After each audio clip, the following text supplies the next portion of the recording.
Hello everyone, and welcome back to Midnight Horror.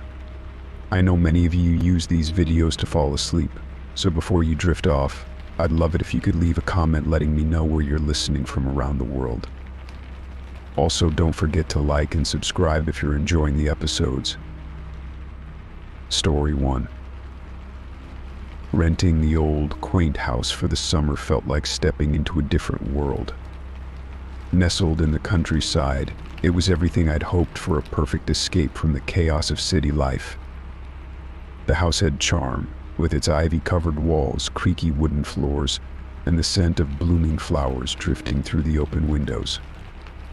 The days passed in a peaceful rhythm, each one filled with long walks through the surrounding fields, quiet evenings with a good book, and the simple pleasure of solitude. But as the days turned into weeks, I couldn't shake the feeling that there was something I was missing, something hidden just beneath the surface of this idyllic retreat. It wasn't long before I discovered it. I first noticed the door in the basement a few days after I moved in. I had been storing some of my things down there, organizing boxes in the dim light cast by a single bare bulb hanging from the ceiling. The basement was unfinished, with concrete walls and a damp, musty smell that clung to the air. It was the kind of place that felt like it had secrets, and it wasn't long before I found one. The door was small, almost hidden in the shadows at the far end of the basement. It was made of heavy wood, with an old-fashioned brass handle that gleamed faintly in the dim light. Curious, I reached out to open it, but the handle wouldn't turn. It was locked. When I asked the landlord about it the next day, he was curt. "That room is off limits," he said, his voice leaving no room for argument. "It's not part of the rental agreement. Just leave it alone." His response only fueled my curiosity. What could possibly be in that room? I couldn't stop thinking about it. Every time I went down to the basement, my eyes would drift toward the door, my mind spinning with possibilities. What was he hiding? One evening, while cleaning up after dinner, I found the key. It was tucked away in the back of a kitchen drawer, almost as if someone had hidden it there. The moment I saw it, I knew what it was for. The temptation was too strong to resist. My heart raced as I took the key down to the basement, the old stairs creaking underfoot. I hesitated in front of the door, the key cold in my hand. Part of me knew I should leave it alone, respect the landlord's wishes. But my curiosity won out in the end. I slid the key into the lock and turned it. The door opened with a soft click, revealing a room that was unlike anything else in the house. It was pristine, a stark contrast to the rest of the dusty basement. The air was cool and still, as if the room had been sealed off from the world for years. Everything was meticulously arranged: a small table with a chair, shelves lined with old books and trinkets, and a large cabinet against the far wall. But what caught my attention were the photographs. They were everywhere, covering the walls, the shelves, even the floor. Hundreds of them, all in black and white, neatly framed and arranged in rows, and they were all of me. A shiver ran down my spine as I stepped closer, my eyes scanning the images. They were taken from various angles: me walking in the garden, sitting on the porch, reading in the living room. Some were recent, others looked like they had been taken the moment I arrived. The more I looked, the more unsettled I became. Who had taken these? How had I not noticed someone watching me? My breath quickened as I realized that some of the photos were from inside the house. There were pictures of me cooking in the kitchen, lounging in the living room, even sitting at the desk in the study. The angles were strange, almost voyeuristic, as if the photographer had been hiding in the shadows, waiting for the perfect moment to capture me. I couldn't bear it any longer. I backed out of the room, slamming the door shut behind me. My hands were shaking as I locked it and hurried back upstairs, the key heavy in my pocket. I shoved it back into the drawer where I had found it, as if returning it to its hiding place could somehow erase what I had seen. That night I barely slept. Every creak of the house, Every rustle of the wind outside set my nerves on edge. I kept expecting to hear footsteps in the hallway, the sound of someone sneaking through the house.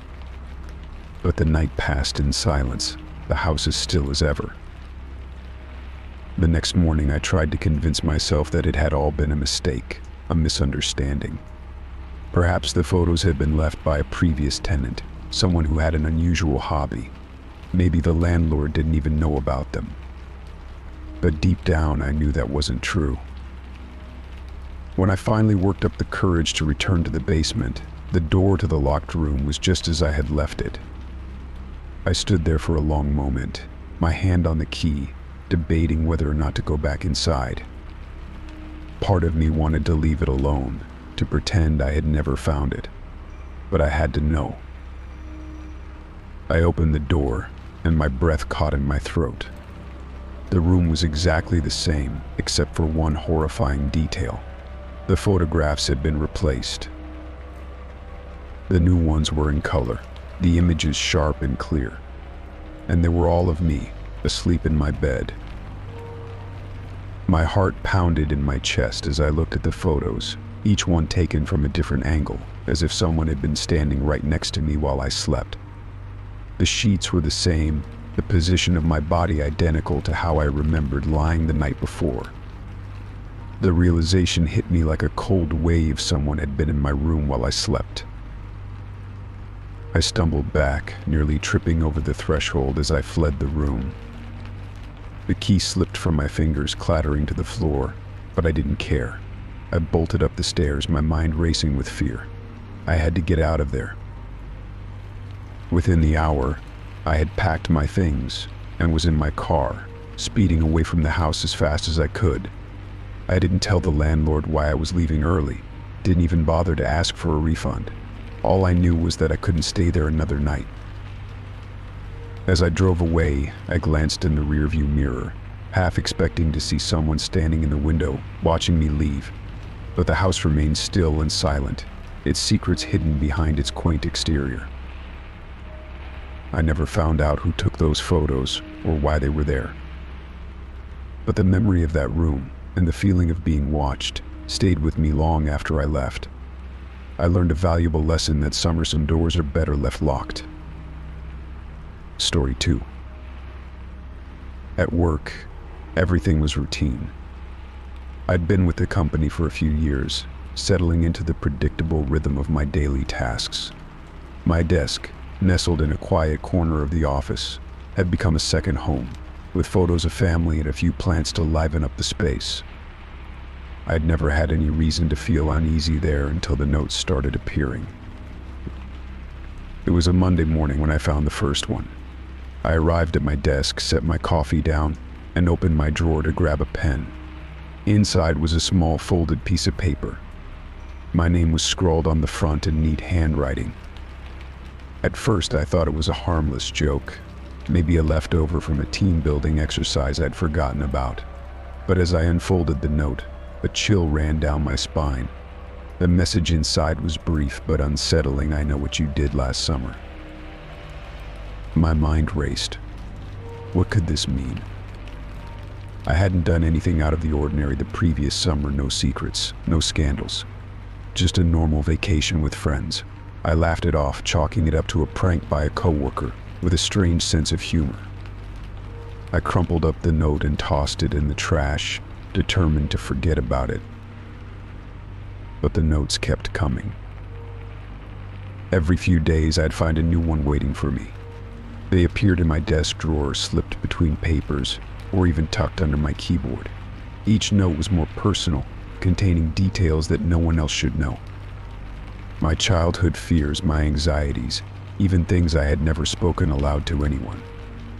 The handwriting was always the same, perfectly neat, with a slight slant that was unfamiliar to me. The messages, however, were anything but neat. They hinted at my insecurities, my deepest fears, and always ended with a vague but unsettling statement, like I'm closer than you think or you can't hide from me.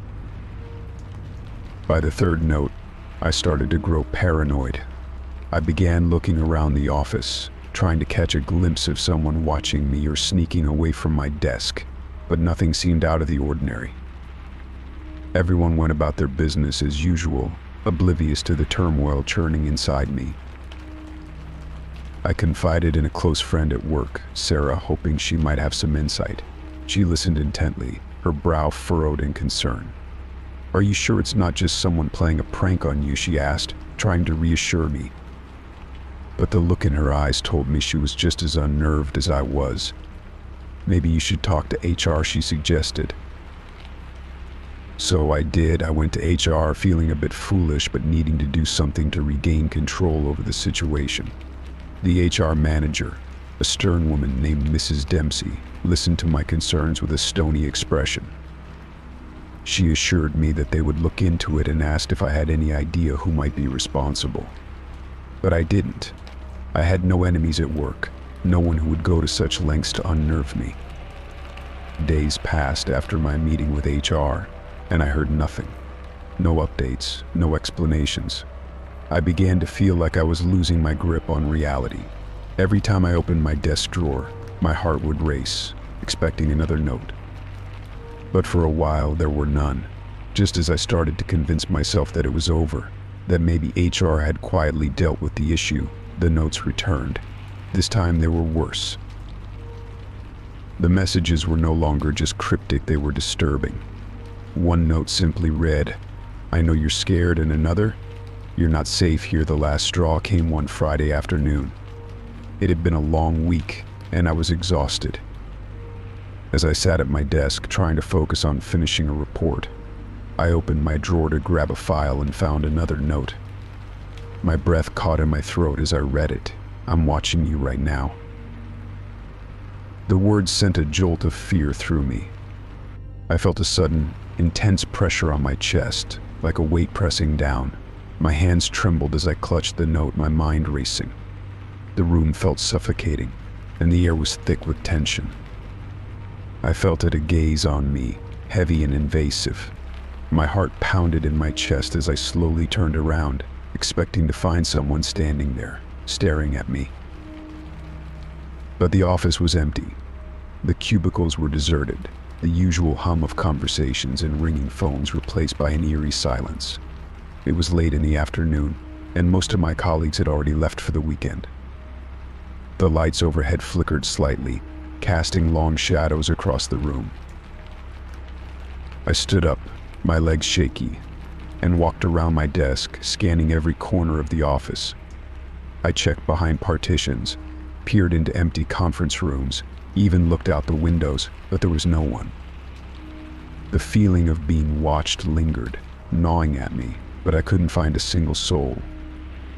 My rational mind told me it was just my imagination, fueled by the paranoia the notes had stirred up. But a deeper, more primal part of me knew better. Unable to shake the fear, I gathered my things and left the office in a hurry. I didn't look back, afraid of what I might see or not see if I did. That weekend, I barely slept, haunted by the thought that someone out there knew me, knew my fears, and was toying with me. When Monday came, I dreaded returning to work. When I arrived, my desk was just as I had left it. I hesitated before opening the drawer, my heart pounding in my chest. But there was no new note, no sign that anything had been disturbed. For a brief moment, I felt a surge of relief until I noticed something else. The note from Friday was gone. The one that had said, "I'm watching you right now," I had left it in the drawer. But now it was missing. Someone had taken it. A cold dread settled in the pit of my stomach. Whoever was doing this was closer than I had ever imagined. I went back to HR, demanding answers, but Mrs. Dempsey seemed more annoyed than concerned. "We've checked the security footage," she said curtly. "No one has been tampering with your desk. Are you sure you didn't misplace the notes yourself?" Her words stung, and I left the office feeling more alone than ever. The notes had stopped, but the fear remained. I could no longer concentrate at work, always feeling on edge, always looking over my shoulder. I never found out who was behind the notes or how they knew such intimate details about my life, but the experience left a scar, a lingering sense of unease that I could never quite shake. Even now, I sometimes catch myself glancing over my shoulder, half expecting to see someone standing there, watching me from the shadows. Story 3. The first time the house alarm went off in the middle of the night, I dismissed it as a glitch. I had just moved into the old house a few weeks ago, and though the previous owner assured me that everything was in working order, I figured the alarm system was just showing its age. Groggy and half asleep, I shuffled downstairs to disarm the alarm, my heart pounding in my chest from the sudden jolt. I checked every window and door, making sure they were all locked and secure. Everything seemed fine, so I chalked it up to a technical error and went back to bed. But it didn't stop there. The alarm continued to go off night after night, always at the same time, 2:47 a.m. Every time it happened, I would get up, go through the house, and find nothing out of place. I even called the alarm company, and they sent a technician to inspect the system. He found no issues, no signs of tampering or malfunction. Yet the alarm persisted, as if it had a mind of its own. One night, about a week after the alarm first started acting up, I found myself in the basement, organizing some old boxes left behind by the previous owner. I lost track of time, sorting through dusty memorabilia, when I heard the sound of someone moving around upstairs. The soft creak of floorboards, the faint shuffle of footsteps. My heart skipped a beat, and I froze, listening intently. The footsteps were deliberate, not like the random settling of an old house, but the measured tread of someone walking through the rooms. I quickly grabbed my phone and dialed 911, whispering to the operator that there was someone in my house. She told me to stay on the line and remain quiet until the police arrived. I could still hear the footsteps overhead, moving from the kitchen to the living room, then toward the staircase. My mind raced as I crouched behind a stack of boxes, praying that whoever was upstairs wouldn't come down to the basement. The minutes dragged on like hours, the tension in the air so thick it was almost suffocating. Finally, I heard the sound of a car pulling up outside, followed by the slamming of doors. The police were here. Relief washed over me, but the footsteps continued, undisturbed by the arrival of the authorities. I stayed hidden until I heard the officers calling out, announcing their presence. Only then did I emerge from the basement, my hands trembling as I climbed the stairs to meet them. The officers searched the entire house, room by room, but they found nothing. No signs of forced entry, no evidence that anyone had been inside. They checked the windows and doors just as I had, and everything was secure.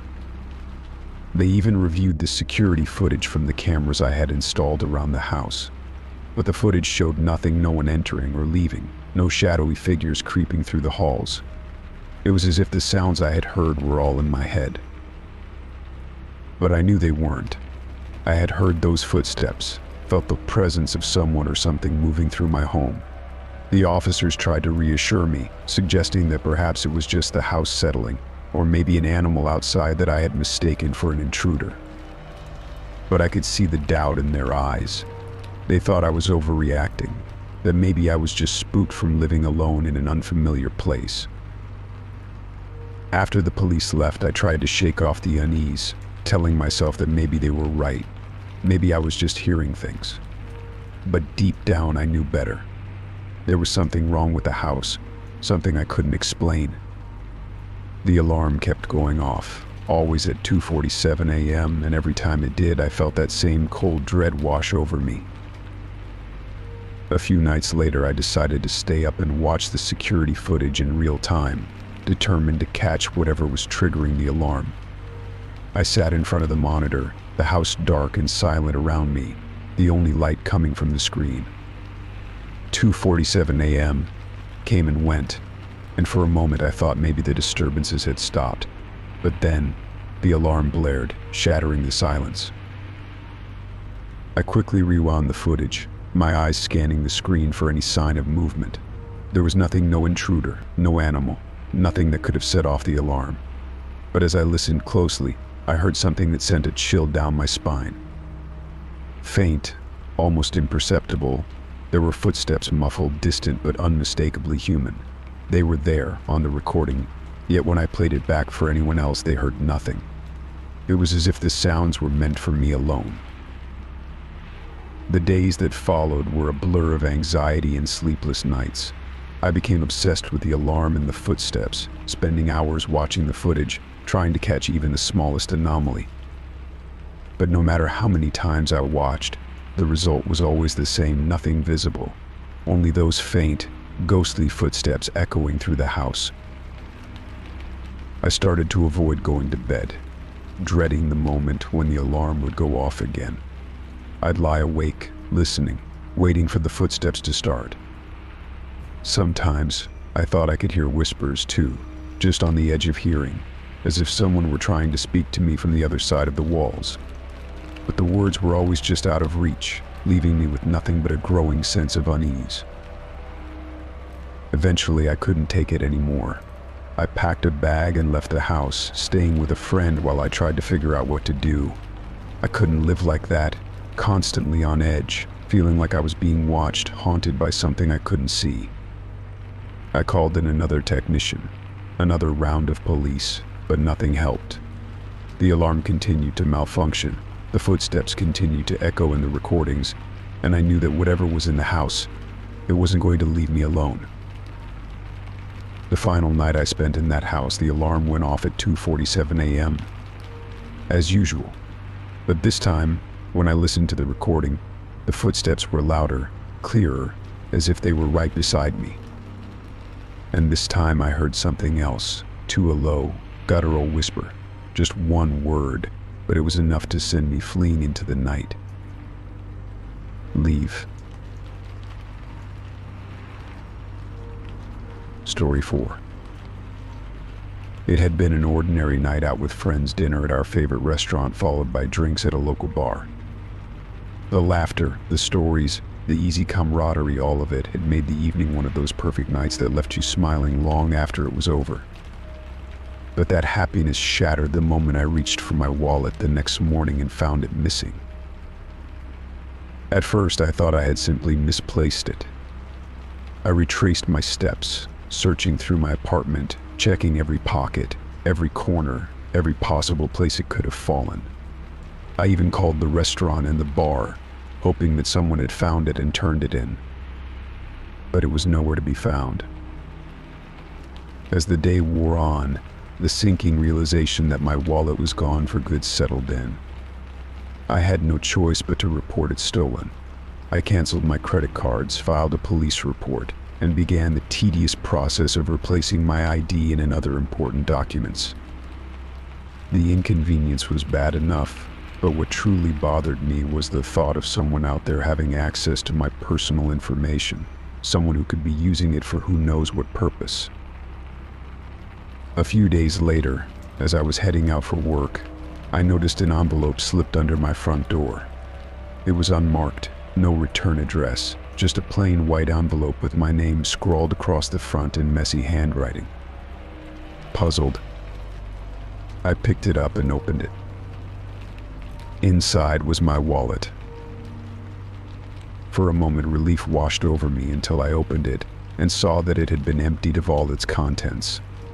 My credit cards, ID, cash, everything was gone, except for a single slip of paper tucked into one of the card slots.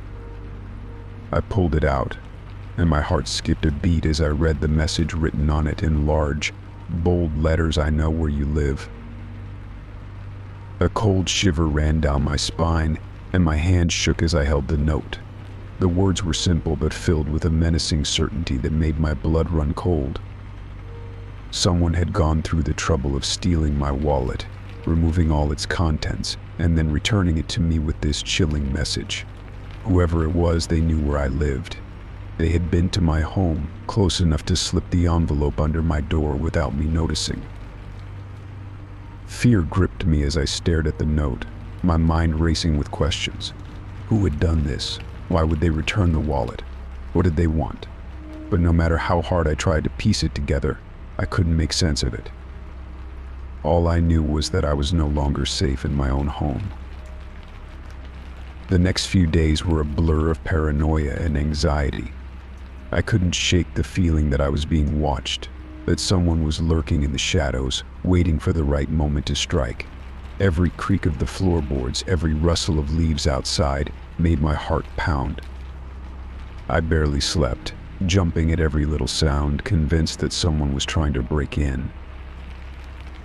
I decided to take action. The first thing I did was change the locks on my door.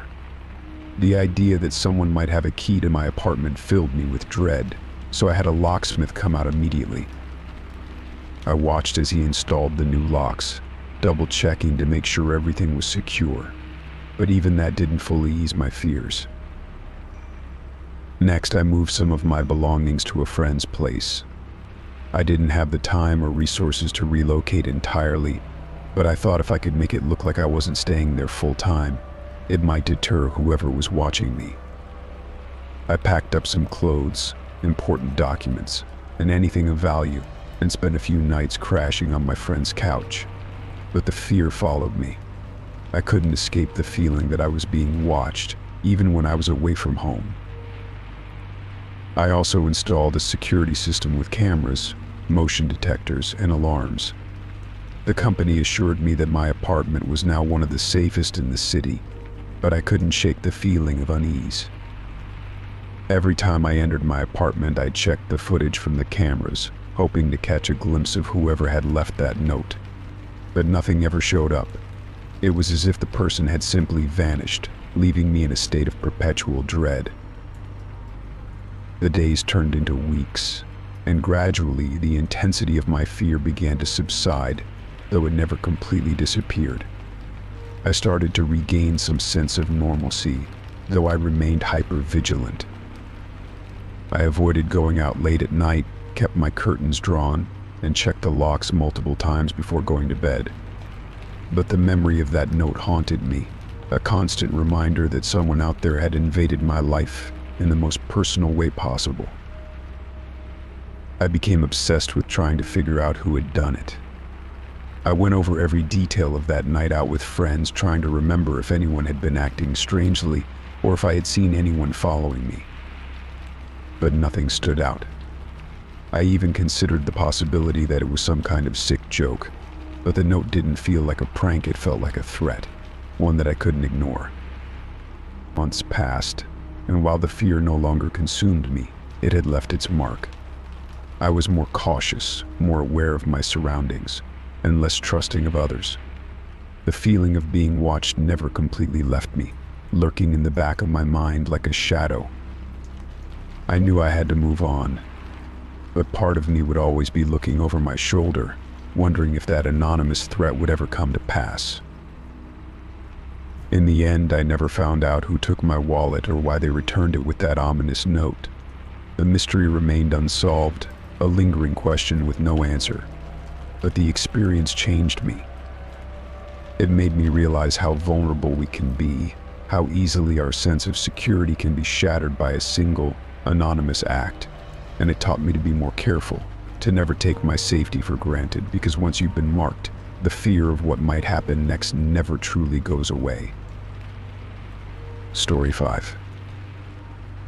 The first text came on an ordinary Thursday afternoon.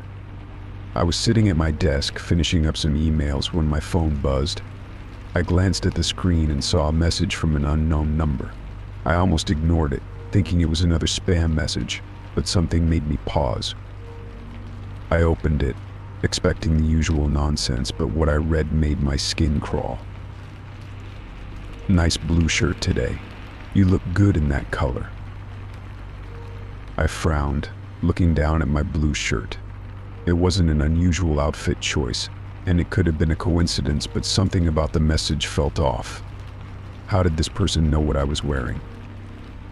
I looked around the office, trying to spot anyone acting suspicious, but everyone was engrossed in their work. I dismissed it as a weird prank and went back to my tasks. But the messages didn't stop. Over the next few days, more texts came in, each one more unsettling than the last. They detailed my routines, places I'd been, and even conversations I'd had. One morning I received a text that read, "Did you enjoy your coffee at the corner cafe? The barista gave you an extra shot." Didn't she? I had indeed stopped at the cafe that morning, and the barista had given me an extra shot of espresso. My heart raced as I reread the message. How did they know that? I hadn't told anyone. At first, I tried to brush it off as a prank. Maybe a friend was playing a joke on me, or perhaps it was someone in the office who'd seen me at the cafe. But as the days passed, the messages grew more specific, more personal. They started predicting things that would happen to me, minor accidents, small misfortunes that, while not life-threatening, were certainly unsettling. One day, as I was leaving for work, I received a text: "Be careful on your way out. You might trip on the last step." I paused at the door, my hand hovering over the handle. The last step of the staircase had always been a bit tricky, but I'd never tripped on it before. I shook my head, telling myself I was being paranoid. But as I descended the stairs, I hesitated at the last step, and in my hesitation I lost my balance. I stumbled, catching myself on the banister just in time.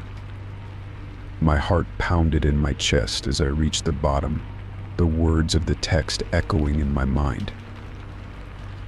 I decided to take action. I tried tracing the number, but every attempt led to a dead end. It was as if the number didn't exist, a ghost in the system. I reported the text to the police, but without any real threat, they couldn't do much. They suggested I change my number, but I hesitated. Part of me wanted to know who was behind this. The idea that someone was watching me, knowing so much about my life, was terrifying, but I also needed answers. The texts continued, each one a reminder that someone was out there, observing me. "You're running late today. Maybe skip the coffee and catch the earlier train." The text predicted delays, weather changes, and even the arrival of a package I hadn't been expecting. I started feeling like I was losing my grip on reality. How could someone know so much? How could they predict these things with such accuracy? I began to withdraw, avoiding my usual routines, hoping to throw off whoever was watching me. I changed my commute, stopped going to my favorite spots, even started taking different routes home. But the texts followed me, commenting on my new routines, almost as if they were taunting me for trying to escape. "Nice try with a detour, but I still see you." Sleep became elusive. Every time my phone buzzed, my heart would race, and I'd dread what I might read. The constant anxiety wore me down, and I found myself jumping at shadows, seeing threats where there were none. I even considered leaving town for a while, but I couldn't shake the feeling that whoever was sending the texts would still find me, no matter where I went. Then, just as abruptly as they had started, the texts stopped. I noticed it one day when I realized that I hadn't received a message in over 24 hours. At first, I felt a sense of relief, thinking that maybe finally it was over. But the relief was short-lived, replaced by a gnawing sense of unease. Why had they stopped? Had they moved on to someone else, or was this part of some larger plan? The days turned into weeks, and still there were no more texts. I began to relax, though the memory of those weeks of torment lingered. The silence, however, was almost worse than the texts themselves. I found myself constantly on edge, waiting for the next message, the next sign that someone was still watching, but nothing came. As the weeks passed, I tried to return to my normal life, but the knowledge that someone had known so much about me, had predicted so many of my movements, weighed heavily on me. I became more cautious, more guarded, not just with my routines, but with the people around me. The experience had shaken me to my core, leaving a scar that time would never fully heal. One night, months later, I was sitting alone in my apartment, the memory of the texts a distant, but ever-present, shadow in my mind. My phone buzzed on the table, and I froze, my breath catching in my throat. I stared at the screen, the familiar anxiety flooding back in an instant. But when I picked it up, it was just a notification from a friend, nothing more. I let out a shaky breath, trying to calm my racing heart. But as I set the phone down, A single thought lingered, chilling me to the bone. Somewhere out there, someone still knew too much about me. Story 6. When I first moved into my new neighborhood, I was thrilled. The tree-lined streets, well-kept lawns, and friendly faces made it feel like the perfect place to start fresh. My small house at the end of the cul-de-sac felt cozy and inviting, and I quickly settled into a comfortable routine. The neighbors were welcoming, especially the man living next door. He introduced himself as Alan, a middle-aged man with a warm smile and a seemingly genuine interest in helping me get acclimated to the area. At first, I appreciated Alan's friendliness. He offered to help with my yard work, invited me over for coffee, and provided recommendations for local services. It was nice to have someone so willing to lend a hand, especially when you're new to a place. We'd chat occasionally over the fence, and he always seemed eager to learn more about me, where I worked, my hobbies, and even my family background. I found his interest a bit excessive, but I dismissed it as harmless neighborly curiosity. However, as the weeks passed, Alan's behavior began to shift from friendly to unsettling. He started asking increasingly personal questions. He wanted to know the details of my work schedule, the names of my friends, and even why I wasn't dating anyone. His questions were intrusive, and I began to feel uncomfortable with how much he wanted to know about my life. There was something about the way he asked, an intensity in his eyes that made me uneasy. I tried to distance myself, making excuses when he invited me over or tried to engage in long conversations, but Alan was persistent. He always seemed to be outside when I left for work or returned home, waving and calling out to me as if he were watching for my comings and goings. The feeling that he was always there, always watching, became harder to shake. Then one day I found something that made my blood run cold. It was a Sunday morning, and I was tidying up my front porch, arranging the flower pots that lined the steps. As I bent down to move one of the pots, something metallic caught my eye. Hidden behind the leaves was a small black object. I picked it up, and my heart skipped a beat when I realized what it was: a camera. A tiny, discreet camera, positioned perfectly to capture everything happening at my front door.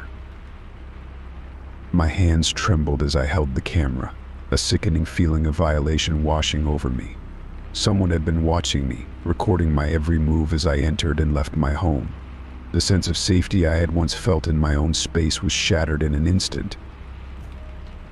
I didn't want to believe it, but the more I thought about it, the more it made sense. Alan's odd behavior, his obsession with my routine, it all pointed to him. But why? What was he hoping to gain by invading my privacy like this? The questions swirled in my mind, each one more disturbing than the last. With a deep breath, I decided I couldn't ignore it. I needed answers. I marched over to Alan's house, camera in hand, and knocked on the door. When he opened it, his expression shifted from surprise to something else, something I couldn't quite place. "I found this," I said, holding up the camera. It was hidden behind a flower pot on my porch. "Care to explain?" For a moment, Alan's face was blank, as if he was processing the situation. Then, he let out a nervous laugh. "Oh, that? It's just for security purposes. You can never be too careful these days, right?" I stared at him, disbelief and anger boiling inside me. "Security purposes? You've been spying on me? That's not normal, Alan. That's not okay." Alan's smile faltered, and his eyes took on a pleading look. "I didn't mean to upset you. I was just trying to look out for you. You're new here, and I thought it would be good to keep an eye on things. You know, in case anything happened." His words did little to ease my anger. If anything, they only made me feel more uneasy. This wasn't about security, this was about control. He wanted to know everything about me, to monitor my every move, and that was something I couldn't tolerate. "I'm not comfortable with this," I said firmly. "You had no right to put a camera on my property without my consent." I want you to remove any other cameras you might have placed and leave me alone. Do you understand?" Alan's face darkened, and for a split second, I saw a flicker of something cold in his eyes. But then he nodded, his expression softening back into that friendly, almost apologetic demeanor. "Of course I'm sorry. I'll remove the camera. It won't happen again." I didn't trust him. There was something about his quick change in demeanor that felt disingenuous, like he was just telling me what I wanted to hear. But I had made my point, and I hoped that would be the end of it. Over the next few days, I kept a close eye on my surroundings, wary of any further invasions of my privacy. Alan stayed out of sight, and I didn't see him lurking around as he used to. But the sense of unease didn't fade. I couldn't shake the feeling that I was being watched, even when there was no one around. That's when I decided it was time to move. The thought of staying in a place where someone had violated my privacy so blatantly was too much to bear. I found a new apartment across town and packed my things as quickly as I could. As I drove away from that house for the last time, I felt a mixture of relief and lingering fear. Moving was the right choice, but the experience had left a lasting mark. The idea that someone had been watching me so closely, so obsessively, was haunting. Even in my new home, far from Alan's prying eyes, I found myself constantly checking the windows, scanning for hidden cameras, and feeling a chill whenever I thought I saw a shadow move outside. Alan was just a neighbor, a man who had seemed friendly and harmless at first. But beneath that facade was something darker, something that made me question everyone around me, wondering what secrets they might be hiding behind their smiles. Story 7. It started innocently enough, just a small annoyance that I shrugged off without much thought. My phone would ring late at night, always from an unknown number. At first I assumed it was some telemarketer who had managed to slip through my call filters, or perhaps someone dialing the wrong number. When I answered, there was nothing but silence on the other end. I would wait a few seconds, say hello a couple of times, and then hang up when no one responded. It was strange, but I didn't think much of it. The calls persisted, always at odd hours. They came just as I was settling into bed, my eyes heavy with sleep. It wasn't every night, but often enough that I began to dread the sound of my phone ringing. Each time, the same routine played out. My phone would light up, I would answer, and there would be nothing but silence on the other end. After a week of this, I decided to trace the number. I figured it couldn't hurt to know who or what was behind these calls. I used one of those online services that claimed to trace unknown numbers, but when the results came back, they showed nothing. No name, no address, not even a location.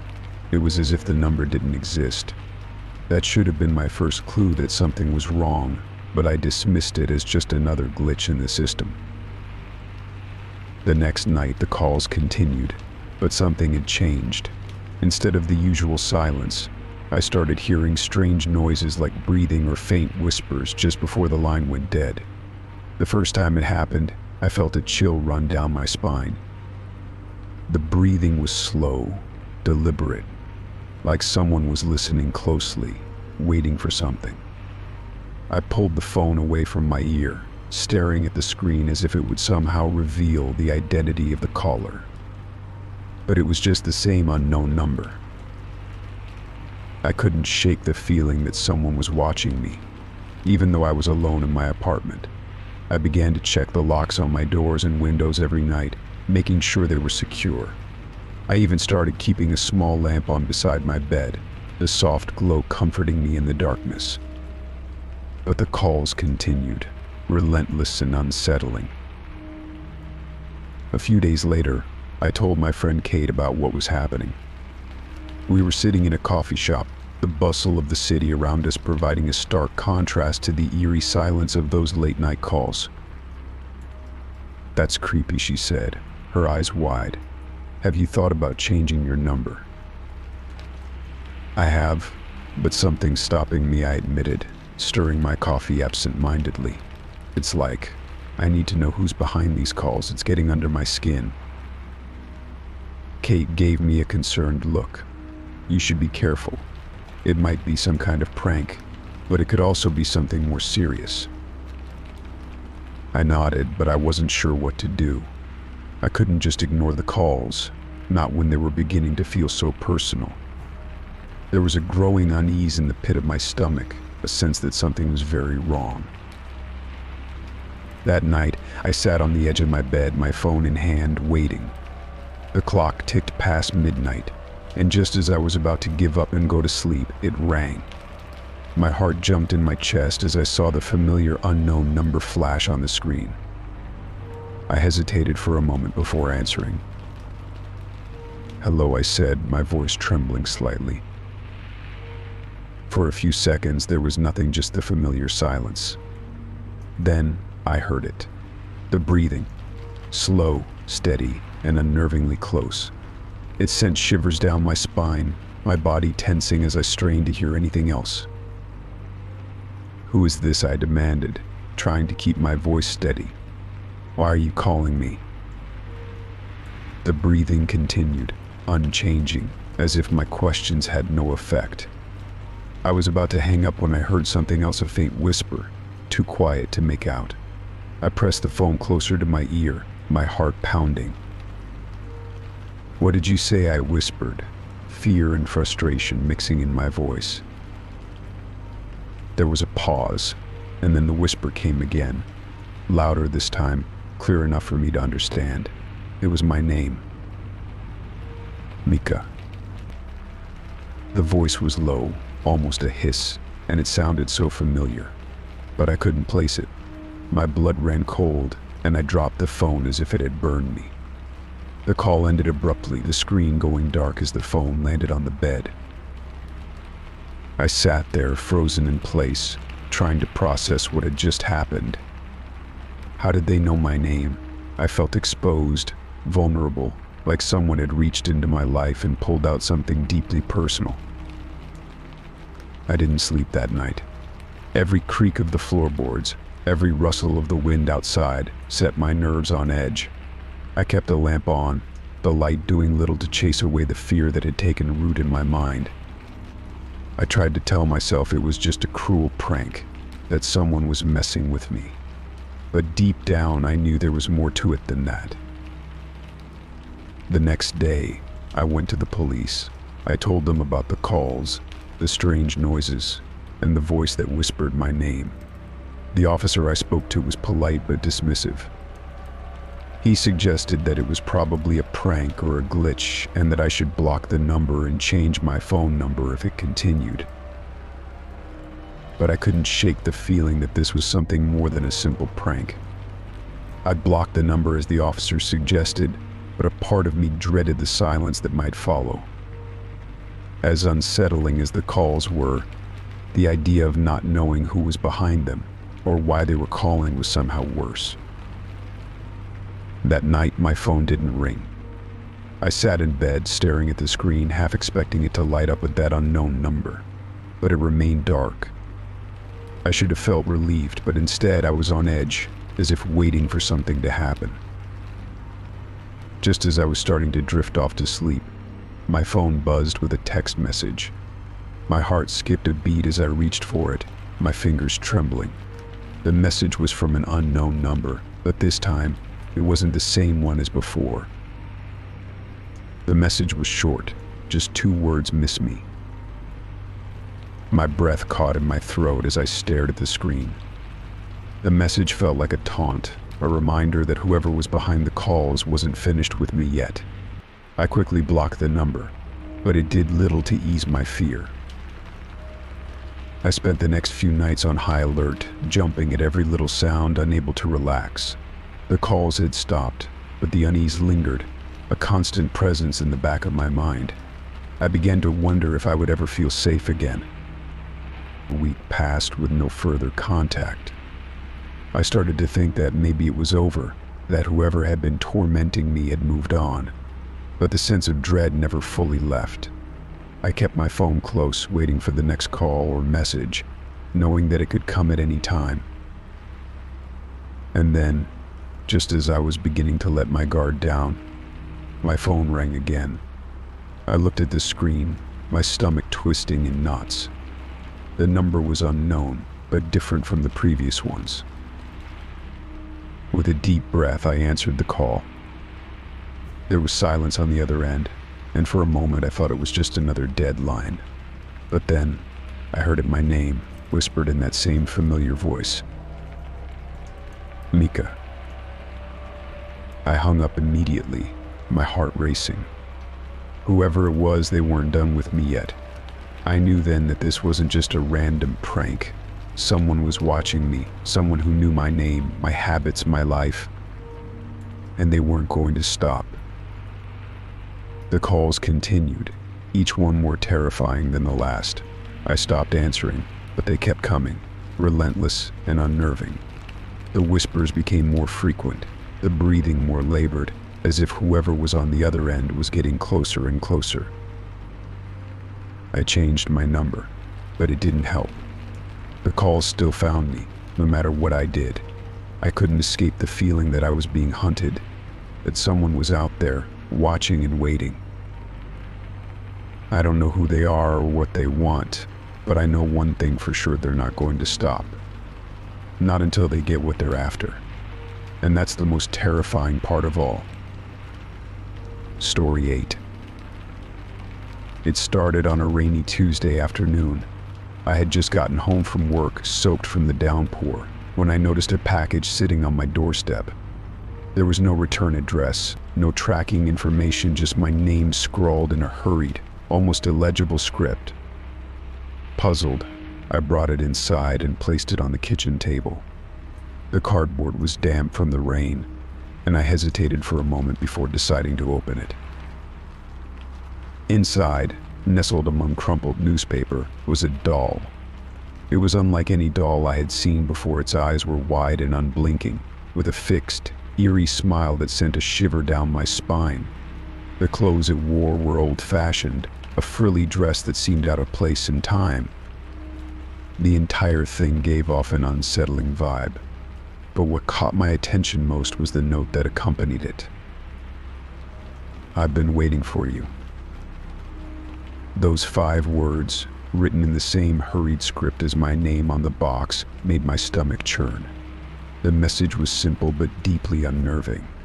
I hadn't ordered any doll, and I had no idea who would send such a thing to me, let alone with such a cryptic note. The whole situation felt wrong. I tried to shake off the unease and convince myself it was some kind of prank, but the doll's glassy eyes seemed to follow me as I moved around the apartment.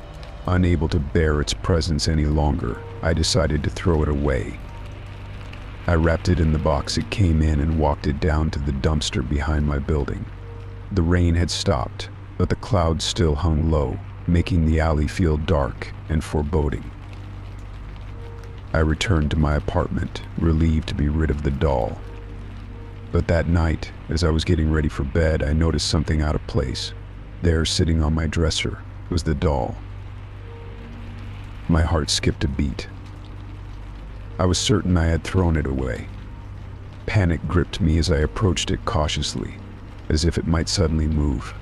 The doll's expression hadn't changed, but it felt different now, more menacing, almost alive. I grabbed it, this time driving it to a dumpster several blocks away. I needed to make sure it was gone for good. The next day, I felt a little more at ease, convincing myself that it was just a weird coincidence. But when I returned home from work, my blood ran cold. The doll was back, sitting in the middle of my living room. I couldn't understand how it kept returning. I lived alone, and no one else had a key to my apartment. Was someone breaking in, playing a sick joke on me? My thoughts spiraled as fear and paranoia took hold. That night I couldn't sleep. Every creak, every shadow seemed like a threat. The doll sat in the corner of the room, its unblinking eyes fixed on me. The following morning I received an email from an address I didn't recognize. The subject line read, "Keep the doll or face the consequences." My hands trembled as I opened it, and the message inside was no less unsettling. You've been chosen. Keep the doll, and you'll be safe. Get rid of it again, and you'll regret it. The email was untraceable, no sender information, no IP address, nothing. I felt trapped. Whoever was behind this knew where I lived, how to contact me, and possibly even my daily routine. The thought of someone watching me, knowing every move I made, sent me into a full-blown panic. I tried to ignore the email, but the warning lingered in the back of my mind, making it impossible to think clearly. Over the next few days, more emails followed, each one more threatening than the last. You can't escape one read. Another said, the doll belongs to you now. Don't defy its will. The messages were relentless, eroding my sense of safety and sanity. I tried blocking the address, but the emails kept coming, always from a different untraceable source. Desperate, I contacted the authorities. I showed them the doll, the emails, and explained everything that had been happening. The officers listened, but I could see the skepticism in their eyes. They filed a report, but without any concrete evidence or a suspect, there was little they could do. They assured me they would patrol the area more frequently, but it did little to ease my growing paranoia. The feeling of being stalked, of someone or something watching me, became overwhelming. I started noticing odd things around my apartment, objects slightly out of place, doors that I swore I had locked left ajar, and the doll, always the doll, never where I had last left it. It seemed to appear in different rooms as if it moved on its own.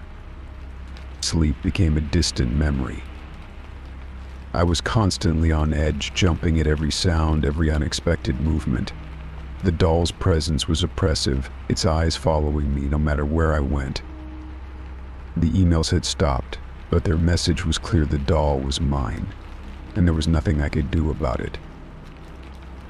One night, after another fruitless attempt to sleep, I awoke to the sound of soft whispering. The room was dark, but the whispers were unmistakable, growing louder and more insistent. I sat up in bed, heart pounding, and there it was, the doll, sitting on my bedside table, closer than it had ever been before. The whispers stopped the moment I looked at it.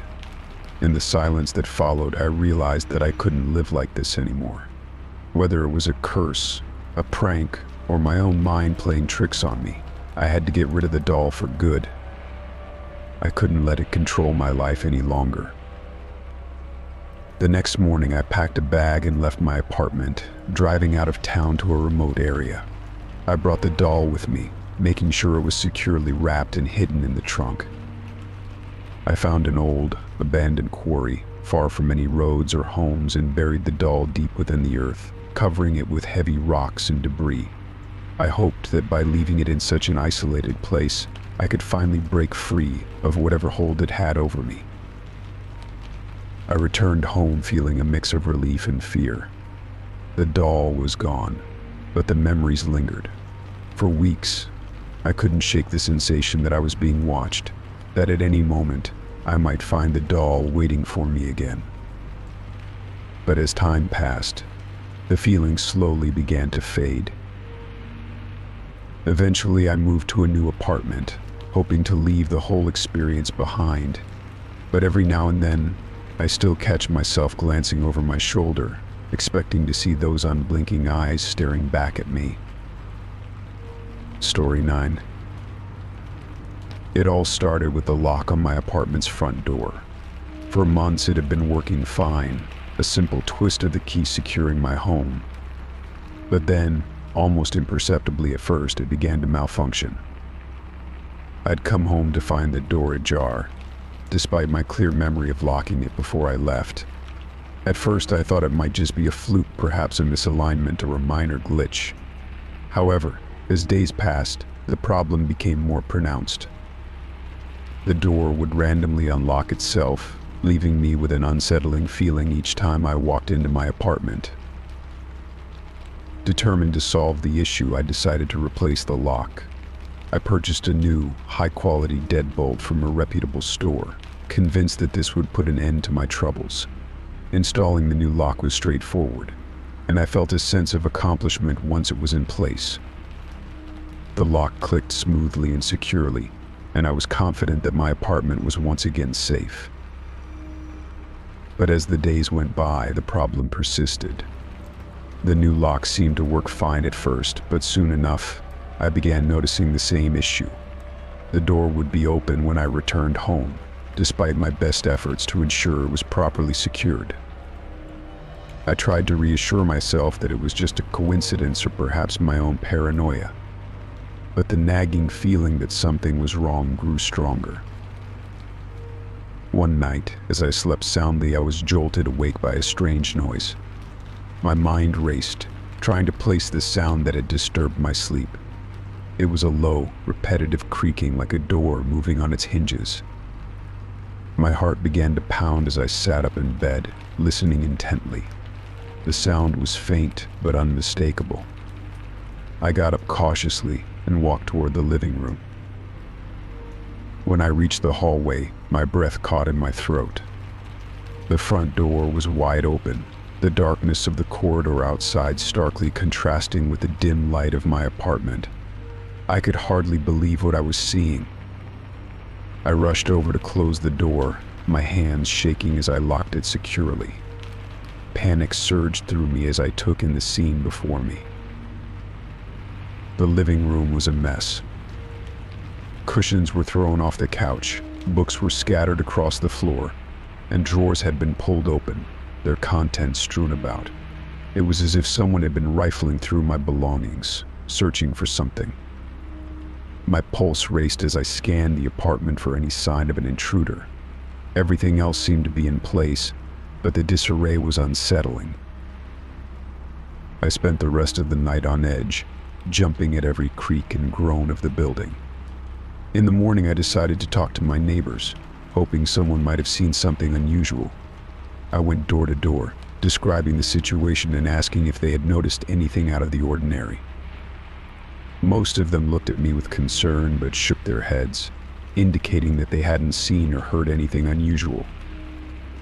One neighbor, an elderly woman who lived 2 floors above me, mentioned hearing strange noises during the night but had thought nothing of it, assuming it was just the building settling. With no answers from my neighbors, I was left with a growing sense of unease. The problem with the door continued. Despite my best efforts to secure it, it would still unlock itself. I began to question my own sanity. Was I missing something? Had I overlooked a detail? I scrutinized the lock mechanism, checked the door frame, and even called a locksmith to ensure everything was functioning correctly. Each time they assured me that everything was in order, but the issue persisted. As weeks went by, the situation grew increasingly unnerving. The feeling of being watched became almost palpable. I started avoiding leaving my apartment for long periods and would often return early to check on things. Each time I would find the door slightly open and my belongings in disarray. The disturbances seemed to happen most often at night, which only added to my anxiety. One particularly unsettling night, I awoke to the sound of someone moving around in my apartment. I could hear footsteps, muffled and hesitant, echoing through the living room. My heart raced as I lay frozen in bed, listening to the noises. I mustered the courage to get up and check, but when I emerged, the apartment was eerily quiet. The door was shut, and everything seemed to be in place. It was as if the disturbances had never happened.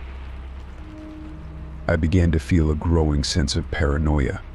Was someone trying to gain access to my apartment, or was it all in my head? I started to install additional security measures, cameras, a motion sensor, and even a temporary bar to reinforce the door.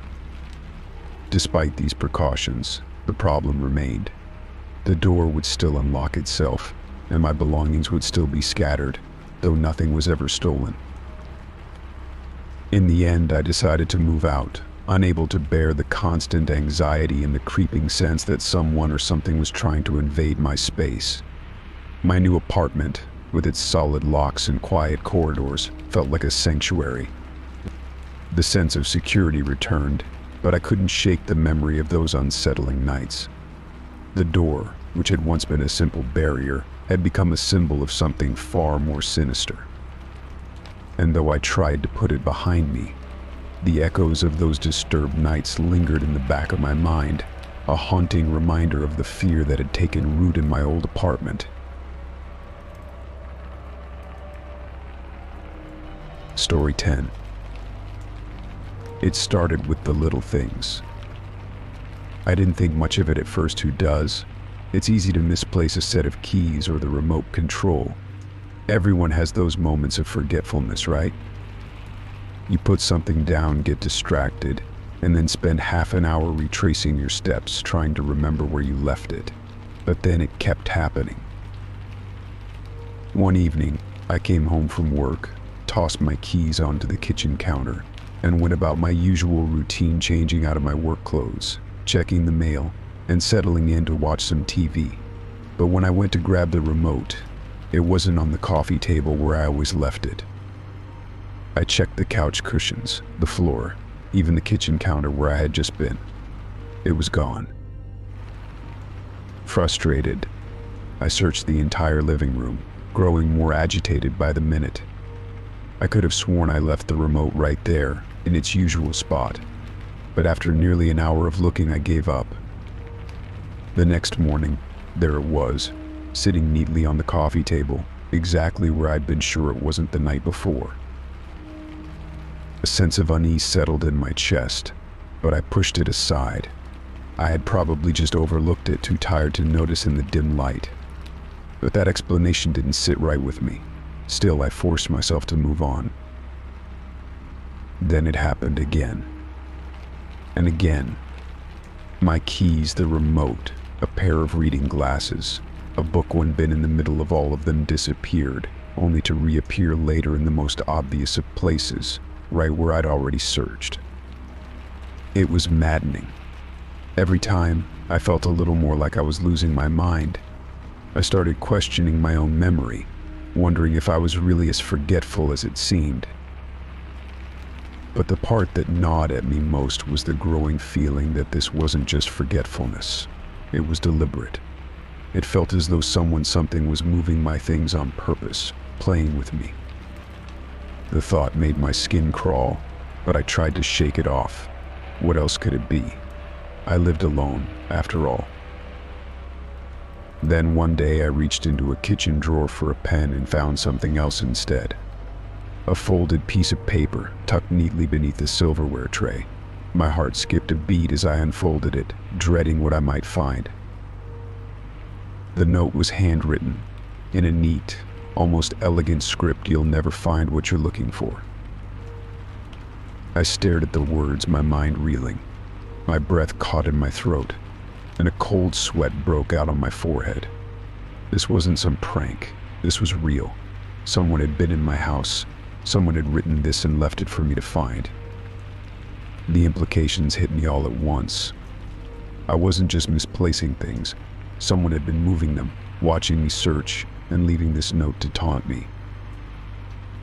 I stood frozen in the kitchen, clutching the note, my eyes darting around the room, as if expecting to see someone lurking in the shadows. But there was no one. The house was as still and silent as ever. But the silence felt different now, heavy, oppressive, as if the walls themselves were closing in on me. I spent the rest of the day checking every corner of my house, looking for signs of an intruder. I checked windows, doors, even the vents, but found nothing. Everything was locked, secure, just as it had been. Yet the note remained in my hand, an undeniable sign that someone had been here. I couldn't bring myself to sleep in the house that night. The thought of staying there, alone, with the possibility of someone watching me, was unbearable. I packed a bag and checked into a hotel, telling myself I just needed some time to think, to figure out what to do next. Over the next few days, I avoided going home as much as possible. I contacted the police, who came by to inspect the house, They found no signs of forced entry, nothing unusual, and certainly no evidence of anyone else being in the house. They suggested I might have misplaced the note myself, or that it could have been left by a previous tenant. But I knew that wasn't the case. I had lived there for years, and that note wasn't there before. The police left, and I was alone again. Alone with the growing sense that I was being watched. I became hyper-aware of every sound, every creak of the floorboards, every rustle of the wind outside. I jumped at shadows, flinched at my own reflection, and barely slept. Despite my fear, I had to return home eventually. I couldn't stay at the hotel forever. But when I walked through the front door, I was hit with a wave of dread. The house didn't feel like mine anymore.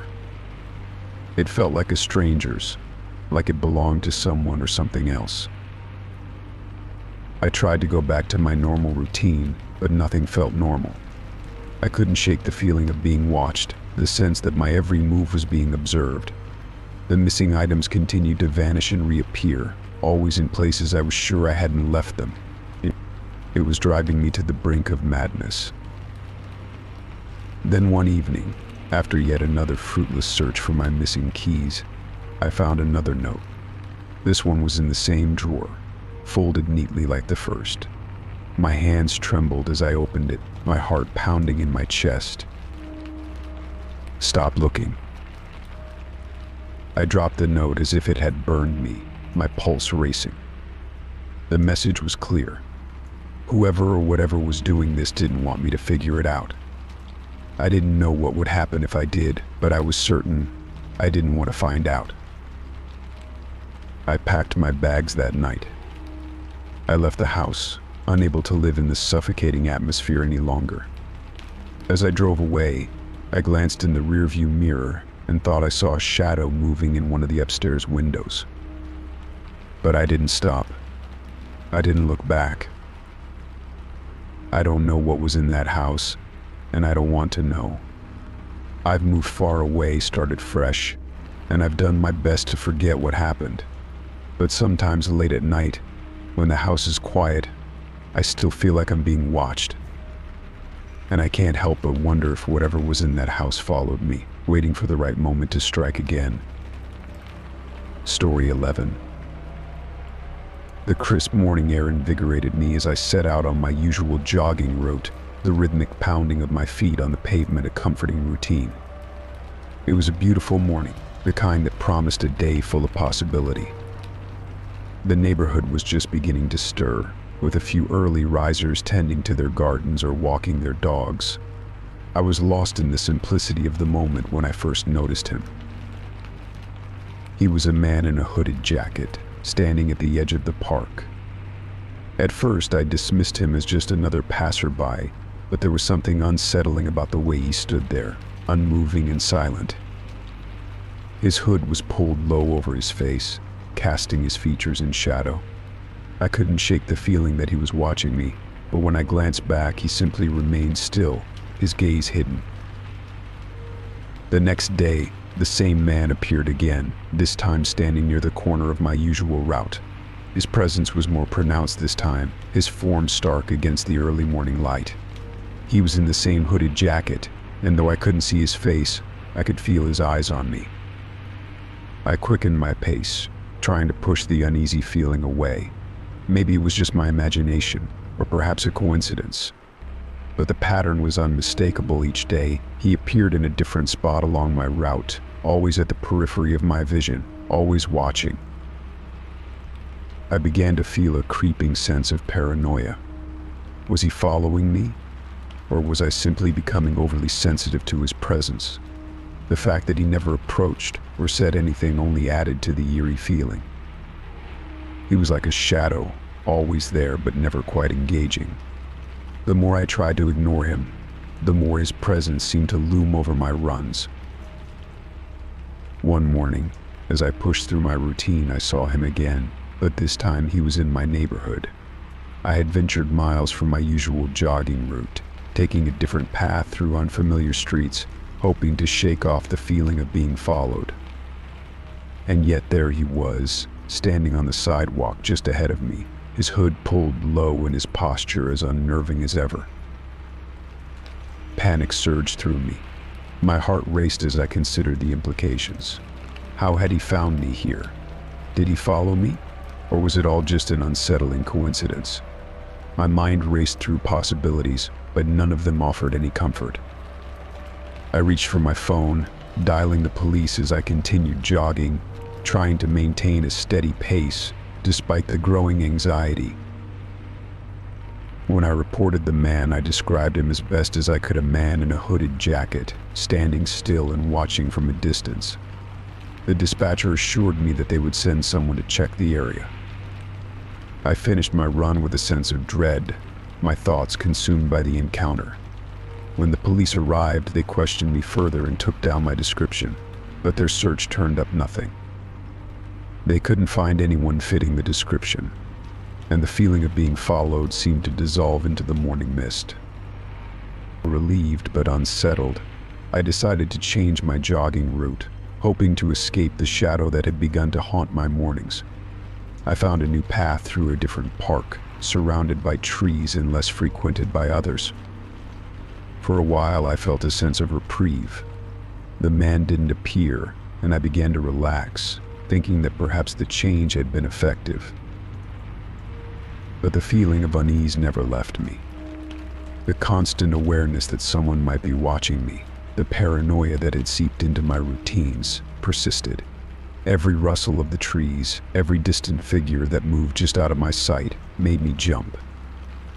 My mind replayed the encounters, each day adding to the growing sense of dread. It was as if the man had imprinted himself on my psyche, his presence lingering even in his absence. Days turned into weeks, and though I rarely saw him again, the shadow of his presence remained. I became hyper-aware of my surroundings, constantly scanning the periphery of my vision for any sign of him.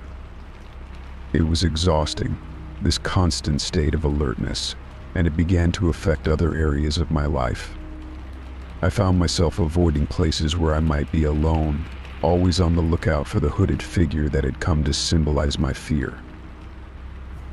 One evening, I decided to take a walk around my new route, hoping the change of scenery might help me relax.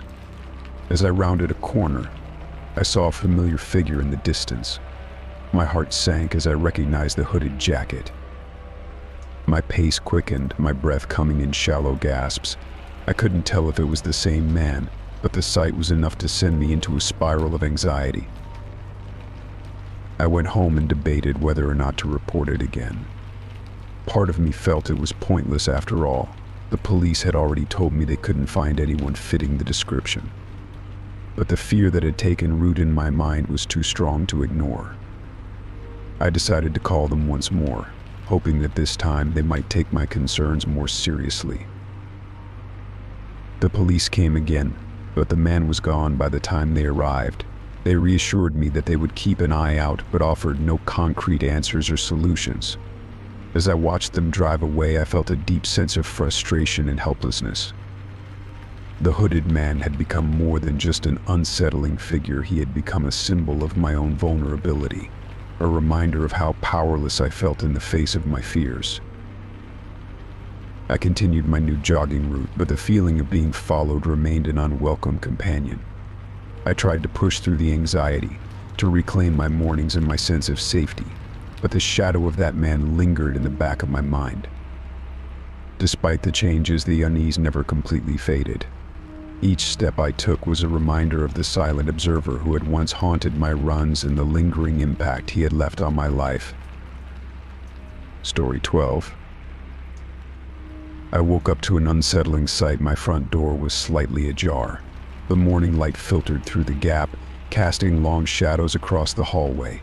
The sight of the door immediately jolted me awake, my heart racing with a sense of dread. I stumbled out of bed, my mind scrambling to piece together the disconcerting scene before me. The first thing I did was check the door itself. The lock was intact, and the bolt was engaged, but somehow the door had been left open just enough for someone to slip through. I scanned the hallway, looking for any signs of forced entry or anything out of place. That's when I noticed the muddy footprints leading from the door into my living room. I followed the trail, each step of the muddy prints seeming to get larger and more chaotic. They led me into the living room, where the footprints seemed to scatter as if the person had been pacing around. My breath quickened as I looked around, trying to make sense of the disturbance. Everything seemed normal, though furniture was undisturbed. Nothing was missing. I checked every room, peeking into closets and under beds, but there was no sign of an intruder. It was as if whoever had come in had vanished into thin air. I was about to call the police when my phone buzzed with a voicemail notification. My heart sank when I saw that the voicemail was from my own number. I hesitated for a moment, trying to fathom how this could be possible. With trembling fingers, I tapped the play button. The message began with static, but then it was clear the recording was of me sleeping.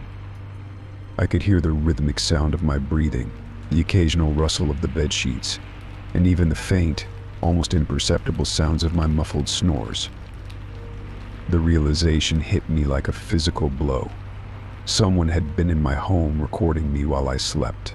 I felt a wave of nausea wash over me as the full implications of the voicemail settled in. How had they managed to get my number? How had they made the recording? I tried calling my voicemail again, but the message had disappeared. Panic set in. I called the police and reported the break-in, trying to convey my growing sense of fear and confusion. They sent an officer to take a report and dusted for fingerprints, but they found nothing useful. No clues, no leads. The officer assured me that the best thing to do was to upgrade my home security and keep an eye out for anything suspicious. It was a helpful suggestion, but it did little to ease the turmoil inside me. That day, I couldn't shake the feeling of being watched. Every creak of the house, every gust of wind seemed amplified. I was on edge, unable to focus on anything. My normally comforting home had become a place of paranoia. I installed extra locks and a security camera, hoping that these measures would restore some sense of safety. The following night was restless. I kept checking the locks, jumping at every sound. I reviewed the security camera footage obsessively, looking for any signs of intrusion. The footage showed nothing unusual, no one entering or leaving, no shadows flitting past the camera. It was as if the person who had been in my home had vanished into thin air. The days turned into weeks, and the intrusion seemed to fade into a distant nightmare. But the fear never fully left. I continued to live in a state of heightened alert, always checking and rechecking my locks, constantly scanning for signs of someone lurking in the shadows. Then, one evening as I was sorting through some old papers, I found something that made my blood run cold. Buried beneath a stack of old documents was a small, folded note. My hands trembled as I unfolded it. The message was short, scrawled in a familiar handwriting. "I know where you live. I'm always watching." The note sent me into a spiral of anxiety. The same handwriting from the previous notes, neat, unsettling. The realization that someone had been watching me for longer than I had known was horrifying. I immediately contacted the police again, but they could offer no new solutions. The note was too vague, too insubstantial to provide any concrete leads. My paranoia reached new heights. I became obsessed with my security system, checking it every few hours. I installed motion detectors and additional cameras, turning my home into a fortress of surveillance. I even began to suspect my neighbors, wondering if any of them might be involved, or if someone had hired a contractor to help with their plans. One night I was sitting in my living room, the lights dimmed, trying to relax with a book. The silence of the house was oppressive. As I turned a page, a noise came from the hallway, a faint rustling sound, like something being dragged across the floor. I froze, listening intently. The noise stopped abruptly, and for a moment there was only silence. I held my breath and slowly stood up, creeping toward the hallway. The darkness seemed to press in on me, and the silence was almost deafening. I turned on the hallway light and found nothing out of place, no signs of disturbance, no new footprints, no additional notes. I scanned every inch of the hallway, my flashlight darting back and forth, but there was no sign of anyone. Exhausted and on edge, I returned to the living room, trying to calm my racing heart. The intrusion had left me scarred, unable to fully trust even the safety of my own home. The memory of that voicemail haunted me, a constant reminder of my vulnerability. I began to question whether I would ever feel secure again, whether my home would ever return to the sanctuary it once was. In the end, the true identity of the intruder remained a mystery, leaving me with a pervasive sense of unease. My home was now fortified and monitored, but the knowledge that someone had invaded my space, had watched me while I slept, lingered in the back of my mind. The trust I once had in the safety of my own environment was forever shattered. Story 13. It started subtly at first, a faint whisper just barely perceptible in the quiet of my apartment. At night, when the city was asleep and the hum of traffic had faded to a distant murmur, I began hearing it, a voice calling my name from the other side of the wall. I'd lie in bed, straining my ears, trying to decipher the words, but they always seemed just out of reach, like a half-remembered dream slipping through my fingers. I'd sit up, my heart racing, and press my ear against the wall, hoping to catch a clearer sound. Sometimes it was so soft that I questioned if it was my imagination. I'd convince myself it was just the wind or the building settling, but deep down, I knew it was something more. I'd go to my neighbors, knock on their doors, and ask if they'd heard anything unusual. They'd all look at me with blank stares, assuring me that they'd heard nothing out of the ordinary.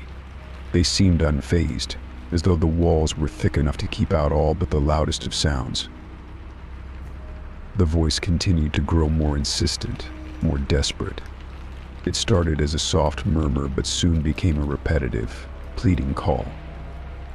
Each night, the urgency in the voice intensified, and it seemed to echo through the apartment, growing louder as though someone or something was trying to break through. I'd try to trace the source, moving from room to room, but there was no visible sign of anything amiss. The walls were solid, the building sturdy, and yet the voice persisted, like an unseen force reaching out for help. One evening, as the sun dipped below the horizon, I sat in the living room, unable to focus on anything other than the voice. I was becoming increasingly paranoid, the constant calling gnawing at my sanity. I paced the apartment, checking the windows, the doors, and even the heating ducts, desperate to find where the sound might be coming from. But every inspection yielded the same result, nothing out of the ordinary. As days turned into weeks, the voice grew louder and more desperate. It was as if it was clawing at the walls, trying to reach me. The sound was relentless, and I began to lose sleep. The once comfortable apartment had become a prison, the voice its warden. My work and social life suffered as I became consumed by the need to understand the source of the disembodied calls. I consulted building maintenance and asked them to investigate, but they too found nothing. They assured me that there were no leaks, no hidden pipes or wires that could be causing the noise. I even contacted a local paranormal investigator, hoping for some answers, but their visit brought no relief.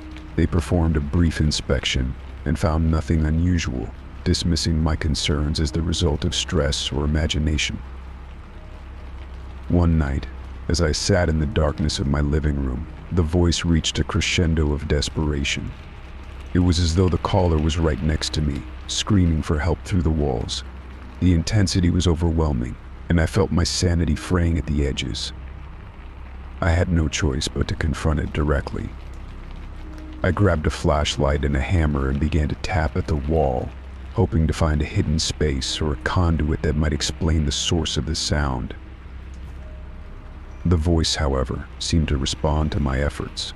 It grew louder, more frantic, as if aware that I was trying to locate it. I continued to probe and pound, my frustration mounting, but there was nothing, no hidden cavities, no secret compartments, just solid, unyielding walls. Then, just as suddenly as it had started, the voice ceased. The apartment fell into a heavy silence, the kind that presses down on you and makes every small noise your own breathing. The rustle of your clothes seemed amplified. The sudden quiet was almost more unnerving than the voice had been. It was as if the presence that had been calling my name had abruptly vanished, leaving an emptiness that filled the space where the sound had once been. I spent that night in a state of anxious alertness, the silence oppressive and unsettling. Every creak of the building, every distant sound from the street seemed amplified, and the weight of the silence felt like it was closing in on me. I lay awake, staring at the ceiling, trying to make sense of what had happened. Over the following days, the absence of the voice made the apartment feel eerily empty. The silence was so profound that it became its own kind of presence, filling every corner with a heavy, suffocating weight. I tried to return to normalcy, but the shadow of the voice's desperation lingered, a ghost of a memory that haunted my thoughts. I continued to investigate, hoping to find an explanation, but the building remained unchanged, and no further answers emerged. I spoke with more neighbors, but their responses were the same as before, nothing out of the ordinary. The building's history revealed no clues, no previous incidents that could explain the mysterious calls. To this day, I never discovered who or what was behind the voice. The apartment returned to its former state of quiet, but I never felt the same comfort within its walls. The memory of that desperate, haunting call remained with me, a chilling reminder of the unknown. And as I moved on, I could never quite shake the feeling that something had been reaching out from beyond the wall, calling my name in the darkness, and I was left with the unsettling knowledge that some questions are never answered. Story 14. It all began one chilly autumn evening as I was heading home from work. My car had always been dependable, a reliable sedan with a few years on it, but nothing out of the ordinary. That evening, however, as I approached the driver's side door, I noticed something odd. The car's locks clicked open and shut by themselves. I paused, confused, then shrugged it off as a fluke. I slid into the driver's seat, started the engine, and drove off. As I drove, I noticed the radio switching on and off randomly. At first it was just static bursts, but then it began playing snippets of songs and talk shows, abruptly changing channels as if someone or something was fiddling with it. I reached out to adjust the dial, but the moment my hand touched it, the radio went silent. I glanced at the GPS screen, only to see it flashing with unfamiliar locations. The map displayed a route leading to a place I had never heard of, let alone intended to visit. My anxiety grew as I tried to ignore the strange behavior.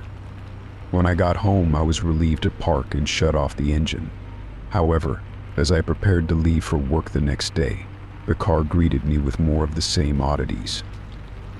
The doors locked and unlocked repeatedly while I was loading my bag into the trunk. I checked the car's settings, but everything seemed normal. I began to worry that there was a malfunction, so I decided to have it serviced. At the repair shop, the mechanic ran diagnostics but found nothing out of the ordinary. They couldn't replicate the issues I had described, and the car seemed to function fine during their tests. Frustrated, I picked up my car and drove home, trying to shake off the growing unease. That night, as I reviewed the car's data logs on my phone, something I had started doing to track the strange behaviors, I was startled by what I saw. The logs showed numerous unexplained trips to locations I had never visited. My car had apparently been traveling long distances during times I was certain I had been at home or at work. I returned to the mechanic the next day, armed with the data logs and my increasing concerns. The mechanic reviewed the logs and, despite his expertise, found nothing out of the ordinary in the car's electronic system. He suggested it might be a glitch in the software, but I couldn't shake the feeling that something more sinister was at play. I began to fear for my safety on the road. The car's behavior became more erratic. The headlights flashed on and off. The windshield wipers turned on during dry weather, and the horn blared spontaneously. It felt like someone or something was manipulating the car's systems from afar. The sense of being watched was palpable. I wondered if someone had hacked into the car's electronic systems, though I had no idea how or why. The car's strange behavior continued unabated. One night, while parked outside my apartment, I saw a shadowy figure near the vehicle. I couldn't make out details, but the figure seemed to be tampering with something on the driver's side. My heart raced, and I rushed outside, but the figure was gone. The car, of course, showed no signs of tampering when I checked it. The locks, radio, and GPS continued their erratic performances, but I couldn't find any physical evidence of interference. Determined to uncover the truth, I decided to install a dash cam with surveillance capabilities. I wanted to record everything that happened with the car, hoping it might provide some answers. The dash cam's footage was both eerie and puzzling. While the recordings showed my car's bizarre behaviors, there was no sign of an external intruder. There were no shadowy figures or suspicious individuals, just the inexplicable actions of the vehicle itself. As weeks went by, my paranoia deepened. I started to take different routes to work, avoided driving at night, and even considered selling the car, though the thought of parting with it filled me with dread. The idea that someone could have such control over my car was unsettling. I feared for my safety every time I got behind the wheel. One evening I was driving home after a long day at work, my nerves frayed and my mind exhausted. The car's GPS suddenly recalibrated itself and began guiding me to an unfamiliar, remote location. My heart pounded as I followed the instructions, unable to shake the feeling that I was being led somewhere dangerous. When I finally arrived at the location, a deserted warehouse on the outskirts of town, I hesitated before getting out.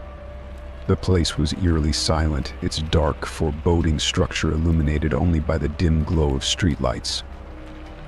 I approached the building cautiously, my senses on high alert. The warehouse was abandoned, its windows boarded up and its doors rusted shut.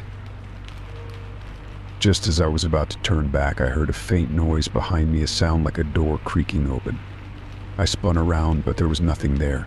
I quickly got back into my car and drove away, my mind racing with thoughts of who or what might have led me to that place. The experience left me shaken, but it also drove me to take drastic measures. I sought help from a cybersecurity expert who specialized in automotive technology. He conducted a thorough investigation and found that my car had been compromised by a sophisticated hacking device, one that allowed an external party to manipulate the vehicle's systems. The hacker's motives remained unclear, but the expert assured me that the device had been removed and my car's systems were now secure. With the immediate threat removed, I felt a sense of relief.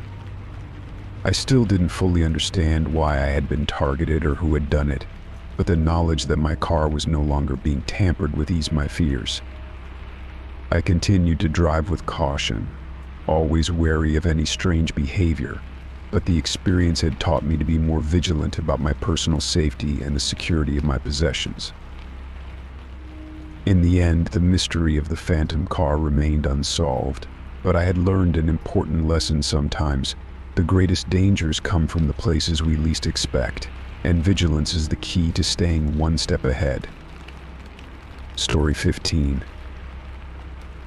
The postcard arrived on an ordinary Tuesday, its arrival almost imperceptible amid the routine of my day. I was sorting through my mail, half listening to the news on the radio, when I came across it. The postcard was simple enough, an unremarkable piece of cardstock with a glossy image of my house on the front.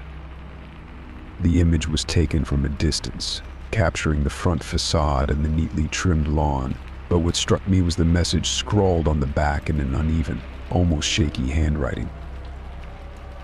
I know your secret. There was no return address, only a generic postmark from a location I couldn't place. The address written on the postcard was fictitious, a jumble of numbers and letters that led nowhere. I turned the postcard over in my hand, my heart pounding. My house looked the same as always in the picture, but the message was a chilling reminder that someone knew something about me, something they shouldn't. My initial reaction was disbelief. It had to be a prank, a misguided attempt at intimidation, or a misguided joke. I tossed the postcard aside, trying to push it from my mind, but as the hours passed, an uneasy feeling settled over me, growing with each tick of the clock. That evening, I decided to take action. The message was vague, but the implication was clear. Someone had been watching me, or at least my house, and they knew something about me that made me uneasy. I had to make sure my home was secure. I went through every room, checking windows and doors and scrutinizing every corner for any sign of tampering. Nothing seemed out of place. Everything was as it should be. Despite my thorough check, the feeling of vulnerability lingered. The postcard had been a disturbing reminder of how exposed I felt. The fact that someone knew my address, had access to a photo of my house, and was able to send such a menacing message filled me with dread. I considered contacting the police, but without more concrete evidence or a clear threat, there wasn't much they could do. I had already reported the texts I'd received earlier, and with little to show for it, I doubted they would offer much help this time. The days that followed were marked by a heightened sense of paranoia. I avoided leaving the house alone, often asking friends to accompany me if I had to run errands or go out. I found myself constantly glancing over my shoulder, jumpy at every sound. Even the slightest rustle outside made me freeze, my mind racing with all sorts of unsettling possibilities. I began to pay more attention to my surroundings, watching for anyone who seemed out of place. My neighbors, who had always been friendly and familiar, now seemed like potential suspects. I couldn't shake the feeling that someone was lurking, watching my every move. I even started to wonder if the postcard was just the beginning, a warning of something more sinister to come. One night, unable to sleep, I sat by the window, staring out into the darkness. The house was silent, the only sounds coming from the occasional car passing by on the street. My thoughts kept drifting back to the postcard, to the eerie message and the unsettling knowledge that someone had been watching me. As the weeks went by, the fear became a part of my daily life. I began to obsess over every detail, trying to find something, anything, that might explain who could have sent the postcard. I went through old photographs, searched through every document related to my house, and even contacted previous owners to see if they had experienced anything unusual. But there were no leads, no answers. The postcard remained on my desk, a constant reminder of the unknown threat. It was as if the message was engraved into my mind, a haunting mantra that kept me on edge. I tried to go about my life as normal, but the fear was always there, lurking in the back of my mind. One evening, as I was preparing dinner, I heard a knock at the door. My heart raced as I approached it, peeking through the peephole. I saw a stranger standing on the other side, holding a large envelope. I hesitated, my mind racing with thoughts of what might be inside. When I opened the door cautiously, the stranger handed me the envelope without a word and quickly left. I closed the door behind me and turned the envelope over. It was unmarked, with no return address, just like the postcard. I tore it open with trembling hands, hoping for some clue, some explanation. Inside, I found another postcard, this time with a different image, a close-up of the front door of my house. The message on the back was even more unsettling than the first. I'm always watching. You can't hide from me. The words sent a chill down my spine. It was clear now that the sender was not only aware of my location but was also actively monitoring my every move. The postcard had become a sinister game, and I was the unwilling participant. I took the new postcard to the police, but with no additional evidence, they could do little more than advise me to remain vigilant. They increased patrols in the area, but the reassurance felt hollow. The sense of being watched was all-consuming, and the postcards seemed to be a way to taunt me, to remind me of my helplessness. As the months went by, the postcards stopped arriving. The silence was almost as unnerving as the messages had been. I remained on edge, constantly aware of my surroundings, and took extra precautions to secure my home. The knowledge that someone had once known so much about me and had intruded into my private space lingered, a haunting reminder of how vulnerable I had felt. In the end, the postcards had not only disturbed me but had changed the way I lived my life. I had become more cautious, more aware, and less trusting. The haunting messages were a stark reminder of the fear and anxiety that can accompany the unknown, leaving an indelible mark on my sense of security. Story 16. The excitement of moving into a new apartment quickly gave way to an unsettling sense of dread. My new place was supposed to be a fresh start, a place where I could leave behind the stresses of my old life and find some semblance of peace. The building was old but well maintained, with spacious rooms and charming features that I had fallen in love with at first sight. Little did I know, the peace I saw would be quickly overshadowed by a mounting sense of fear. It began with the first note. I came home one evening to find a small, folded piece of paper slipped under my door. The note was neatly written in black ink, but the message was anything but friendly. "I know what you did it read, and I'm watching you." There was no signature, no indication of who might have sent it. I brushed it off as a prank or a misunderstanding, though the ominous tone left me feeling uneasy. Over the next few days, more notes appeared. Each one was different, but carried a similar theme of accusation and intimidation. "You think you can hide one note read, but I see everything another threatened. You're not safe here. I know all about your past." The details were chilling specifics about my job, my daily routines, even my family members. It was as if the writer knew me intimately, yet I had no idea who they could be. The mounting paranoia began to affect every aspect of my life. I couldn't shake the feeling that someone was watching me, following me, even when I was out in public. My nerves were on edge, and every small sound in the apartment seemed amplified. I would check the locks on my doors multiple times each night, and I began avoiding leaving the apartment alone, fearful of what might happen if I did. Desperate for answers, I contacted the landlord. Mr. Collins was a gruff but well-meaning man in his late 60s. When I explained the situation, he seemed genuinely concerned and promised to look into it. However, after a few days of investigation, he returned with little progress. "We've checked the security footage and spoken with the staff," he said, "but no one has seen anything unusual. The building surveillance doesn't show anyone coming and going who shouldn't be." I was frustrated and disheartened.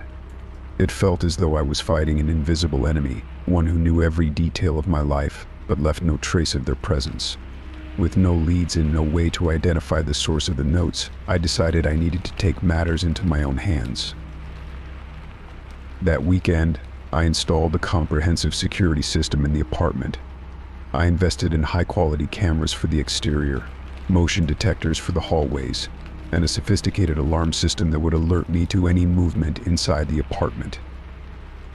The installation process was intrusive and expensive, but the peace of mind it promised was worth it. Once everything was set up, I felt a slight reprieve. The cameras provided a sense of security, and the knowledge that my movements were being recorded gave me some comfort. I hoped that the visibility of the cameras would deter whoever was responsible for the notes and bring an end to the harassment. But the notes didn't stop. If anything, they became more frequent and more personal. The new messages included details that only someone very close to me would know: my preferences for certain foods, my work schedule, and even the names of friends I had mentioned in passing. "You think a few cameras will keep me away?" one note taunted. I'm always closer than you think. The constant fear of an unseen threat began to erode my sense of normalcy. I would review the security footage obsessively, hoping for some clue or sign of who might be behind the harassment. Each night, as I watched the recorded footage, I scanned for any unusual movements or people lingering near my apartment, but there were no clear answers. The situation reached a boiling point when I received a note that detailed a specific event from my past, a painful experience that I had rarely spoken about. "You haven't forgotten, have you?" it said. "Your past is catching up with you." I was horrified. How could someone know about such personal and private aspects of my life? It felt as though my entire existence was under scrutiny. Feeling trapped and exhausted, I reached out to the police for assistance. They conducted a thorough investigation, but despite their efforts, they couldn't find any evidence or trace of the stalker. "We'll keep an eye out for anything unusual," Officer Martinez said, "but without more information, it's challenging to pinpoint who might be behind this." I felt helpless and isolated, trapped in a cycle of fear and anxiety. The security system, while providing some peace of mind, did little to quell the growing sense of paranoia. I became hyper-aware of my surroundings, always on edge and constantly looking over my shoulder. The once charming apartment had turned into a prison, with each day feeling like a battle to maintain a semblance of normalcy. Despite the ongoing harassment, I eventually found some solace in the routine of the security measures. I continued to document every note and detail of the incidents, hoping that one day would lead to a breakthrough. The police remained involved, though the case seemed to stall. It was only when I decided to move out of the apartment that the harassment abruptly stopped. As I packed my belongings, I couldn't help but feel a sense of relief mingled with lingering fear. The apartment that had once been my sanctuary had become a place of constant dread, and leaving it behind was both a victory and a concession. The new place, though not without its own challenges, offered a fresh start. I had learned to be more cautious and aware, and I vowed to never let my guard down again. The notes and the fear that had consumed me were behind me, but the experience had left a mark. Even now, as I settle into my new home, I remain vigilant, aware that the shadows of the past can sometimes follow you, even when you think you've escaped them. Story 17. I was alone in my apartment, relishing the solitude after a long week of work. The place was modest but comfortable, a sanctuary where I could unwind without interruption. My evenings were usually spent relaxing with a good book or catching up on my favorite shows. But lately something had been disturbing my peace. It started subtly.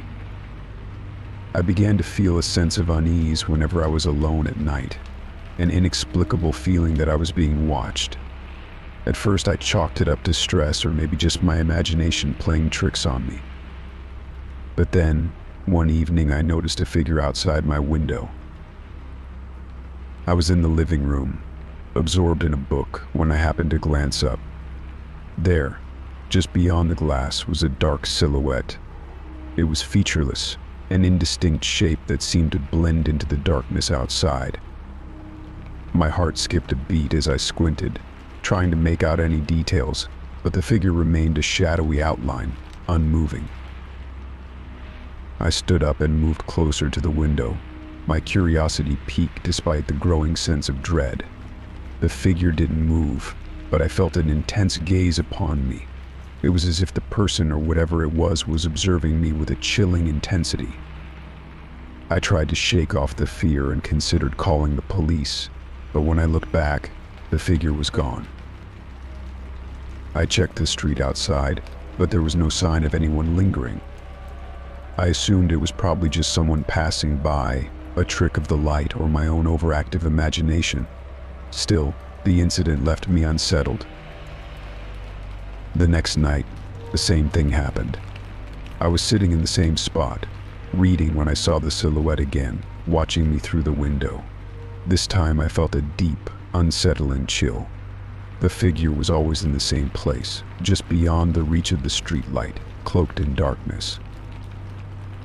I decided to confront whatever or whoever it was. I approached the window cautiously, pulling back the curtain just enough to get a better look. But as soon as I got close, the figure vanished into the night, leaving me staring at an empty street. Determined to get to the bottom of this, I started to take more precautions. I installed heavy curtains and blinds on all my windows, hoping they would provide some privacy and keep the figure at bay. I also started locking my windows and checking the locks obsessively before going to bed.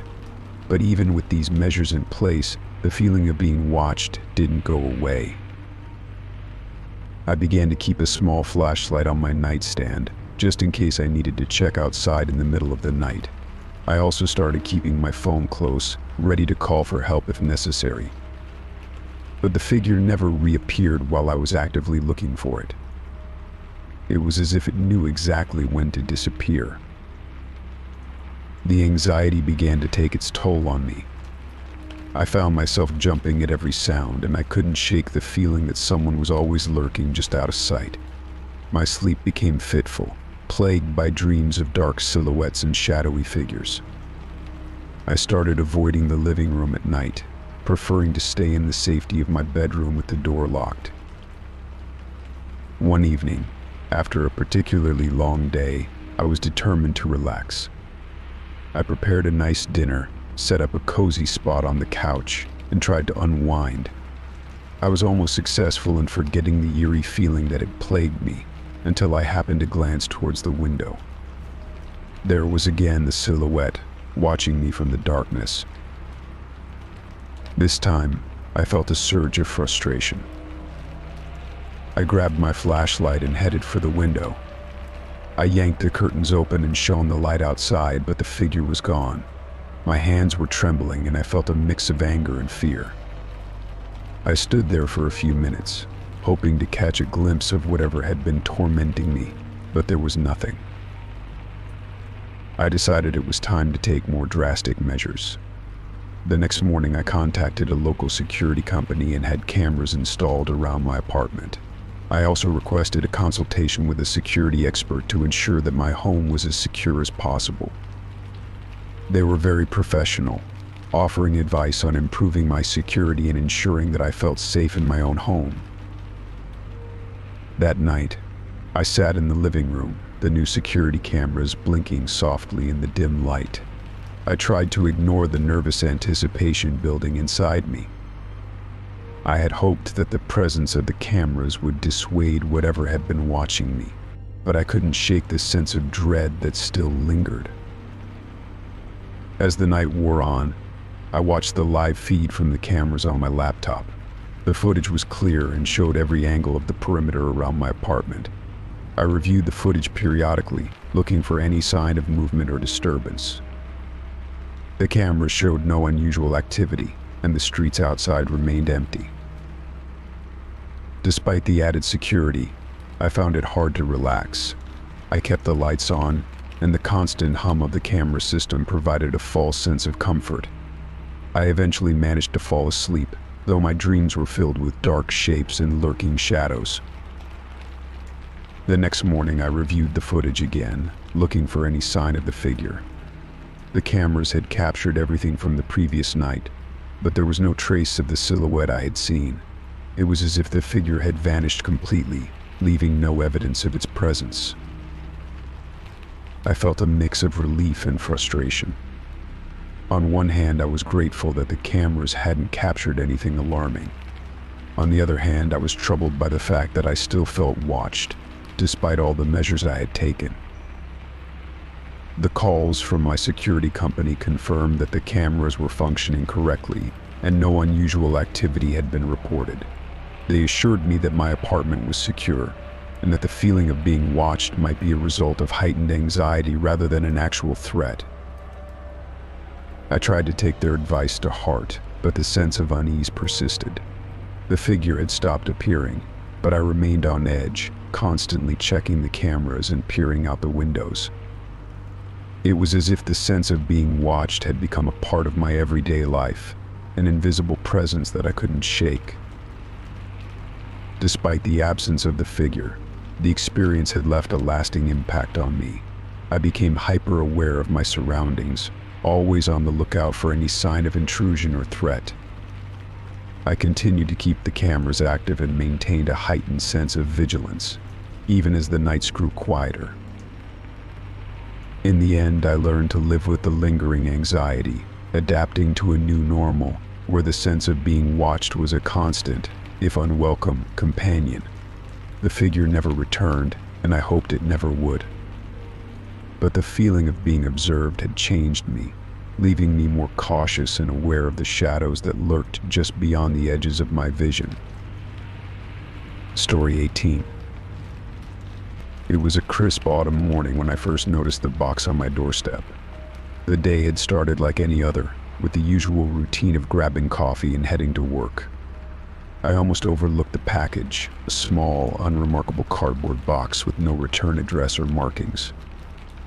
It was only when I saw the label with my name that I hesitated and decided to investigate further. Inside the box was something that made my blood run cold: a pair of my own used shoes. They were scuffed and worn, the laces slightly frayed. I recognized them immediately, a pair of old sneakers I had discarded weeks ago. Alongside the shoes was a note, written in an unfamiliar, slightly uneven handwriting: "I'm following your every step." My heart raced as I stared at the shoes. How had someone gotten their hands on them? More importantly, who was behind this unnerving message? I tried to calm myself and consider the possibilities. Maybe it was a prank from a friend, though none of my friends had ever been this intrusive or sinister. To be sure, I decided to check my home security cameras. The cameras covered every angle of my front porch, and I was confident they would have recorded any unusual activity. I pulled up the footage from the previous night and began to watch. What I saw only deepened my unease. There was no footage of anyone dropping off the package. The timestamp showed the box had appeared out of nowhere, without any person or vehicle in sight. My mind raced through the implications. Someone had been able to get close to my house without leaving a trace on the cameras. The realization that someone might have been watching me, tracking my movements, made me feel vulnerable and exposed. My daily routines, the places I visited, everything suddenly felt compromised. As the days passed, the message in the note haunted me. I began to scrutinize every detail of my life. I noticed how often I followed the same routes to work, the same paths during my evening walks. The predictability of my routine suddenly seemed dangerous, like a map someone could use to track my movements. I started varying my routes, taking different paths to work and exploring new coffee shops and parks. Every time I saw someone on the street who seemed out of place, my heart would race. I avoided making eye contact with anyone who appeared to be watching too closely, and I became hyper-aware of my surroundings. Despite these precautions, the anxiety of being watched never fully left me.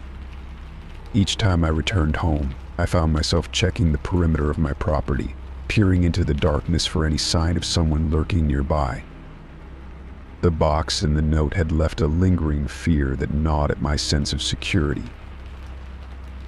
One evening, as I returned from a new grocery store I had started frequenting, I noticed a figure standing on the opposite side of the street. The person was wearing a dark coat and hat, their face obscured by the shadows. The sight of them made my pulse quicken, and I instinctively took a longer route home, circling the block to avoid any potential confrontation. I arrived at my apartment, the unsettling figure still on my mind. I decided to take more proactive measures. I installed additional security cameras around my property, focusing on blind spots that the previous system might have missed. I also began to keep a detailed log of my daily activities, noting every place I visited and every person I encountered. The thought of someone tracking me made me increasingly paranoid, but I hoped that by documenting everything, I might uncover some pattern or clue. Weeks went by with no new developments, but the fear remained. I tried to keep up with my new routines and habits, hoping to throw off whoever was watching me. Still, the feeling of being followed persisted. I avoided staying out too late and always ensured that I wasn't being followed by taking circuitous routes home. The constant vigilance was exhausting, and the tension made it difficult to focus on anything else. One night, as I was reviewing my security footage, I noticed something unusual. There was a brief moment where the footage seemed to glitch, a few frames where the image distorted and flickered. In those moments, I could make out a shadowy figure moving near my front door. It was barely perceptible, but it was enough to reignite my fear. I decided to show the footage to the police, hoping they could provide some assistance. They were concerned but found the evidence inconclusive. They advised me to continue monitoring the situation and assured me they would increase patrols in the area. The lack of concrete evidence and the inability to identify the shadowy figure left me feeling frustrated and helpless. As the months passed, the intensity of the fear gradually diminished, but it never fully disappeared. I continued to live cautiously, maintaining my vigilance and alternating my routines. The thought of the shoes and the cryptic note became a haunting memory, a reminder of the unsettling reality that someone had been close enough to invade my privacy and unsettle my life. Despite the absence of further contact, I couldn't shake the feeling that the person behind the note was still out there, watching from the shadows. The fear of being followed had become a part of my life, a constant, unnerving presence that had forever altered my sense of safety. Every now and then, when I notice something unusual or catch a glimpse of someone watching from afar, the anxiety flares up again. The memory of the shoes and the note serves as a chilling reminder that, even in the most familiar of places, danger can be closer than we think. Story 19. It started as an ordinary evening. I was cleaning the bathroom, something I found soothing after a long day. The bathroom mirror was my focus, its surface fogged up with steam from a hot shower. As I wiped away the condensation with a soft cloth, I noticed something odd. My reflection didn't quite match my movements. At first, I thought it was a trick of the light. Maybe the steam had created some sort of optical illusion. I shrugged it off and continued scrubbing the mirror, but the feeling of unease persisted. My reflection seemed to lag slightly behind my actual movements, as if there was a brief delay in synchronization. I paused and stared at the mirror, trying to see if I was imagining things. My reflection remained frozen in a smile while my real self frowned in confusion. I shook my head, trying to clear my thoughts. Perhaps fatigue was playing tricks on me. I wiped the mirror again, hoping to dispel whatever strange effect was occurring. But the distortions only grew more unsettling. My reflection began to twist and warp, displaying a series of unsettling expressions, frowns, sneers, and even looks of terror, while my own face remained neutral. It was as if the mirror was showing me the emotions of someone else, someone I didn't recognize. I felt a shiver run down my spine as I watched my reflection contort into shapes that were almost grotesque. Desperate to understand what was happening, I tried to wipe the mirror clean again. I even used a different cloth, scrubbing with more force. But no matter how much I cleaned, the distortions remained. Each time I looked away and then back, the reflection would change, as if it were mimicking someone or something else. I felt a growing sense of dread as the expressions became increasingly distorted and unsettling. My reflection's eyes would widen in fear, or it would make a face as if screaming silently. I tried to calm myself, convincing myself that it was just a trick of the mirror, or perhaps a psychological phenomenon. But every time I looked away and then back, the reflection seemed to be more insistent, more animated, as if trying to communicate something. The situation reached a crescendo one night when I was brushing my teeth before bed. As usual, I glanced at the mirror while brushing, and for a moment, everything seemed normal. But then I noticed a subtle shift. My reflection's eyes were following me with an intensity that was both unsettling and unnerving. I spat out the toothpaste and leaned closer to the mirror, trying to understand what was happening. That's when the reflection did something that made my blood run cold. It began to mimic my movements with a lag, but then started to do things that I wasn't doing at all. It turned its head slowly, as if examining me with curiosity. It raised its hand and traced a path across the mirror, leaving a smudge that didn't align with my own hand. The movements were deliberate, almost mocking. I pulled back in shock, dropping my toothbrush. The reflection followed my every move, mimicking my startled reaction but with an eerie delay. My reflection's eyes widened in a way that suggested it was looking at something behind me, even though I was alone in the room.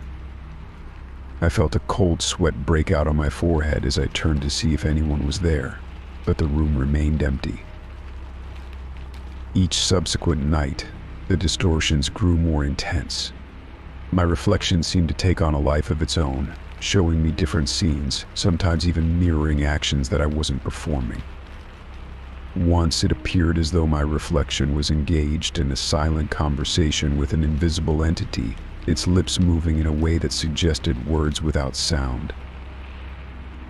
I began to fear looking into the mirror, avoiding the bathroom as much as possible. When I did have to use it, I would keep my eyes averted, focusing on other tasks to avoid the growing terror. I installed a curtain over the mirror, hoping to block out whatever malevolent force seemed to be taking hold. Despite these precautions, the sense of unease never left me. Even with the curtain drawn, I could feel the presence of something watching me. The distortions in the mirror had left me feeling like a prisoner in my own home, trapped by an unknown force that was trying to communicate or perhaps torment me. In a final attempt to understand the phenomenon, I reached out to a local historian who specialized in the supernatural. After explaining my experiences, he suggested that old mirrors sometimes hold on to residual energies or entities. He recommended having the mirror blessed and then disposed of, claiming that it might rid the space of any lingering presence. With no other options left, I followed his advice. I arranged for a local priest to bless the mirror, and then carefully wrapped it in cloth before disposing of it. I replaced it with a new mirror, hoping that the issue had been resolved. The new mirror did not exhibit any strange behavior. My reflection was now normal, and the distortions had ceased. However, the experience left a lasting impression on me. I could no longer look at a mirror without feeling a twinge of apprehension, and the echoes of that unsettling night haunted me. The mirror had been a gateway to something inexplicable, a reminder of the shadows that linger just out of sight, waiting for the chance to reveal themselves. Story 20. The morning started like any other. I woke up, groggy from a night of restless sleep, and stumbled out of bed. As I shuffled into the living room, still wrapped in my blanket, I froze. There, sitting comfortably on my couch, was a stranger, deeply engrossed in a book. The sight was so surreal it took a moment for my brain to register what was happening. The man was in his mid-30s, wearing a light blue shirt and jeans. His posture was relaxed, and he appeared completely at ease, flipping through the pages of the book with a calm, deliberate pace. The sun streaming in through the windows cast a warm glow on the scene, but it did nothing to dispel the cold fear that gripped me. For a few seconds I stood there, frozen in place, my mind racing. How had he gotten in? My doors were locked, and I had no idea who this person was or what his intentions might be. I finally managed to muster enough courage to speak. "Who are you?" I asked, trying to keep my voice steady. "What are you doing in my house?" The man looked up from his book, his expression softening into a benign smile. "I was waiting for you," he said, his voice calm and unhurried. My heart pounded in my chest. The way he spoke, as if this were a perfectly normal situation, only heightened my sense of unease. I quickly reached for my phone, my hands shaking, and dialed 911. I tried to maintain my composure as I explained the situation to the operator, though my voice wavered with fear. As I spoke, I kept my eyes on the intruder, who continued to sit there, seemingly unfazed by the commotion. He didn't make any move to leave or approach me, just sat there, as if waiting for some invisible cue. The police arrived within minutes, their footsteps echoing through the house. I led them to the living room, but to my shock and growing anxiety, the man was gone. The room was empty, save for the book lying on the couch. My stomach churned as I noticed the book's cover. It was a classic novel, one I had never seen before, and it was now resting on my furniture, an eerie reminder of the stranger's presence. The officers conducted a thorough search of the house, but found no signs of forced entry, no indication that anyone had been there recently other than the book on the couch. They checked all the windows and doors, finding them securely locked. The intruder had vanished without a trace, leaving behind only that unsettling book. As the officers questioned me, I felt a rising sense of dread.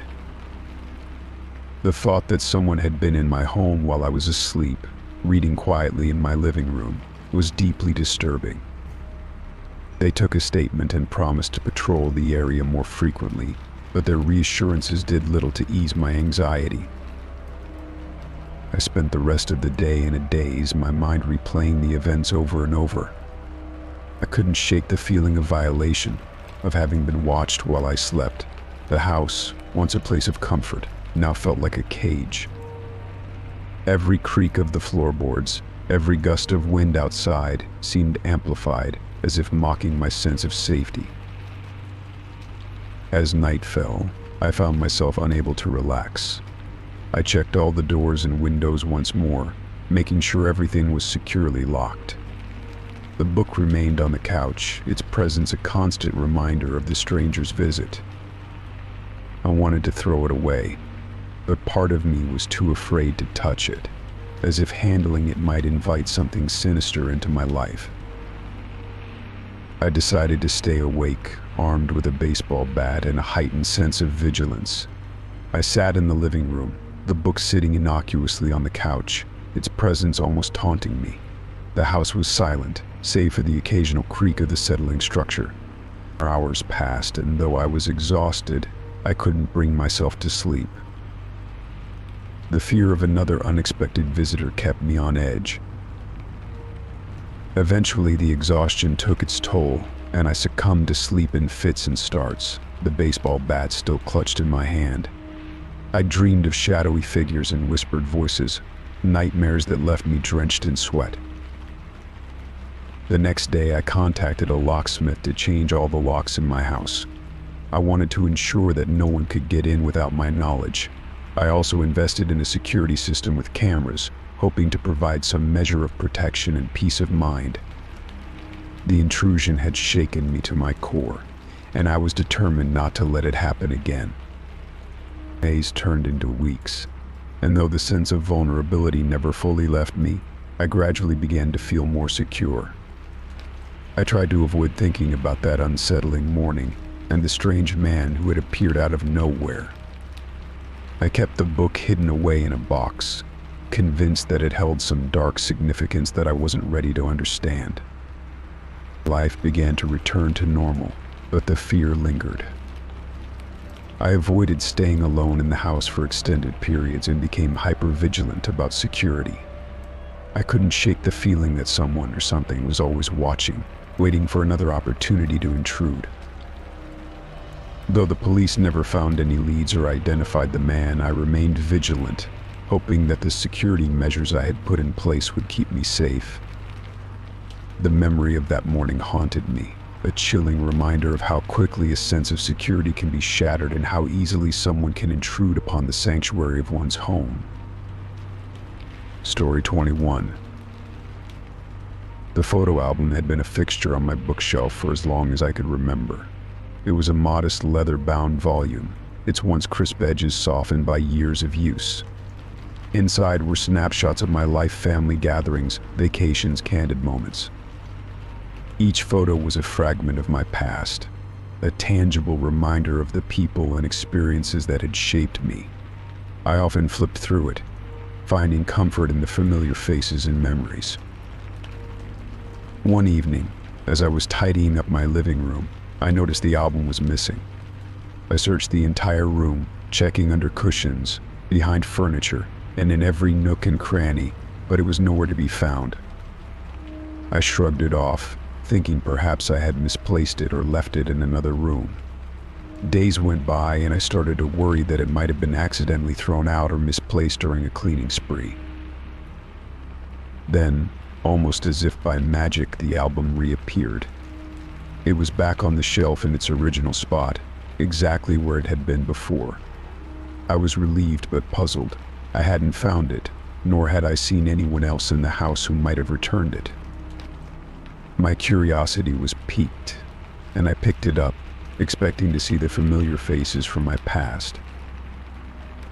However, when I opened the album, a chill ran down my spine. The photos had been rearranged, and the images were unlike any I had seen before. The familiar snapshots were gone, replaced by disturbing and unfamiliar faces. Each page was filled with strangers, their expressions ranging from serene to unsettlingly intense. They stared out from the pages, their eyes seeming to follow me as I flipped through the album. The rearrangement was meticulous. The photos were ordered in a way that felt intentional, almost as if they were telling a story. But the story was foreign and disconcerting. The faces were not just random, they seemed to be watching me with a disturbing awareness. There were no captions or identifying marks, just the eerie, unfamiliar faces, one after another. I tried to make sense of the situation. Had someone broken into my home and tampered with the album? It seemed improbable, but the thought that someone had been in my personal space without my knowledge was deeply unsettling. I searched the rest of the house for signs of tampering, but everything else appeared untouched. There were no signs of forced entry or disturbance. The more I examined the album, the more the images seemed to affect me. Some of the faces had an almost spectral quality, their features blurred or distorted in a way that made them appear unnatural. I felt as though they were not just photographs but something more sinister. The way the eyes seemed to follow me made it hard to look away. Every time I turned the page, I half expected to see one of the figures reaching out, or worse, emerging from the photo. I reached out to friends and family, hoping to get some perspective. I showed them the album and described the situation, but they were equally puzzled. None of them recognized the faces in the photos, and no one could offer an explanation for their appearance. They suggested that I might have dreamt about the album, or that it was a result of some obscure prank. But the more I thought about it, the more the sense of intrusion grew. The photos were not just disturbing, they were a violation of my privacy. It felt as if someone had deliberately invaded my personal space and rearranged my memories to unsettle me. The album, once a cherished collection of moments from my life, had become a source of anxiety and fear. I decided to take the album to a local photo expert, hoping they could provide some insight. The expert examined the photos and confirmed that they were genuine prints, not digitally altered. However, they couldn't identify the subjects or explain how they had ended up in my album. Their inability to provide answers only added to my unease. As days turned into weeks, the album remained a constant source of dread. I tried to avoid looking at it, but it was hard to ignore the presence of those unsettling faces. I considered disposing of it, but the thought of throwing away something that had been in my possession for so long felt wrong. I couldn't shake the feeling that getting rid of it might be admitting defeat, or worse, acknowledging that the intrusion had won. I began to notice other subtle changes around the house. Small objects would be out of place, or I would find things in locations I was sure I hadn't left them. It was as if the house itself was conspiring to reinforce the feeling of unease that the album had introduced. Every creak of the floorboards or rustle of the curtains made me jump, and I became increasingly paranoid about my surroundings. I even began to wonder if the album was somehow connected to these occurrences. Had it somehow opened a door to something sinister, or was it merely a catalyst for my own growing anxiety? The constant presence of those unsettling faces made it hard to think clearly. Eventually, I decided to lock the album away in a box and store it in the attic, hoping that removing it from my immediate environment might help me regain a sense of normalcy. The attic was a dark, dusty space, rarely visited, and I hoped that by keeping it there I could distance myself from the feeling of intrusion it had brought. Despite my efforts, the unease remained. The faces from the album lingered in my mind, and the feeling of being watched persisted. The album had transformed from a simple collection of memories into a symbol of violation and fear. It was a constant reminder that even the most familiar and comforting things could be turned into sources of dread. Story 22. It was a quiet evening when my phone rang with an anonymous number. I was in the middle of cooking dinner, the aroma of garlic and herbs filling the kitchen. I glanced at the screen, puzzled by the unknown caller. The phone rang again, and despite my better judgment, I answered. "Hello," I said, trying to keep my voice steady. There was no response at first, just a disconcerting silence on the other end.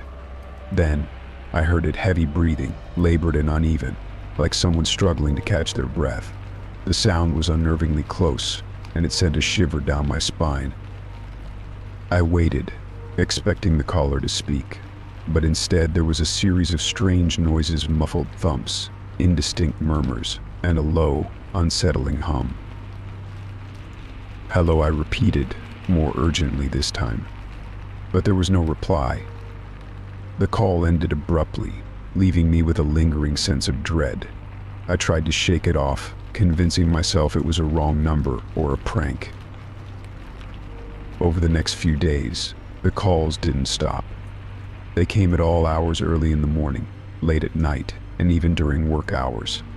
Each call was the same heavy breathing and strange noises. I tried to block the number, hoping it would stop the harassment. But instead of decreasing, the calls began to come from different numbers, each one more disturbing than the last. The anonymity of the calls only added to my growing sense of fear. One night, the phone rang just as I was about to go to bed. I hesitated but answered, hoping to confront the caller directly. The same heavy breathing greeted me, accompanied by an eerie, rhythmic scratching sound that seemed to echo through the phone line. I could barely make out a faint, almost imperceptible whisper in the background, but the message was too garbled to understand.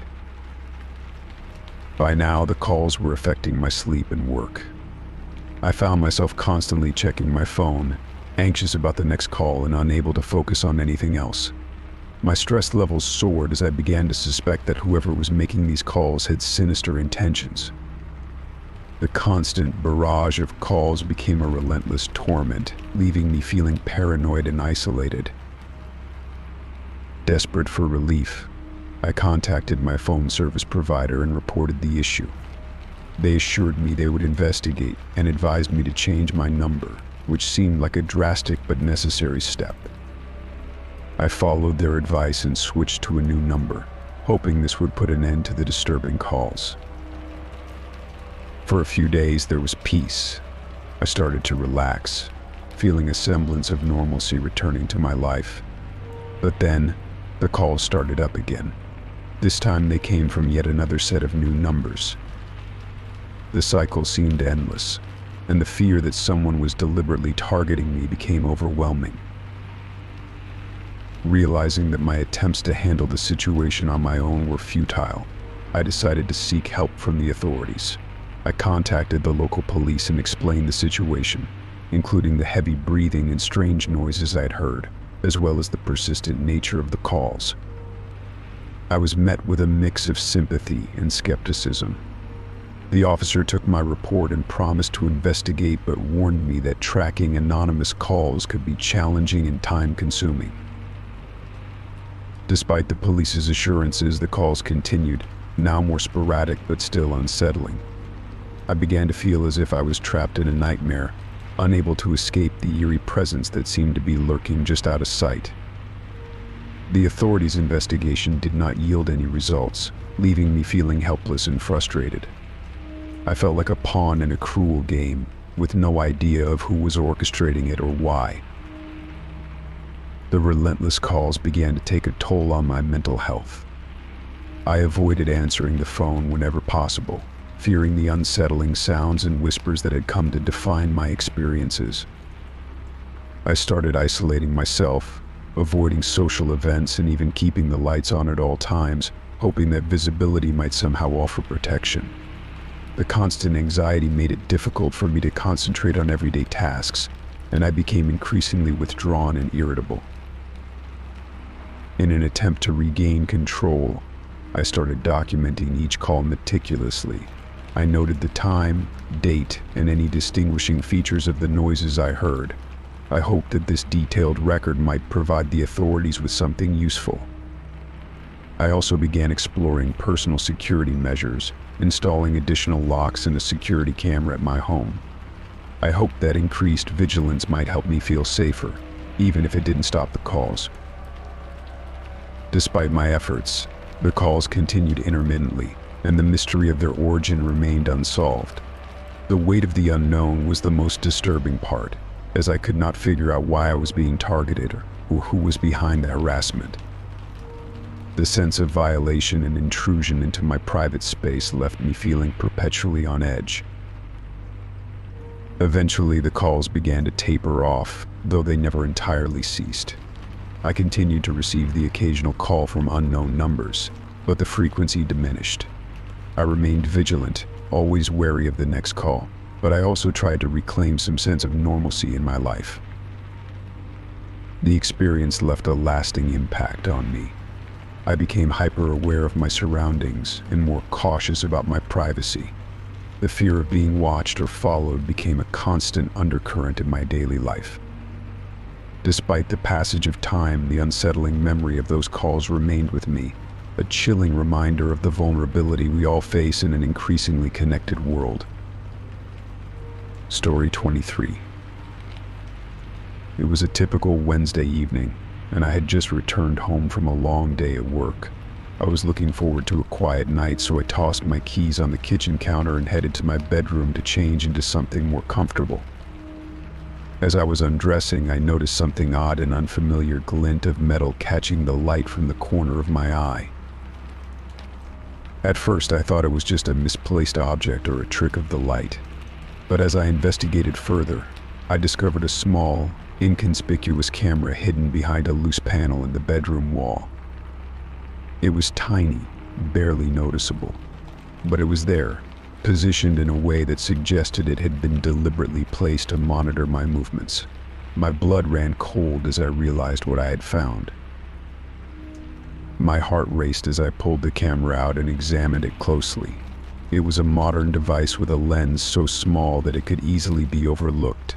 The realization that someone had been watching me, possibly for weeks or even months, sent shivers down my spine. I felt a surge of panic and anger. How had this gone unnoticed? And more importantly, who had done this? Without wasting any time, I picked up my phone and dialed 911. I explained the situation to the operator, trying to keep my voice steady despite the rising tide of fear. Within minutes, the police arrived, and I showed them the camera I had found. They took it into evidence and began an investigation. The officers were professional and courteous, but I could tell from their expressions that they were as disturbed by the discovery as I was. They conducted a thorough search of my home, checking for other hidden devices or signs of tampering. They interviewed me about any recent strange occurrences or suspicious individuals I might have noticed. I told them about the occasional strange noises and the feeling of being watched, but I hadn't suspected anything as sinister as this. The police took the camera for forensic analysis, hoping to find any clues about its origin or the person who had placed it. They promised to keep me updated on their progress, but as days turned into weeks, their updates were few and far between. The forensic results were inconclusive. There were no fingerprints, no identifying marks, and the camera's data didn't lead to any concrete leads. It seemed to be a dead end. The violation of my privacy had a profound effect on me. I found myself constantly on edge, unable to shake the feeling that I was being watched even when I was alone. The safety and comfort of my home were shattered, and every small noise or movement seemed magnified, a reminder of the intrusion I had experienced. I took it upon myself to conduct a more exhaustive search of my home, looking for any other hidden cameras or recording devices. I checked every nook and cranny, examining electrical outlets, vents, and any potential hiding spots. I even hired a professional to conduct a sweep of the property, but they found nothing. It was both a relief and a source of frustration. Relief that there were no more hidden devices, but frustration that I could not understand why someone had targeted me. The days turned into months, and life gradually returned to a semblance of normalcy. I tried to rebuild my sense of security, but the experience had left a lasting impact.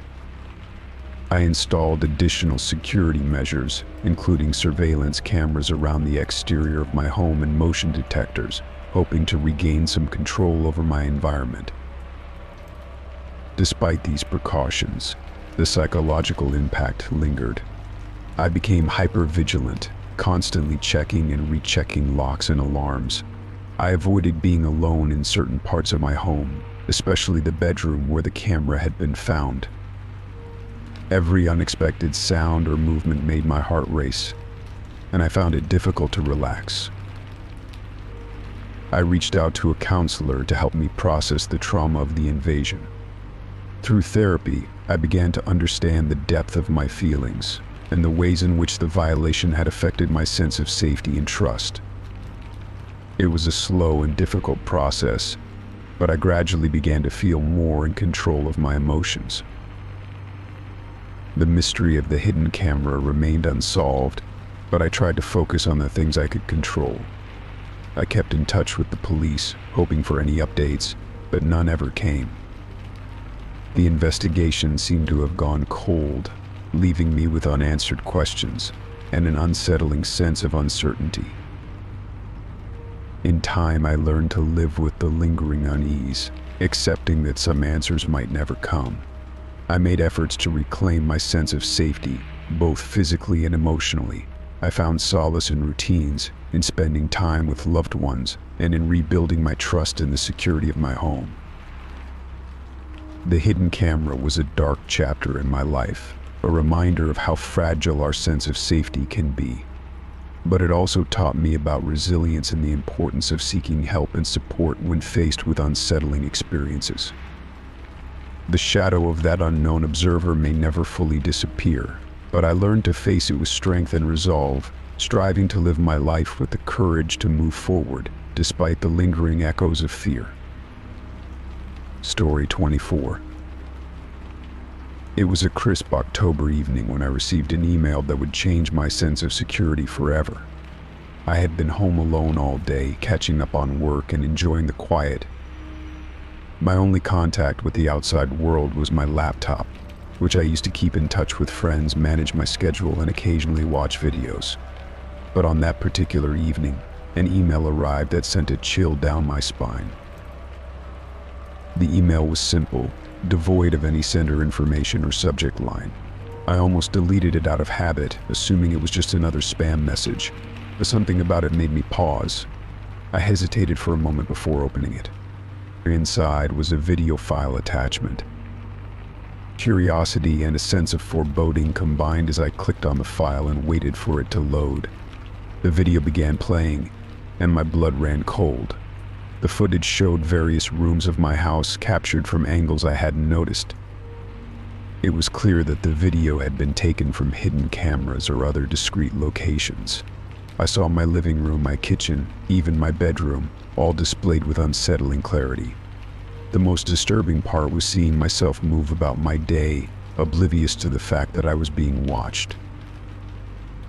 The video seemed to be recorded over several hours. It showed me making coffee, working at my desk, and even lounging on the couch while reading a book. It was as though I had been under constant surveillance. The footage was edited together seamlessly, and there were no signs of tampering or glitches, just a chilling, omnipresent gaze. As the video ended, a single line of text appeared on the screen. I'm always watching. The message was stark and simple, but it was enough to send my mind racing. I felt a cold sweat break out on my forehead. The invasion of privacy was not just unsettling, it was terrifying. I immediately tried to trace the source of the email, but my attempts led to dead ends. The email address was untraceable, and the IP address of the sender was masked, offering no clues as to who might be behind this disturbing act. I spent the rest of the evening in a state of heightened anxiety. I reviewed every corner of my home, searching for hidden cameras or signs of intrusion. I even climbed into the attic and checked behind the walls, but found nothing out of the ordinary. It was as though the footage had been captured by some invisible, all-seeing eye.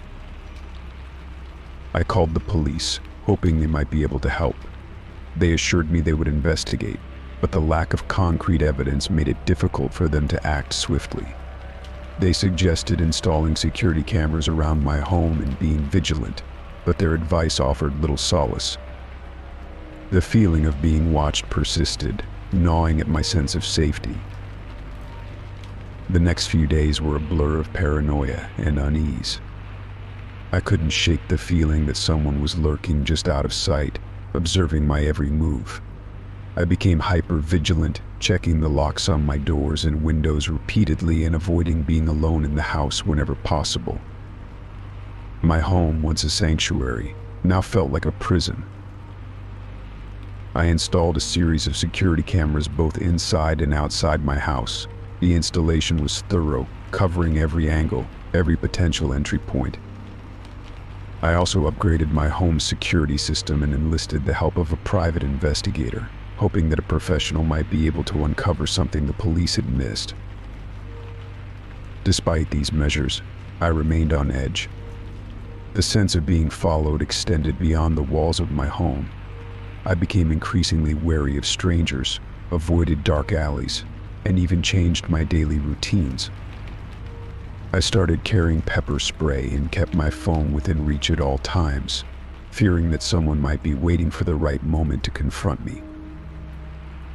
One evening, as I reviewed the footage from the newly installed security cameras, I noticed something alarming. There was a brief flicker of movement in one of the camera feeds, a shadowy figure appearing and disappearing in the corner of the screen. I rewound the footage and saw the figure again, but it was too fleeting to make out any details. The figure seemed to be lurking outside my home, watching from a distance. I felt a wave of dread wash over me. I reported the sighting to the police and the private investigator, but the shadowy figure remained elusive. They suggested it might be someone monitoring the cameras or using them to intimidate me further. The uncertainty of not knowing who or what was behind this torment was almost worse than the direct threats. As the weeks went by, the initial terror slowly morphed into a persistent anxiety. I became consumed by the need to feel safe and regain control over my life. I changed the locks on my doors again, upgraded my home security system, and took additional precautions to protect myself. I even started taking self-defense classes, hoping to build confidence and learn how to handle potential threats. Despite my efforts, the experience left a lasting impact. The invasion of my privacy and the haunting message of the video had shattered my sense of security. The constant vigilance had taken a toll on my mental and emotional well-being. I became more withdrawn, avoiding social interactions and focusing solely on maintaining my safety. The identity of the person behind the email and the video remained a mystery, and the feeling of being watched never completely faded. Although the security measures I implemented helped me regain a sense of control, the experience served as a harsh reminder of how vulnerable we can be in our own homes. The fear of the unseen observer lingered, a ghostly presence that kept me on edge, always questioning who might be watching from the shadows. Story 25. It started on an otherwise uneventful evening. I was settling into my favorite armchair with a book, the soft hum of the refrigerator providing a comforting background noise. As I turned the page, I heard a faint scratching sound coming from somewhere within the walls. At first, I dismissed it as the house settling or perhaps a loose wire. It wasn't uncommon for old homes to make peculiar noises. But as the days went by, the scratching grew more frequent and persistent. It wasn't a random sound, it was rhythmic and deliberate, as if someone or something was trying to communicate. The scratching seemed to follow me around the house. When I was in the living room, it would come from the walls behind me. When I moved to the kitchen, the sound would shift to the walls there. It was as if whatever was making the noise was shadowing my every move. The sound was unsettling, a constant reminder of an invisible presence. I began to feel like I was being watched, the scratching serving as a haunting, ever-present soundtrack to my daily life. My initial thoughts were that it might be pests, mice, or rats perhaps, but when the noises didn't subside, I decided to call an exterminator to get a professional opinion. The exterminator arrived on a cool autumn morning, carrying his toolkit and a confident air. He started by inspecting the usual places where pests might be found under the sink, behind the refrigerator, and in the attic. He set up traps and placed bait stations in strategic locations, confident that he would find the source of the scratching. I tried to explain how the scratching seemed to follow me and how it intensified when I attempted to locate it. He nodded, though I could see he was skeptical. "Old houses can have all sorts of quirks," he said. "We'll get it sorted out." Hours passed as he worked, checking every nook and cranny. When he finished, he looked at me with a puzzled expression. "I didn't find anything unusual," he said. "No droppings, no nests, not even any signs of gnawing. It's all clean." I felt a pang of frustration. If it wasn't pests, then what was causing the scratching? I thanked him for his time and paid him for his services, but as he left, I couldn't shake the feeling that something more sinister was at play. The scratching continued, and if anything, it seemed to grow louder. It was no longer a faint noise, but a persistent, almost frantic sound. It seemed to echo through the walls, a maddening rhythm that I could never quite pinpoint. Whenever I would go to investigate, it was as if the scratching would relocate, always just out of reach. I began to document the occurrences, noting the times and places where the scratching was most intense. It was a desperate attempt to find a pattern or a clue that might explain the phenomenon. I tried to listen closely, hoping to catch any other sounds that might provide a hint. But the scratching remained the dominant noise, its presence inescapable. One night, after weeks of enduring the relentless scratching, I decided to confront it head-on. Armed with a flashlight and a hammer, I carefully removed a section of the drywall in the area where the scratching seemed to be the loudest. My heart pounded as I peeled back the wall, revealing a hollow space behind it. I shone the flashlight into the cavity, but there was nothing, just empty space and insulation. Disappointed but not deterred, I continued to investigate, convinced that there had to be an explanation.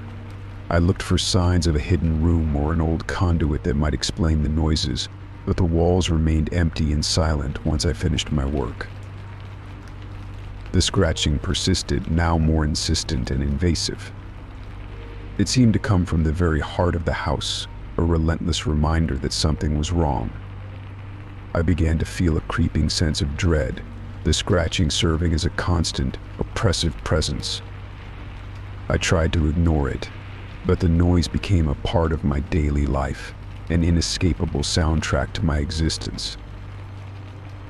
I considered calling a contractor to investigate further, but every time I thought about it, the idea seemed more and more absurd. What if there was no explanation, no logical reason for the scratching? What if it was just my imagination running wild? The thought of being labeled as irrational or paranoid kept me from taking that step. As the scratching continued, I found myself growing increasingly isolated. I avoided inviting friends over, not wanting to explain the strange noises that plagued my home. I spent more time outside, seeking solace in the fresh air and the quiet of the outside world. But even then, the scratching seemed to follow me, a lingering reminder that my home was no longer a place of comfort. One particularly stormy night, as the wind howled outside and rain battered against the windows, the scratching reached a fever pitch. It was as if the walls themselves were alive, writhing with a desperate, frantic energy. I could no longer ignore it. The sound was too intense, too pervasive. I sat in the darkened living room, the only light coming from the occasional flash of lightning. The scratching was louder than ever, a maddening cacophony that seemed to envelop the house. I felt a deep, primal fear, a sense that whatever was causing the scratching was not merely an annoyance but a true threat. In a moment of sheer desperation, I reached out to a friend who was a paranormal investigator, hoping for a different kind of insight. She agreed to come over, intrigued by the peculiar nature of the noises. That night she arrived with her equipment, ready to conduct an investigation. We spent hours in the house, her tools picking up nothing unusual. She conducted EVP electronic voice phenomena sessions and used various sensors, but there was no evidence of anything supernatural or abnormal. She was as perplexed as I was, unable to provide any answers. As dawn approached, she left, promising to follow up with any findings. I was left alone with the scratching, which for the first time seemed to quiet down as if acknowledging the end of the investigation. I felt a mixture of relief and despair, realizing that the mystery of the scratching might never be fully resolved. The following days were marked by a tentative peace, the scratching reduced to a faint whisper. Yet the experience had left a lasting impact. The house, once a place of comfort, now held a shadow of unease. I remained vigilant, always listening for the telltale signs that the scratching might return. Despite the quiet, the sense of dread lingered. The scratching had been a haunting reminder of the unknown, a phenomenon that defied explanation and left me questioning the boundaries between reality and fear. The house had become a symbol of the mysteries that can lurk just beyond our understanding, a reminder that sometimes the true source of our fears may never be fully revealed. Story 26. The day started like any other. I woke up early, made coffee, and began my usual routine. The apartment was quiet, a peaceful sanctuary that had become my haven from the world outside. But as I checked my mail that morning, I noticed a package waiting for me. It was small and unremarkable, wrapped in plain brown paper with no return address. My name was scrawled in neat, handwritten letters, but there was no clue as to who might have sent it. Curiosity got the better of me, and I decided to open it. I carefully peeled away the wrapping and found a book inside. It was an old leather-bound volume, its cover worn and dusty. The title was barely legible, obscured by age and grime. I flipped it over, but there were no identifying marks or clues about the sender. I was intrigued but didn't think much of it at first.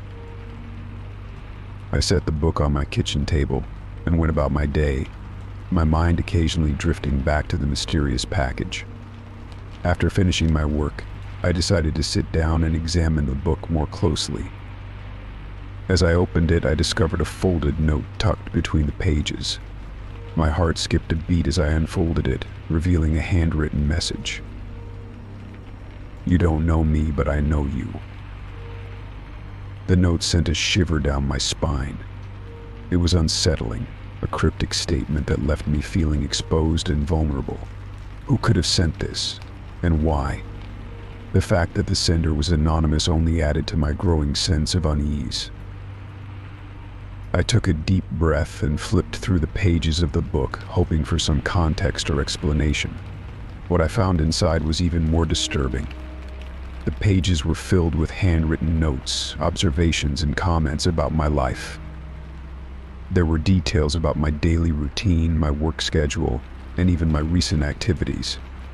It was as if the book had been meticulously crafted to document my every move. The notes were disjointed and sometimes incoherent, but the underlying message was clear. Someone had been watching me, tracking my movements, and compiling a disturbing record of my life. There were references to personal conversations I'd had with friends, descriptions of places I'd recently visited, and even mentions of my family members. It felt like an invasion of privacy, a violation that left me feeling exposed and anxious. The more I read, the more I felt the weight of the book's contents bearing down on me. The book wasn't just a collection of observations, it was a chilling reminder that someone out there knew intimate details about my life, details that should have been private. My pulse quickened as I realized how vulnerable I truly was. Determined to find out more, I contacted the police. I explained the situation, showing them the book and the note. Officer Ramirez, who took my report, seemed concerned but also cautious. "We'll look into it," she said, "but without any identifying information, it's difficult to trace the sender."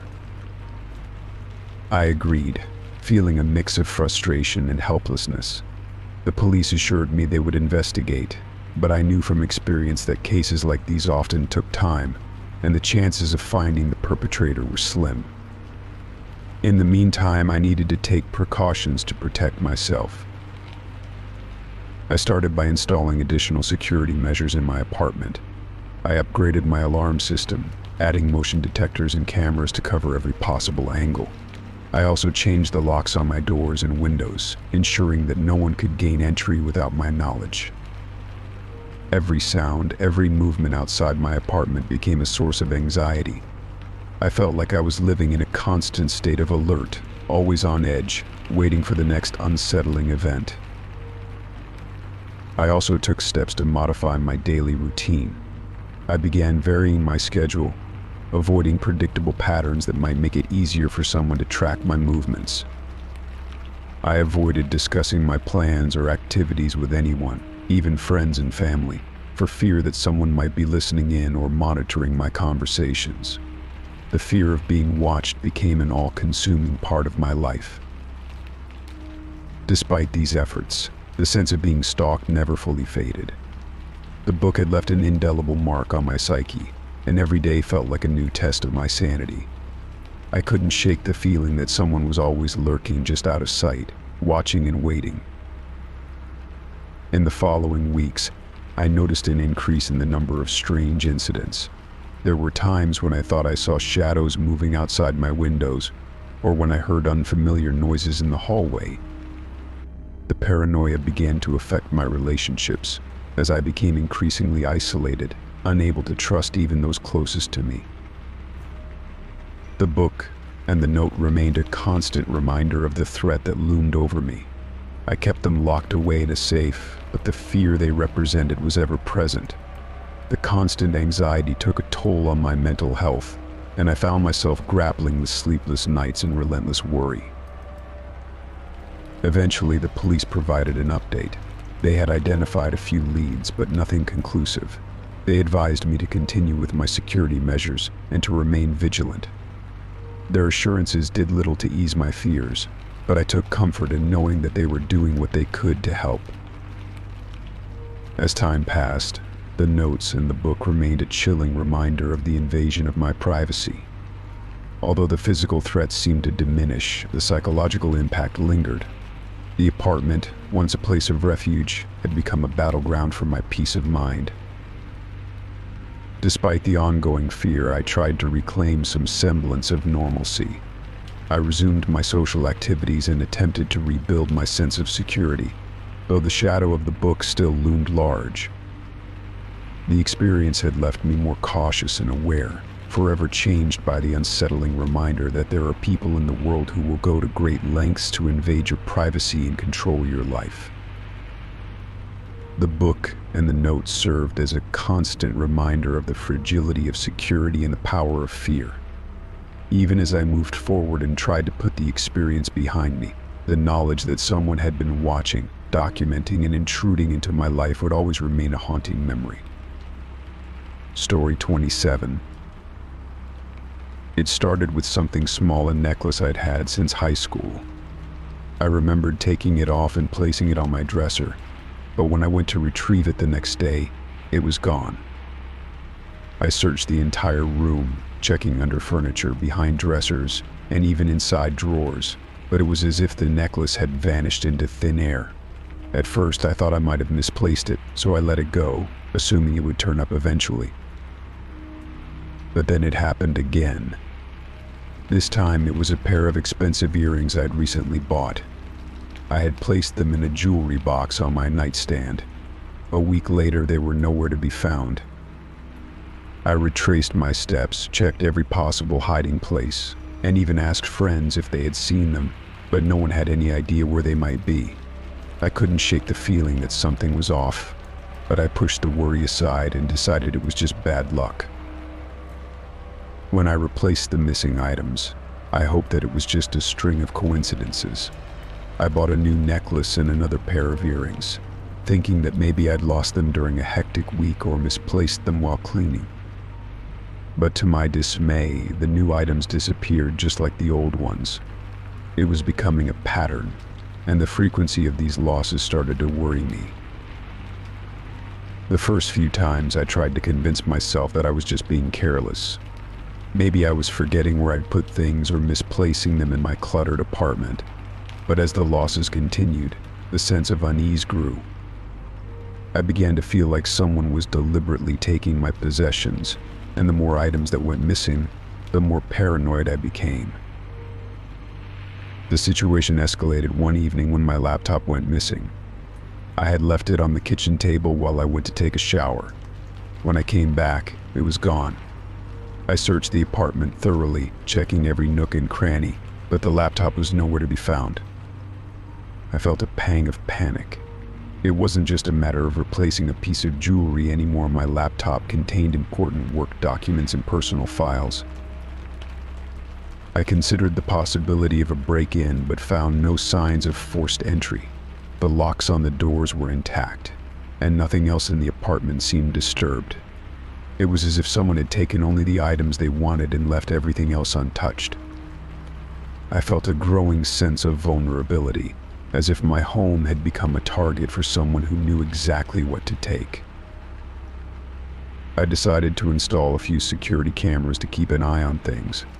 I set them up around the apartment, hoping they would catch any suspicious activity. The cameras were discreet, hidden among everyday objects like picture frames and decorative items, so they wouldn't draw attention. The first night with the cameras was filled with anticipation. I watched the footage carefully, expecting to see someone sneaking around, but the cameras showed nothing unusual, no one entering or leaving the apartment, no strange movements. Everything appeared normal, and yet my belongings continued to disappear. One morning, after a particularly restless night, I was making coffee when I noticed that my favorite watch had vanished. I had left it on the kitchen counter the previous evening, but now it was gone. I felt a surge of frustration. I reviewed the security footage again, hoping that I had missed something. The video showed me making coffee and then leaving the kitchen, but there was no sign of anyone else entering the room. I began to think I was losing my mind. The constant disappearance of my possessions was taking a toll on me. I started double-checking every corner of my apartment, convinced that there was some hidden compartment or secret passage where my belongings were being stashed. I even contacted a locksmith to inspect the locks and ensure there were no hidden vulnerabilities, but they found nothing unusual. The next few weeks were marked by a growing sense of dread. The losses continued: my camera, a set of expensive headphones, even a small box of sentimental trinkets. I started keeping a journal to track the missing items and any patterns that might emerge. The journal revealed no discernible pattern, except for the fact that the items seemed to disappear with increasing frequency. One night, after a particularly unsettling day, I sat down in the living room, trying to calm my racing thoughts. I had recently replaced a few more items and I was anxiously waiting to see if they would disappear too. As I sat there, a strange noise caught my attention, a soft rustling sound coming from the hallway. My heart raced as I approached the source of the sound. I turned on the hallway light and saw nothing unusual. I checked the security footage, but the camera showed no movement or signs of intrusion. I felt a growing sense of paranoia, convinced that someone was still watching me, waiting for the right moment to strike. Determined to get to the bottom of this, I decided to set up a trap. I placed a few small, inexpensive items in plain sight, things that were easy to notice but not of great value. I wired a small, silent alarm to these items, hoping that if someone did take them, the alarm would alert me. I also made sure to keep a close watch on the cameras, monitoring them more frequently. The trap worked. One night, while I was awake, I heard the alarm go off. I rushed to the source of the sound and found a small, hidden compartment behind a loose panel in the wall.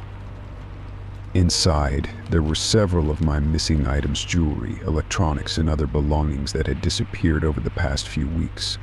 It was as if someone had been hiding them there all along. I felt a mixture of relief and anger. The discovery confirmed that someone had been taking my possessions and stashing them away in this hidden space.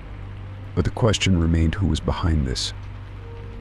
I called the police, who investigated the compartment and took the recovered items for fingerprints and further analysis. In the meantime, I decided to take additional measures to secure my home. I installed a more comprehensive security system, including motion detectors and additional cameras. I also changed all the locks and made sure that my apartment was as secure as possible. The police investigation revealed no clear suspects or motives. They found no evidence pointing to anyone specific, and the case remained unsolved. The feeling of being targeted persisted, but with the new security measures in place, the disappearances ceased. As time went on, I tried to move past the experience, but the memory of those missing items in the hidden compartment lingered. I became more vigilant and cautious, always keeping an eye on my belongings and ensuring that my home was secure. Though the mystery of the vanishing items remained unsolved, I found some solace in knowing that my home was now a safer place. The experience had left me more aware of my surroundings and more determined to protect what was mine.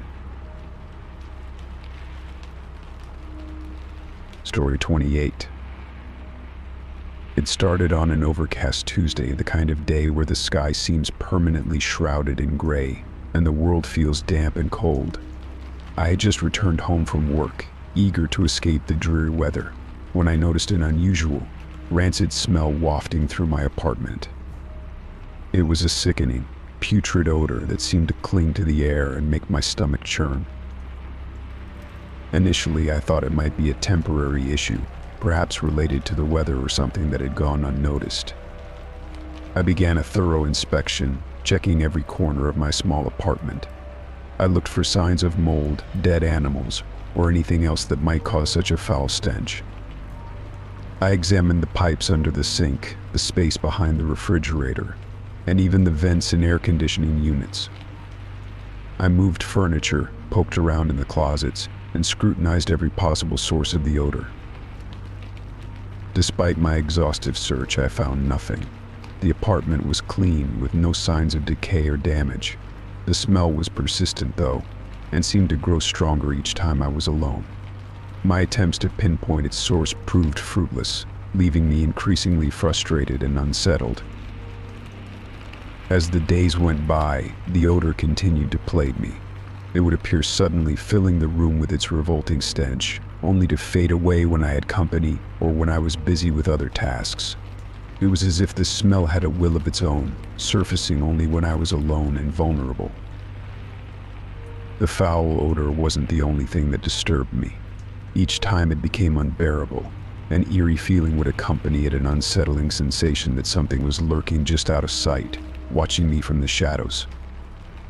It was a feeling of being observed, of having my every move scrutinized by an unseen presence. One evening, as I sat in the living room trying to relax, the smell returned with a vengeance. It was so overpowering that it made my eyes water and my throat tighten. I decided to take action and try to mask the odor, hoping that strong scented candles or air fresheners might help. I lit several candles and placed them strategically around the apartment, but the smell persisted, cutting through the fragrance of vanilla and lavender. That night, as I lay in bed trying to ignore the smell, the feeling of being watched intensified. I heard faint rustlings and whispers that seemed to come from nowhere. My heart raced as I turned on the lights, searching the apartment for any sign of intrusion. The whispers ceased as soon as the lights were on, and I found nothing out of place. Yet the sensation of being watched lingered, making it impossible for me to relax or sleep. The next morning, I decided to call a professional to investigate. An exterminator came by and inspected the apartment, searching for any signs of pests or hidden problems. He checked the insulation, the walls, and the floors, but found nothing unusual. He suggested that it might be a problem with the plumbing or the building's ventilation system, but he assured me there was no immediate cause for concern. Despite his reassurances, the smell persisted. It continued to make appearances, always when I was alone, and always accompanied by the eerie sensation of being watched.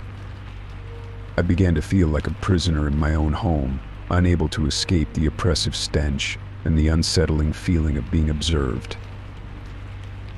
One day, as I sat at my desk working from home, the smell grew particularly intense. I was on the verge of tears, my patience wearing thin. I decided to take a break and stepped out onto the balcony for some fresh air. As I stood there trying to calm myself, I noticed something strange, a series of small, dark stains on the wall of the building directly adjacent to mine. They appeared to be smeared, as if something had been dragged or pressed against the wall. I felt a shiver run down my spine. The stains seemed to have no logical explanation, and I couldn't shake the feeling that they were somehow connected to the strange occurrences in my apartment. I took a photo of the stains and went back inside, hoping that they might provide a clue. When I examined the photo closely, I noticed that the stains formed a pattern almost like a message, though it was difficult to decipher. I couldn't make sense of it, but the pattern looked deliberate, as if someone had been trying to communicate something. Determined to find answers, I decided to investigate further. I reached out to my neighbors, asking if they had noticed anything unusual. Most of them hadn't, but one elderly woman who lived a few floors down mentioned that she had seen someone moving in and out of the building late at night. She hadn't paid much attention at the time, but her comments made me wonder if someone had been secretly entering the building. The following night, I set up a camera on the balcony to monitor any unusual activity. I hoped that by capturing footage, I might be able to identify the source of the smell and the unsettling feeling of being watched. I reviewed the footage the next morning, but it revealed nothing out of the ordinary.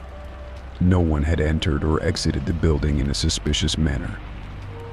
Days turned into weeks, and the smell remained a constant, disturbing presence in my life. The scent would appear and disappear without warning, and the feeling of being watched never quite went away. I became increasingly anxious and exhausted, my daily routines disrupted by the constant fear and discomfort. In a final attempt to rid myself of the smell, I decided to have the apartment thoroughly cleaned by a professional service. They deep cleaned every surface, sanitized the vents, and even used ozone generators to remove odors. The smell seemed to diminish, but the eerie feeling of being watched persisted. Months later, I still can't fully explain the source of the odor or the sense of being observed. The smell is mostly gone, but every so often I catch a faint whiff of it, and the unsettling feeling returns. The experience left me with a lingering sense of unease, a reminder that sometimes the inexplicable can intrude into our lives in ways we can't always understand or control. Story 29. It started subtly, almost imperceptibly. I first noticed the fingerprints on my living room windows one morning as I was preparing my coffee. The sun was streaming in, casting a warm glow over the room, and it was then that I saw them faint, smudgy fingerprints on the glass, not my own. They were not large or intrusive, just a few smudges scattered across the lower panes. I assumed they must have come from an earlier visitor, or perhaps a bird had perched on the ledge and left a mark. I wiped them off, dismissing the incident as an anomaly. However, the next day, the fingerprints were back, but in different places. I rubbed them off again, thinking it was a coincidence, but the pattern persisted. Each time I cleaned the windows, the fingerprints would reappear, always in new spots, as if mocking my efforts. The fingerprints were unsettling. They were not particularly distinct, just general shapes and sizes, but they carried an unnerving presence. Each time I saw them, a chill would run down my spine. The thought of someone tampering with my windows, or worse, watching me through them, made me feel deeply uncomfortable and unsafe. I decided to pay closer attention. I began to document the patterns of the fingerprints, noting their locations and how they changed from day to day. It became a routine: clean the windows, watch for new fingerprints, and try to determine if there was a pattern to their appearance. But no matter how vigilant I was, the prints continued to reappear randomly, with no discernible logic. One night, after a particularly long day, I was exhausted. I fell asleep early, hoping that the fingerprints would be a distant memory by morning. But in the dead of night, I was jolted awake by a noise. It sounded like a faint scratching or tapping against the glass. My heart pounded as I sat up, straining to hear. The noise stopped and the apartment fell silent again. I lay back down, trying to shake off the unease, but the noise returned, more persistent this time. I got out of bed and walked cautiously to the living room. The room was dark, illuminated only by the faint light of the street lamps outside.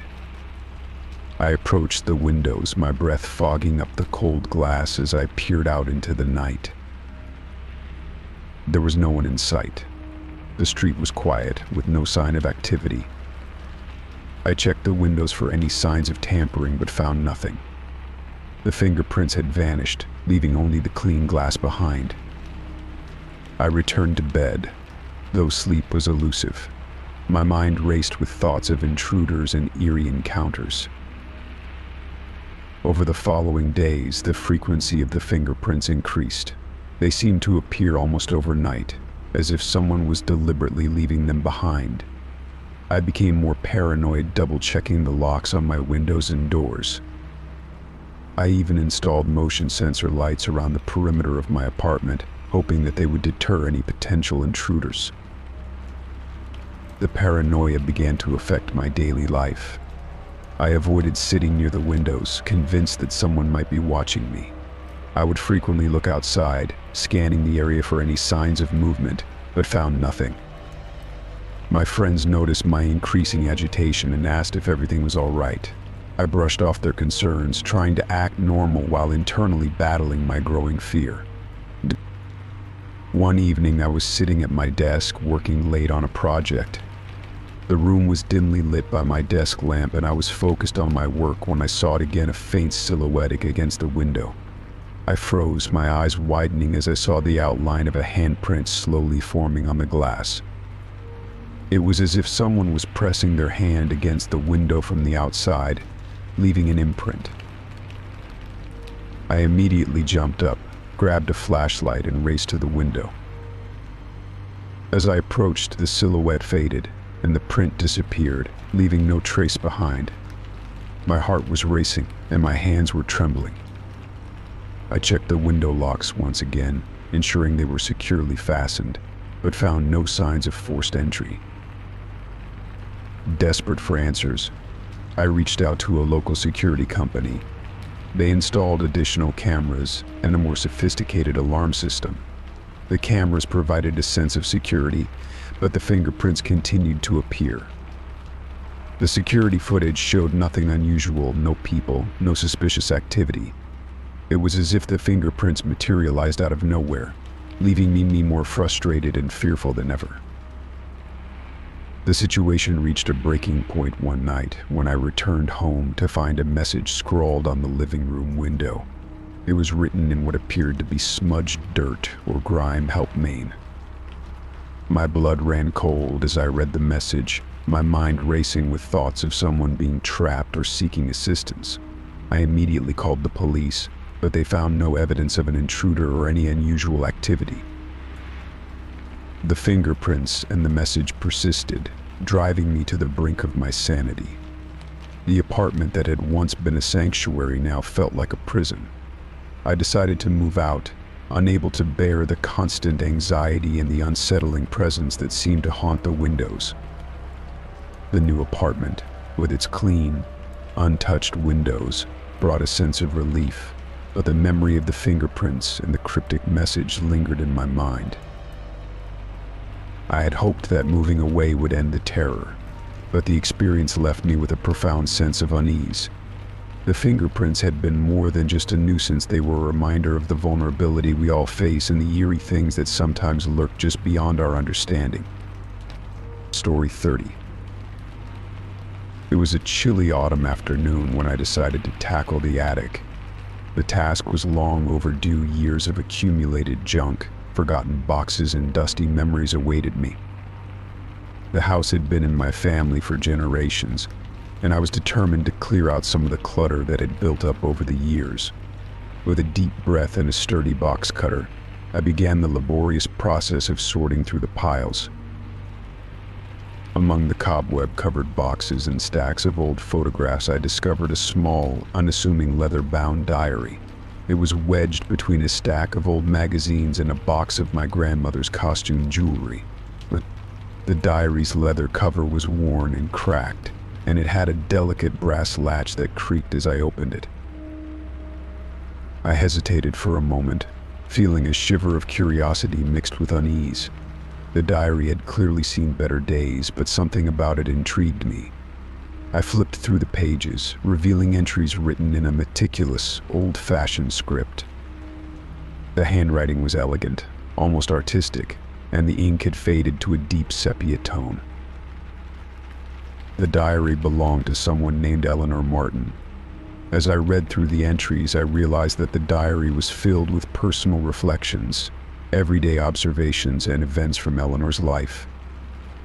But what truly caught my attention were the entries that described events that seemed to align eerily with my own experiences.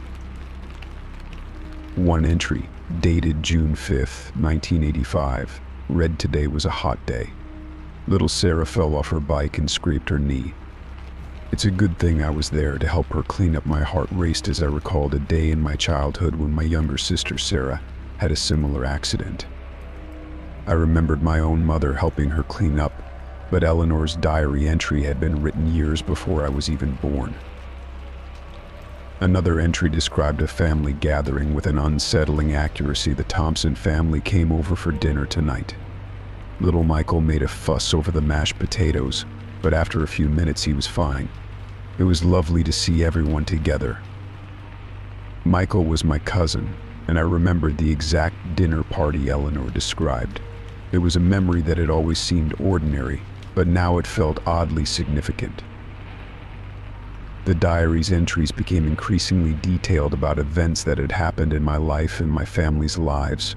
It mentioned birthdays, anniversaries, and even mundane details like the new curtains we had put up in the living room. There was no way that Eleanor could have known these things unless she had somehow been part of our lives. With each new entry, my sense of disbelief grew. How could this woman, from decades before my birth, know so much about me and my family? It was impossible to ignore the creeping suspicion that someone had been tracking us, observing our lives in ways that defied explanation. Desperate for answers, I continued to read. hoping to find some clue or explanation within the pages of the diary. The final entries, however, took a darker turn. Eleanor wrote about a sense of foreboding and unease, mentioning strange occurrences around her home and unsettling feelings that she couldn't quite explain. One entry was particularly chilling. "I fear that someone is watching me. Every night I hear footsteps outside my window, but when I look, no one is there. I started to feel like I'm not alone in my own home." I couldn't shake the connection between her experiences and my own recent sense of being watched. It was as if Eleanor's fears had somehow seeped into my own life, creating a thread that connected our experiences across time. The entries grew more erratic, with Eleanor expressing paranoia and anxiety about being followed, her handwriting becoming jagged and uneven. I decided to investigate further. I started by researching Eleanor Martin. It was difficult to find much information, but I managed to uncover that she had been a resident of the area in the 1980s and had lived in a house not far from my own. She had been known in the community as a reclusive woman who kept to herself, but there were no records of any incidents or strange occurrences connected to her. My investigation led me to Eleanor's old home, which had since become an abandoned property. The house was a dilapidated structure, with broken windows and overgrown weeds. It felt eerie, and as I walked through the creaking front door, I couldn't shake the feeling that I was stepping into a place that held secrets. In the dust-covered rooms, I found remnants of Eleanor's life, old furniture, faded photographs, and even a few scraps of paper with more of her handwriting. But there was no indication of anything that could explain her connection to my family or the diary's contents. Returning home, I felt a deep sense of unease. The diary had left me with more questions than answers. Who was Eleanor Martin, and how did she know so much about my life? Had she been involved in some way with my family's history? And what did her final entries mean? Had she truly been watched, or was it a manifestation of her own fears? Despite my efforts to understand the mystery, the diary's presence had left a lingering chill in my home. I couldn't shake the feeling that Eleanor's sense of being watched had somehow transferred to me, that her experiences had bled into my own life. The diary now rests in a box in my attic, where I found it, and I've avoided opening it again. I've taken extra precautions to secure my home, and while I try to go about my daily life, the sense of unease lingers. I can't escape the thought that there might be a connection between Eleanor's experiences and my own, and the mystery of her diary remains an unsettling enigma in my life. Story 31. The photo albums had always been a cherished part of my life, a way to relive the memories of time spent with friends and family. Each album was a carefully curated collection of moments that marked the passage of time: birthdays, holidays, family vacations. They were a visual diary of my life, a repository of nostalgia that I could always turn to for comfort and connection. One rainy afternoon, as I was cleaning out the attic, I came across my old photo albums. I hadn't looked at them in years, and I felt a surge of fondness as I dusted off the covers and began to flip through the pages. The images were familiar smiling faces, shared moments of joy, snapshots of days long past. I was lost in the sea of memories when something strange caught my eye. At first, it was subtle. A photograph in one of the albums seemed slightly out of place. I leaned in closer, squinting at the unfamiliar face that stared back at me. The photograph was of a man I didn't recognize, dressed in clothes that were definitely not from any family gathering or event I remembered. Puzzled, I turned the page, only to find more of the same pictures of strangers interspersed among the cherished images of my loved ones. I tried to dismiss it as a mistake, maybe a mix-up from when the photos were developed or a misfiled picture that had somehow ended up in the wrong album. But the more I looked, the more unsettling the realization became. Pictures of friends and family had been replaced with images of strangers. It was not just a single album, each one I checked had been tampered with in the same disturbing way. I took a deep breath and tried to calm my racing thoughts. Who would do something like this? Why would anyone want to invade my personal history so deliberately? The feeling of violation was overwhelming. It was as if someone had reached into my private space, not just to take something but to alter and manipulate my memories. I started to look through the albums more closely, trying to make sense of the changes. The strangers' faces seemed to follow a pattern, though I couldn't quite decipher what it was. Some of the photos depicted what appeared to be ordinary scenes, parks, streets, and rooms, yet they felt strangely out of context with the rest of my life's narrative. The details in the photographs were too specific to be random, which made the intrusion feel even more personal. The more I examined the albums, the more unnerving the experience became. I began to notice other small, disconcerting details. Some of the replaced images showed the strangers in positions that mirrored the original photos of my friends and family. It was as if the unknown faces had been inserted into scenes where they didn't belong, creating a dissonance that left me feeling deeply unsettled. I decided to confront the situation head-on. I contacted the police, hoping that they could provide some insight or at least investigate the matter. I explained the situation, showing them the albums and describing the unsettling changes. The officers took the albums for evidence, but their response was less than reassuring. They told me it might be a prank or a case of mistaken identity, but without more evidence or a suspect, there was little they could do. Returning home, I felt a growing sense of paranoia. It was difficult to shake the feeling that someone was watching me, that the intrusion into my personal history was only the beginning. I found myself constantly checking locks, peering out the windows, and even questioning the safety of my own home. Every creak of the floorboards or rustle of the curtains seemed to amplify my anxiety. In the days that followed, the feeling of being watched became inescapable. I tried to distract myself with everyday activities, but the sense of intrusion lingered in the back of my mind. I began to avoid the attic altogether, and the albums were packed away in a box that I kept hidden in the corner of my closet. The photographs that had once brought me comfort now served as a constant reminder of the invasion of my personal space. One evening, as I was sitting in the living room, I received an anonymous letter slipped under my door. The handwriting was unfamiliar, and the message was brief but chilling. It read, "You can't escape your past." The note was unsigned, and there were no clues as to who might have sent it. The vague threat only intensified my feelings of paranoia and fear. I considered reaching out to a private investigator, hoping that they might uncover some clues or provide a different perspective on the situation. However, the fear of further intrusion and the potential for escalating the situation held me back. I was caught in a cycle of anxiety, unable to find peace or resolution. As the weeks passed, the feeling of being watched began to ebb, though the memory of the intrusion remained. I still had the albums packed away, their unsettling changes a constant reminder of the violation. Despite the passage of time, the images of strangers continued to haunt my thoughts, and the feeling of paranoia lingered in my daily life.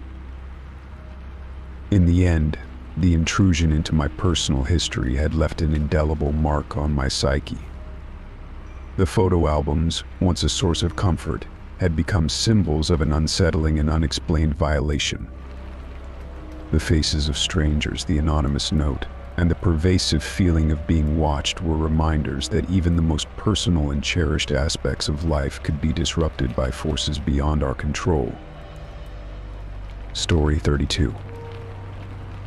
For weeks, my life was disrupted by an erratic, malfunctioning security alarm system. It began with occasional false alarms, waking me in the dead of night with a blaring siren and flashing lights. Each time, I would stumble out of bed, groggy and disoriented, only to find that nothing was amiss.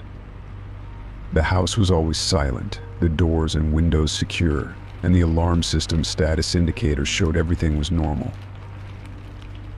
Initially, I chalked it up to a minor glitch.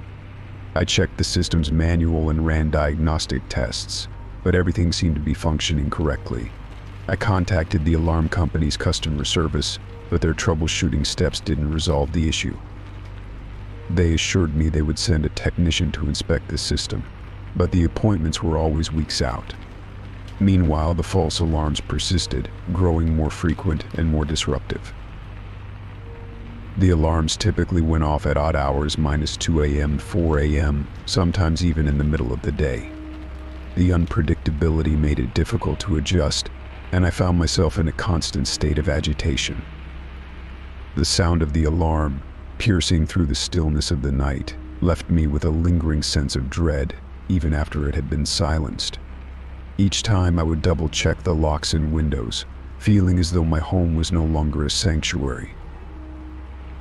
One particularly unsettling night, the alarm blared at 3 a.m., its shrill sound tearing me from a restless sleep. I fumbled for my phone to turn off the alarm, cursing the system under my breath. As I reached the control panel, the noise abruptly stopped, and I felt an eerie silence settle over the house. My heart raced as I grabbed a flashlight and cautiously made my way through the darkened rooms. The beam of the flashlight swept across the empty room's living room, kitchen, bedrooms, finding nothing out of place. I checked every door and window, running my hands along the locks to ensure they were secure. The house was silent, except for the faint hum of the refrigerator. It was as if the alarm had been a figment of my imagination. I returned to the control panel, noting that the system showed no errors. The logs indicated a breach, but there were no details on what triggered it. The technician's visit was still days away, and the continued malfunctioning of the system was driving me to the brink of exhaustion. The constant disruptions began to take a toll on my mental state. I couldn't concentrate at work, and I was increasingly irritable at home. The sense of paranoia was palpable, as though the false alarms were a cruel reminder of some unseen threat. The following week, the situation worsened. The alarms went off multiple times a day, often at unpredictable intervals. I began to fear the sound of the alarm itself. A noise that had once been a symbol of security now became an ominous signal of impending chaos. I tried to keep a journal of the incidents, noting the times and any unusual occurrences around them, hoping to find a pattern or clue that might explain the malfunctions. One night, as I sat at the kitchen table, trying to catch up on paperwork, the alarm went off again. This time it was different. Instead of the usual blaring siren, the alarm emitted a low, pulsating tone that seemed to resonate with a menacing undertone. I rushed to the control panel, my hands trembling as I entered the disarm code. The tone stopped abruptly, and a chilling silence followed. I investigated the house, feeling a growing sense of unease. As I moved through each room, I noticed something peculiar, small, almost imperceptible changes. A picture frame slightly askew, a cushion on the couch shifted. They seemed insignificant on their own, but together they painted a disturbing picture of intrusion. I checked every corner, every closet, but found nothing out of the ordinary. The next morning I contacted the alarm company again, expressing my frustration and urgency. They promised to escalate the issue and scheduled an earlier appointment with a technician. When the technician arrived, he spent several hours inspecting the system, replacing components and reconfiguring settings. Despite his assurances that everything was now in order, the false alarms continued, albeit less frequently. The persistent malfunctions left me feeling more vulnerable than ever. The paranoia that had been creeping in now fully consumed me. I started to question whether the problems with the alarm system were a mere coincidence, or if there was something more sinister at play. The idea that someone might be tampering with the system, or worse, using it to mess with my mind, took root in my thoughts. I began taking extra precautions, checking the locks on doors and windows more frequently, installing additional security measures such as motion detectors and outdoor cameras. Despite these efforts, I couldn't shake the feeling of being watched. The constant disruptions had turned my home into a place of anxiety rather than comfort. One evening, as I sat in my living room, trying to relax with a book, the alarm went off again. The familiar, disorienting noise filled the house, and my heart sank. I went through the same routine, turning off the alarm, checking the rooms, ensuring everything was secure. But this time, as I walked through the living room, I noticed a new detail: a faint, fresh smudge of mud on the floor near the door. The discovery sent a chill down my spine. The smudge was small, but it was enough to confirm that something or someone had been in my home. My paranoia reached new heights. The sense of intrusion was no longer confined to the realm of the abstract. It was tangible, evident in the small, unsettling detail. In the end, despite all my efforts, the exact cause of the alarm malfunctions remained a mystery. The feeling of being constantly on edge persisted, leaving me with a pervasive sense of unease. My home, once a place of refuge, had become a source of fear and anxiety. The relentless disruptions of the security alarm system had shattered my sense of security, leaving me to grapple with the unsettling reality of my own vulnerability. Story 33. It started on a quiet Monday evening. I had just finished dinner and was unwinding on the couch, scrolling through social media when I noticed something strange. My phone's GPS app, which I had set to track my daily routes for convenience, began displaying a location that didn't match where I was sitting. At first, I thought it was a glitch, maybe just a temporary issue with the app. I checked the map again, and to my bewilderment, it showed my location moving in real time, as if I were traveling to places I had never been.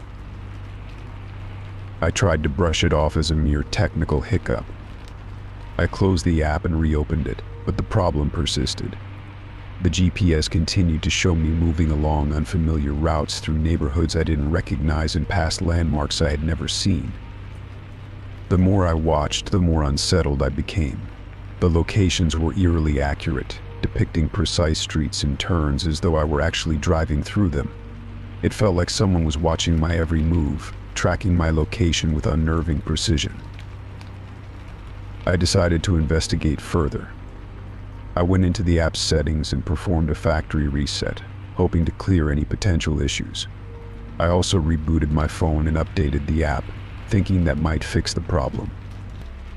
Yet, when I reopened the GPS, it was still showing my location moving, now further afield. It was as though my phone was in two places at once, my real-world location and some phantom journey taking place simultaneously. My anxiety began to escalate.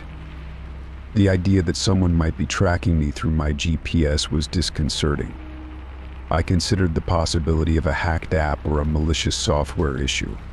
I ran a virus scan on my phone and checked for any suspicious apps or software, but everything appeared normal.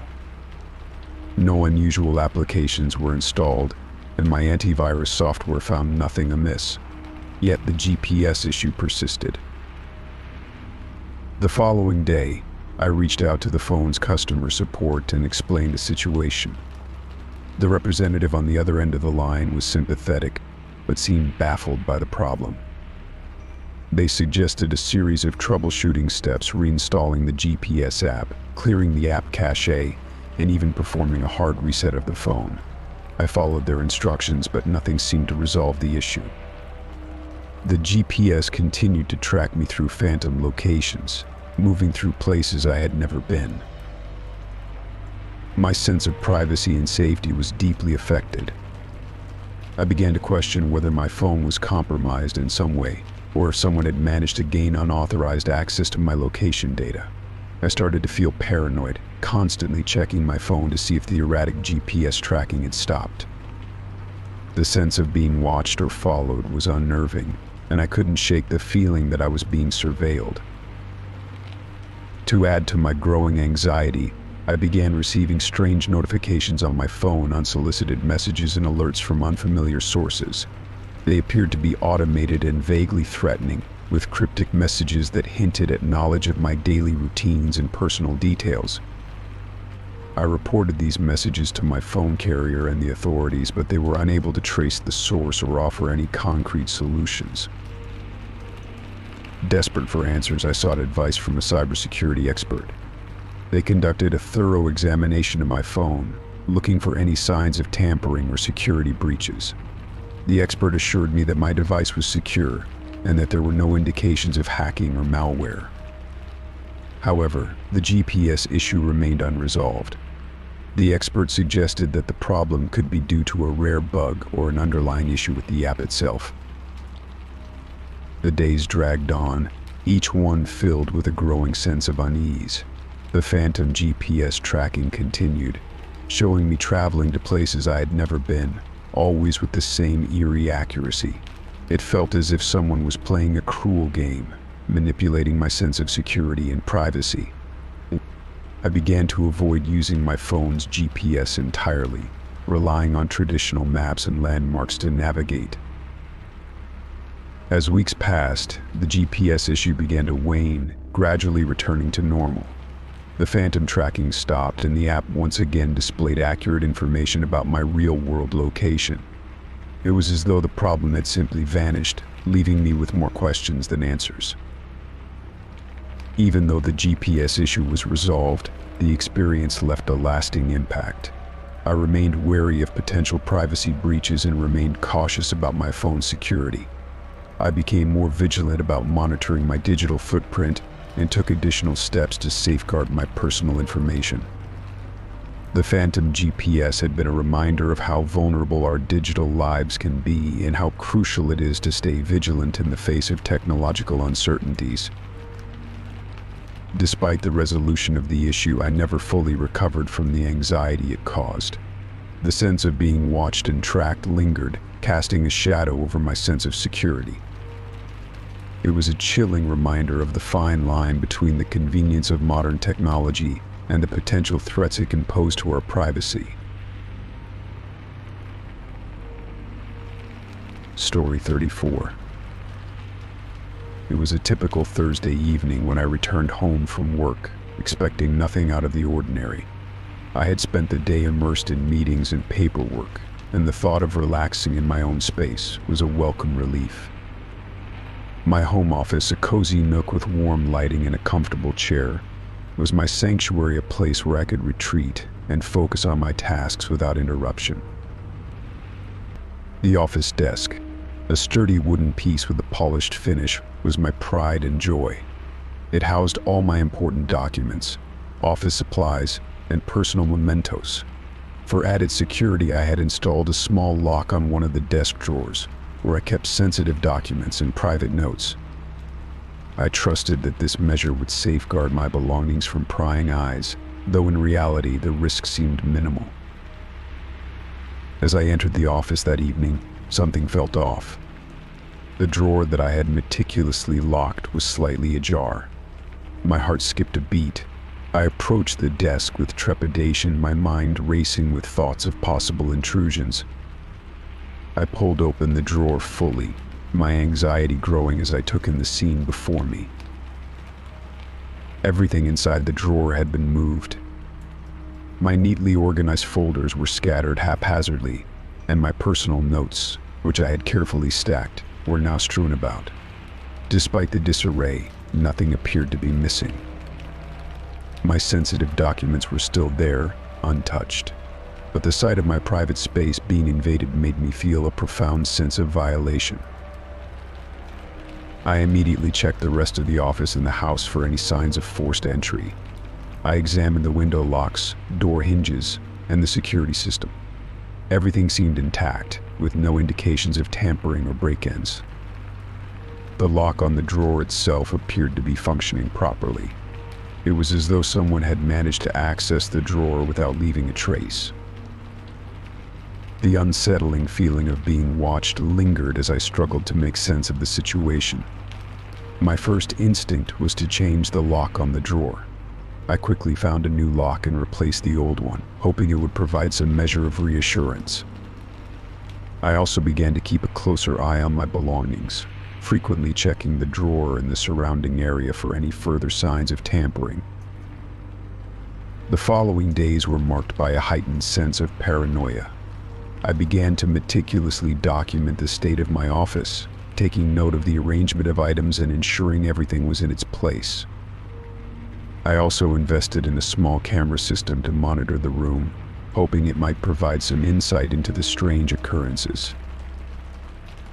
Despite these precautions, the sense of intrusion persisted.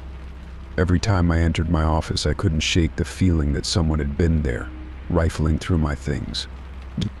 I became increasingly cautious, avoiding leaving the office unattended and double-checking the locks whenever I left the house.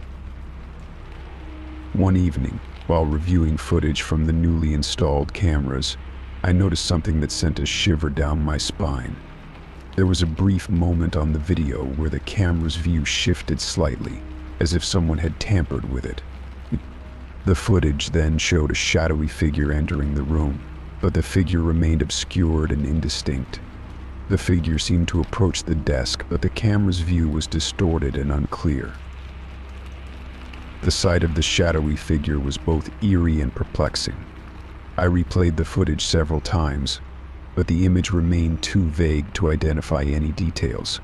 I showed the footage to a friend, who suggested that the figure might be a result of interference or a glitch. But the feeling that someone was invading my private space persisted. Determined to get to the bottom of the mystery, I decided to consult a professional. I contacted a security expert who specialized in home intrusions and surveillance. The expert conducted a thorough inspection of my office, checking the cameras, the locks, and the security system for any vulnerabilities. They found no evidence of external tampering or unauthorized access. The expert's assessment provided some relief, but did little to assuage my growing sense of unease. The feeling of being violated remained, and the knowledge that someone had accessed my private space without leaving any trace continued to haunt me. I felt a profound loss of control and privacy, as if my home had become a stage for an unsettling drama I could neither understand nor escape. In an attempt to regain a sense of normalcy, I focused on creating a new routine. I adjusted the placement of my desk and rearranged my office, hoping that changing the environment might help alleviate some of the anxiety. I also took steps to improve my overall security, including installing additional locks and reinforcing windows and doors. Despite these efforts, the sense of intrusion never fully dissipated. The drawer lock had been changed, and the security system had been upgraded, but the psychological impact of the violation lingered. I found myself constantly on edge, scrutinizing every detail and second-guessing every noise. The experience had left an indelible mark on my sense of security. The once trusted sanctuary of my home office had become a reminder of the fragility of privacy and the unsettling reality that someone had managed to breach my personal space. I continued to live with a heightened awareness of my surroundings, forever changed by the knowledge that even the most secure environments could be compromised by unseen forces. In the end, the mystery of the intruder remained unsolved, and the feeling of being watched never fully faded. The drawer, now securely locked, stood as a testament to the invasion of my private space, a constant reminder of the boundary that had been crossed and the trust that had been shattered. Story 35. It was a crisp autumn morning when I first noticed the muddy footprints on my front porch. I had just returned from a quick grocery run, the bags in my hands making a soft rustling sound as I approached my front door. The sun was shining brightly, casting long shadows on the ground, but as I reached the porch, something caught my eye: muddy footprints, distinct and deep, leading right up to my front door. I froze for a moment, my heart racing. The footprints were recent, the mud still fresh and dark against the concrete. They were large, heavy, and seemed to come from a single pair of shoes. There was a strange quality to them. They looked deliberate, as if someone had carefully walked up to my door with purpose. I set the grocery bags down and bent over to inspect the prints more closely. They were irregular, as if the person had walked slowly, with each step leaving a deep impression. But what unsettled me the most was the fact that the footprints stopped abruptly at the edge of the porch. There were no signs of them continuing beyond the doorstep. It was as if the person had simply vanished into thin air. I took a deep breath and decided to check the security footage to see if the cameras had captured anything unusual. My security system was relatively new, equipped with multiple cameras around the perimeter of the house. I went inside and accessed the footage on my laptop, hoping to find an explanation for the mysterious footprints. The footage was time-stamped and organized by camera angles. I started with the camera facing the front yard, which gave a clear view of the porch and the path leading up to it. I scrolled through the video, watching carefully for any unusual activity. As I reviewed the footage from the past few hours, I saw nothing out of the ordinary. There were no cars pulling up, no people walking by, and certainly no one approaching my front door. I rewound the footage, checking multiple times and from different angles. Each time the result was the same, a peaceful, uneventful view of my yard, with no sign of anyone leaving or arriving. The footprints remained a ghostly mystery, appearing and disappearing without any trace. My sense of unease grew with each passing minute. I went back outside to examine the footprints again, hoping that a second look might reveal something I had missed. I scrutinized the area around the porch, checking for any additional signs of disturbance or clues that might explain the sudden appearance of the prints. There was nothing, just the muddy footprints leading up to the door, and then an eerie emptiness where they ceased. As the day wore on, the unsettling feeling in the pit of my stomach grew stronger. I kept glancing out the window, half expecting to see someone lurking in the shadows or moving about in the yard. The footprints seemed to have left an invisible mark on my sense of security, a constant reminder that something was not quite right. That evening, as darkness settled over the neighborhood, I decided to take extra precautions. I locked all the doors and windows and checked the security system to make sure everything was functioning correctly. I also placed a few outdoor lights around the yard, hoping that any movement would be visible in the well-lit areas. The night passed in uneasy silence. I lay awake in bed, listening to the creaks and groans of the old house. The sound of the wind outside, combined with the occasional rustling of leaves, seemed to amplify the feeling of paranoia. Every little noise made me jump, and I found myself constantly checking the window, my eyes scanning the darkness for any sign of movement. The following morning, I found the footprints were still there, the mud having dried but leaving the prints clearly visible. I tried to shake off the lingering sense of dread and went about my day, but the thought of the footprints haunted me. I made another round of the house, checking every nook and cranny, and even contacted a neighbor to see if they had noticed anything unusual. My neighbor, an elderly woman named Mrs. Thompson, listened patiently as I described the situation. Her expression turned from curiosity to concern as I spoke. "That's very strange," she said, her voice low. "You know, there have been a few odd things happening around here lately. Maybe you should be extra cautious." Her words did little to reassure me, but did add to the growing list of unsettling occurrences.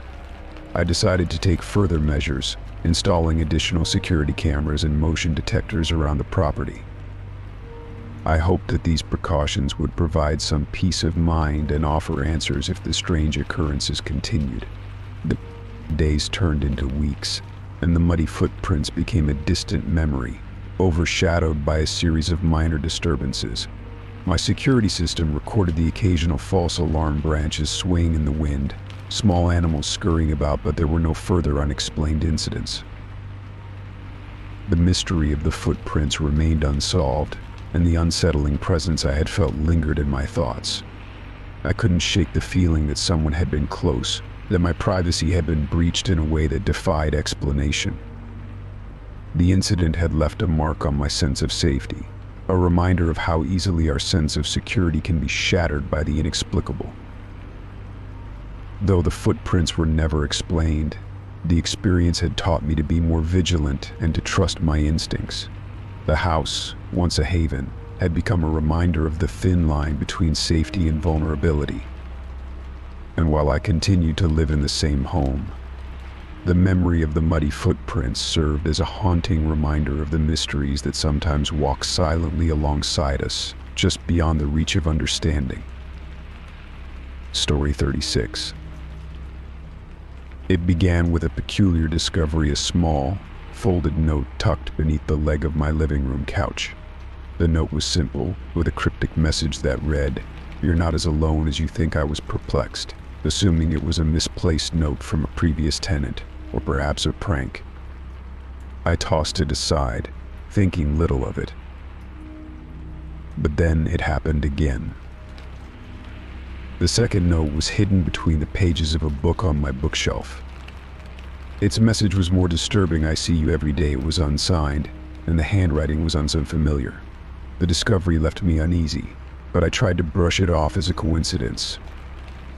The old apartment building was known for its eccentric past, so I figured it might be related to that. As days went by, the notes became a regular occurrence. They would appear in the most unexpected places, underneath kitchen cabinets, inside my mail, and even slipped between the pages of my daily planner. Each note carried a cryptic message that hinted at personal details about my life. "I know what you're afraid of," one read. "You can't hide from me," said another. The sense of invasion was profound. These messages, which seemed to come from an unknown source, were unsettling because they revealed knowledge about my daily routines and personal fears. I had never shared these fears with anyone, so the idea that someone could know them was deeply disturbing. The paranoia began to set in, making me question everything. I took precautions, trying to understand who might be behind the notes. I installed new locks on all my doors and windows and set up additional security cameras around my apartment. I meticulously searched every nook and cranny, hoping to find some clue that might lead me to the person responsible. But despite my efforts, the notes kept appearing. One evening, while doing laundry, I found a note hidden inside the dryer lint trap. It was a chilling reminder that no matter how careful I was, the intruder seemed to be always one step ahead. The message was different from the others: "You're running out of time." The threat was vague, but it added to the growing sense of urgency and dread. I reached out to the police, sharing my findings and concerns. Officer Collins, who took my report, seemed sympathetic but cautious. "It's difficult to trace anonymous messages like these," he explained, "but we'll keep an eye out for anything suspicious. In the meantime, continue with your security measures and try to stay vigilant." Despite the police's efforts, the notes continued to appear, and the fear began to consume me. My daily routine was overshadowed by the constant worry of finding the next message. Each note seemed to taunt me, as if the sender enjoyed watching my growing paranoia.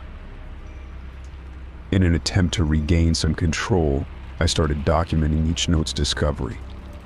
I created a detailed log, noting the location, date, and content of each message.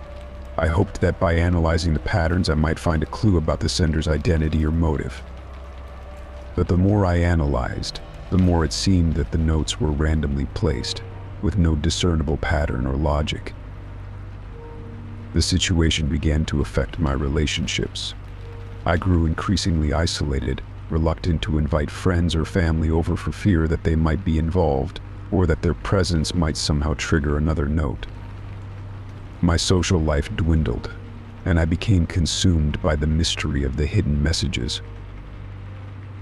One night, after a particularly distressing day, I found a new note on my bedside table. It was handwritten in the same cryptic style as the others. "The truth is closer than you think." The message felt ominous, and the fact that it was left in such a personal space heightened my anxiety. I felt as though my entire life had been turned upside down, with every aspect scrutinized by an unseen observer. In an attempt to regain my sense of security, I sought help from a private investigator. Detective Harris, a seasoned professional with a reputation for solving complex cases, took on the challenge. She reviewed the notes, interviewed neighbors, and conducted a thorough investigation. Despite her expertise, she struggled to find any concrete leads. As weeks turned into months, the notes became a constant source of tension. The cryptic messages continued to intrude into my life, leaving me feeling trapped and paranoid. Each new note seemed to strip away a layer of my sanity, and the relentless nature of the harassment left me emotionally exhausted. It wasn't until Detective Harris uncovered a potential lead that there was a glimmer of hope. She discovered that previous tenants of my apartment had reported similar incidents. It appeared that the building had a history of strange occurrences, and some tenants had experienced similar anonymous threats.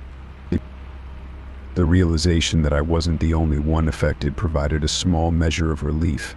It meant that the issue was not entirely personal, though it did little to alleviate the fear and anxiety that had become a constant companion.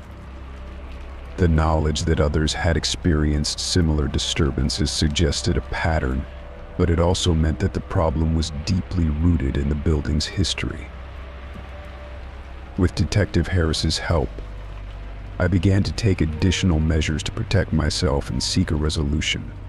I continued to document every message and maintain an open line of communication with the authorities. The situation remained unresolved, but the support and guidance I received provided some solace. As time went on, the frequency of the notes diminished, though they never entirely ceased. The experience left a lasting impact on my sense of security and trust. Even after moving to a new location, I found myself wary of unexpected surprises and hidden messages.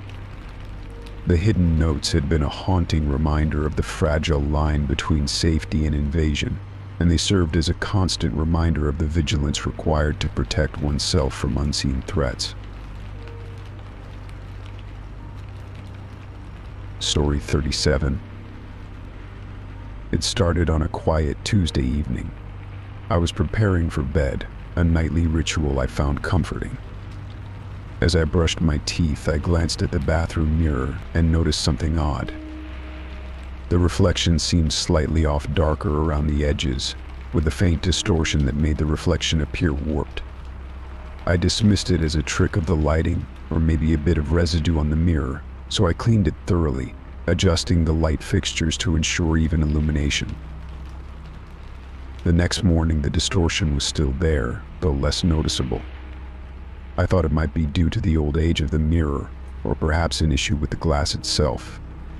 I continued with my daily routine, but the feeling of unease lingered. I decided to inspect the mirror more closely. As I examined it, I noticed a subtle shimmer in the glass, almost as if it was alive. The distortion became more pronounced over the following days. It wasn't just the warping, it was as if the mirror was playing tricks on me. Sometimes, while brushing my teeth or washing my face, I would catch glimpses of people standing behind me in the reflection. They were indistinct, shadowy figures that vanished the moment I turned around. My heart would race, and a cold shiver would run down my spine, but whenever I looked behind me, there was no one there. I began to feel like I was losing my grip on reality. The more I tried to ignore it, the more intense the experience became. I started avoiding the bathroom whenever possible, dreading the moments when I had to face that eerie reflection. The mirror became a source of constant anxiety, and the feeling of being watched grew stronger.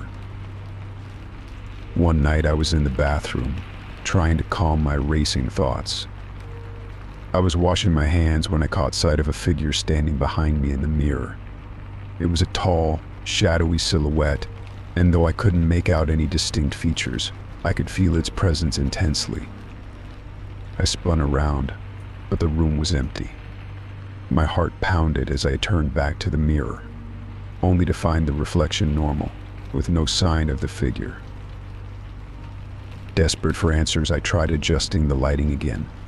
I replaced the bulbs with brighter ones and repositioned the fixtures, hoping that better illumination would solve the problem. But the distortions persisted.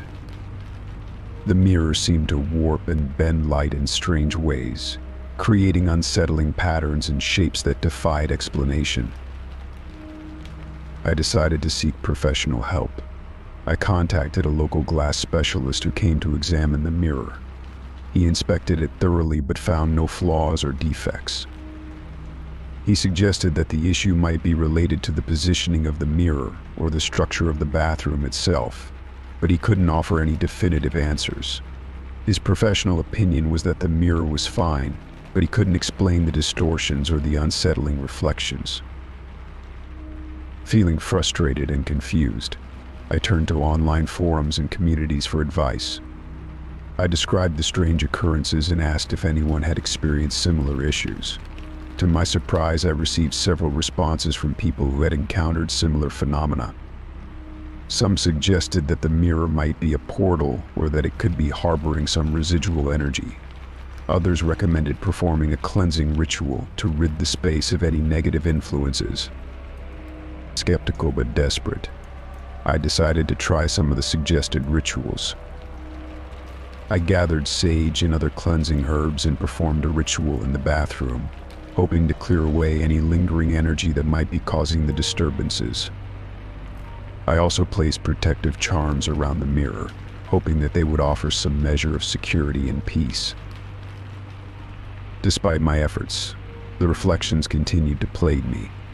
I felt a growing sense of dread every time I entered the bathroom, and the distorted images seemed to become more frequent. It was as if the mirror had taken on a life of its own, showing me glimpses of a world I couldn't understand or escape.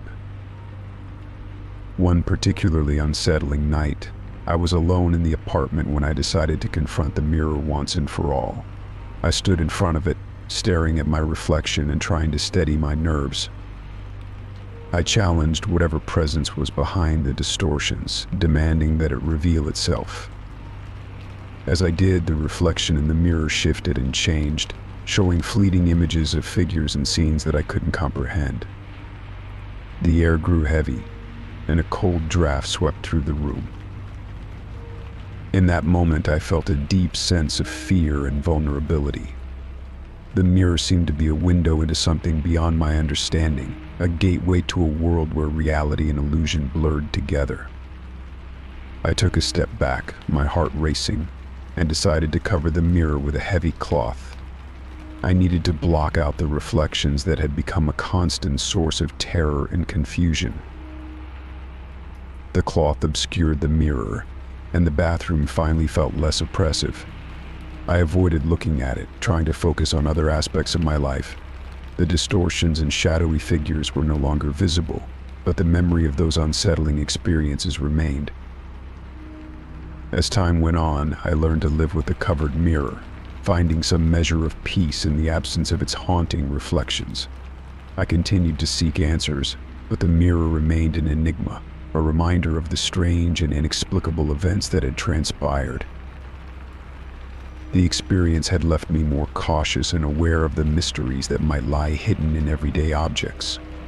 Though I never found a definitive explanation for the mirror's distortions, I learned to trust my instincts and remain vigilant in the face of the unknown. The mirror, once a source of fear and uncertainty, became a symbol of the strange and often unsettling nature of reality, a reminder that some things are beyond our understanding and control. Story 38. It began on a dreary Wednesday evening.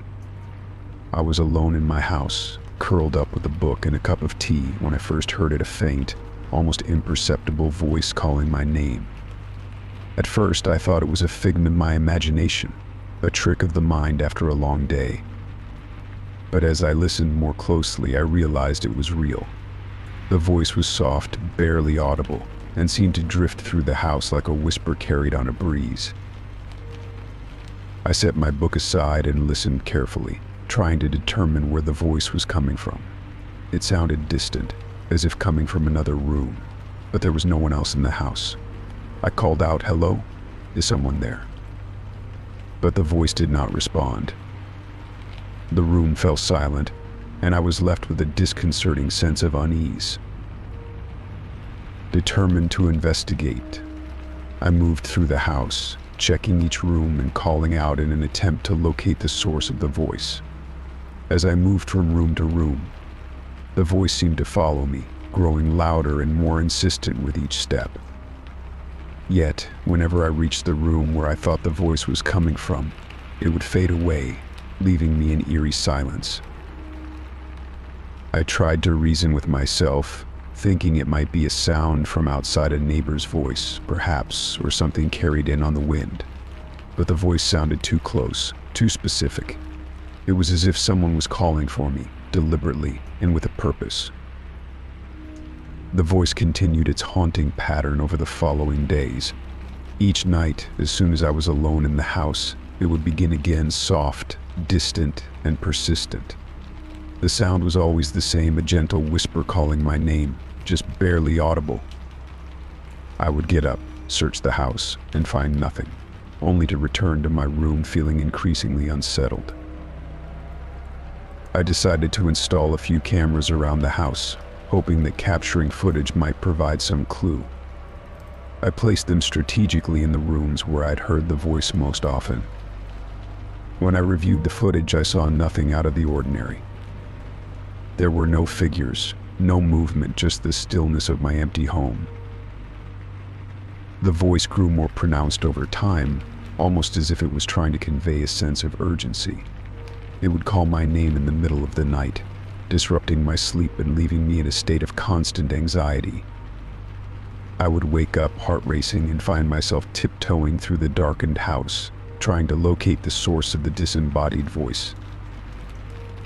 I tried to keep my fear in check, reasoning that there must be a rational explanation. Perhaps the voice was a product of stress or exhaustion, a psychological trick played by my overactive mind. But the voice felt so real, so persistent, that it was impossible to dismiss. One night, as I lay in bed, the voice seemed to become more insistent than ever.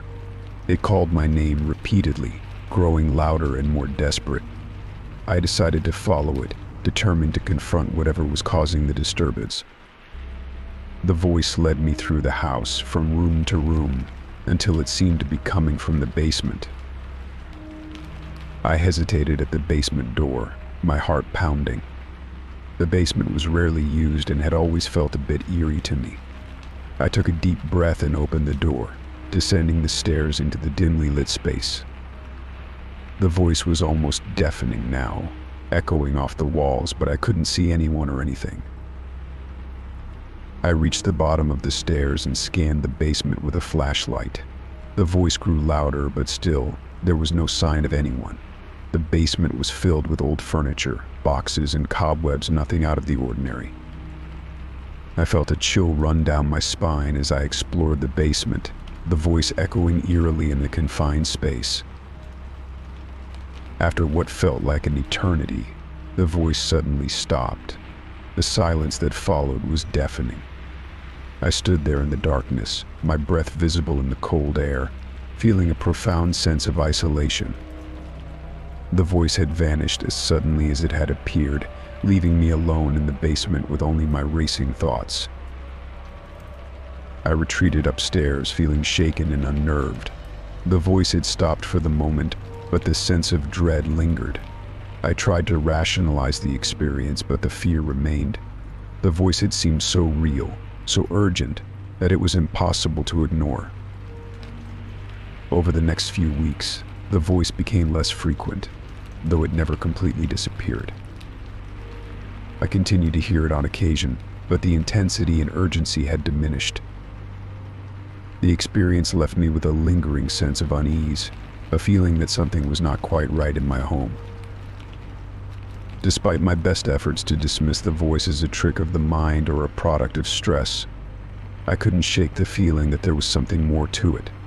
The voice had been persistent, elusive, and inexplicable, leaving me with a deep sense of vulnerability and fear. I began to take extra precautions, ensuring that the house was secure and that no one could enter without my knowledge. I also sought advice from a therapist, hoping that talking about the experience might help me make sense of it.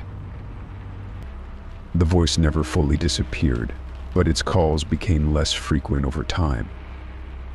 I learned to live with the lingering unease, a reminder of the inexplicable and unsettling experience that had intruded into my life. The voice became a part of my history, a haunting memory of something that was never fully understood or explained. And though the calls have lessened, the feeling of being watched, of something lingering just out of sight, remains with me. The voice serves as a reminder that some mysteries are never fully solved, and that sometimes the inexplicable can intrude into our lives in ways we can't always comprehend or control. Story 39.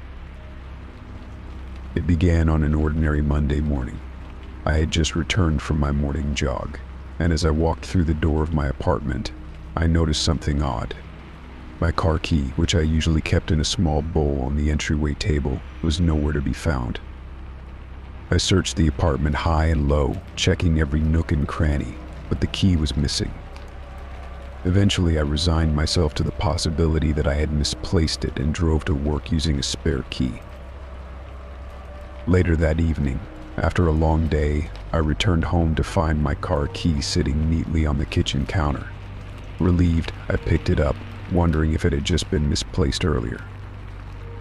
I made a mental note to be more careful with my belongings, thinking perhaps I had simply forgotten where I put it. But the next day, the situation took a bizarre turn. I came home to find the key once again missing. I searched the apartment thoroughly under the couch cushions, in the bathroom, even in the laundry basket, but it was nowhere to be found. After a frantic half-hour of searching, I gave up and used the spare key again. To my astonishment, the very next day I found the missing key in the fridge. It was sitting on a shelf beside the milk, as if someone had casually placed it there. I laughed it off as a peculiar joke, perhaps something my roommates were playing on me. But when I asked them, they looked just as puzzled as I was. None of them had touched the key or moved it. As the days went by, the car key began to appear in increasingly strange locations. One evening, I found it tucked under the couch, hidden away in a corner. Another time, it was lying in my bed, tucked under the pillow. I even discovered it once in the pantry, wedged between cans of soup. Each time, the key seemed to show up in the most unexpected places, defying any logical explanation. The bizarre occurrences began to take a toll on my peace of mind. I couldn't shake the feeling that someone was playing a cruel game with me, deliberately moving my key around to unsettle me. I grew anxious and frustrated, constantly on edge as I tried to track down the elusive key. I began to double-check every location, fearing that if I didn't find it in time, I would be stuck without a way to get to my car. I installed a small camera in the living room, hoping to catch whoever or whatever was responsible for the mysterious relocations. The footage revealed nothing unusual. The key would simply disappear and reappear without any sign of movement or intrusion. It was as if the key was vanishing and reappearing on its own. The situation reached a point where I began to question my sanity. I became increasingly paranoid, checking and rechecking my apartment for hidden cameras or recording devices. I even consulted a psychologist who assured me that the stress of daily life could sometimes lead to unusual perceptions. He suggested that I might be experiencing anxiety-induced delusions. Despite his reassurances, I couldn't shake the feeling that something was amiss. I decided to take a step back and reevaluate the situation. I took a short vacation, hoping that a change of scenery would help me clear my head and reduce the anxiety that had been consuming me. I left my apartment with the key securely in my possession, locked up, and went away for a week. When I returned, I hoped that the break would have reset whatever strange phenomenon had been occurring. But as soon as I walked in the door, I noticed the same unsettling pattern. The key was missing again. I searched the apartment once more, feeling the weight of frustration and fear press down on me. Finally, I found it hidden in a drawer I rarely used, a location so obscure that I couldn't fathom how it had ended up there.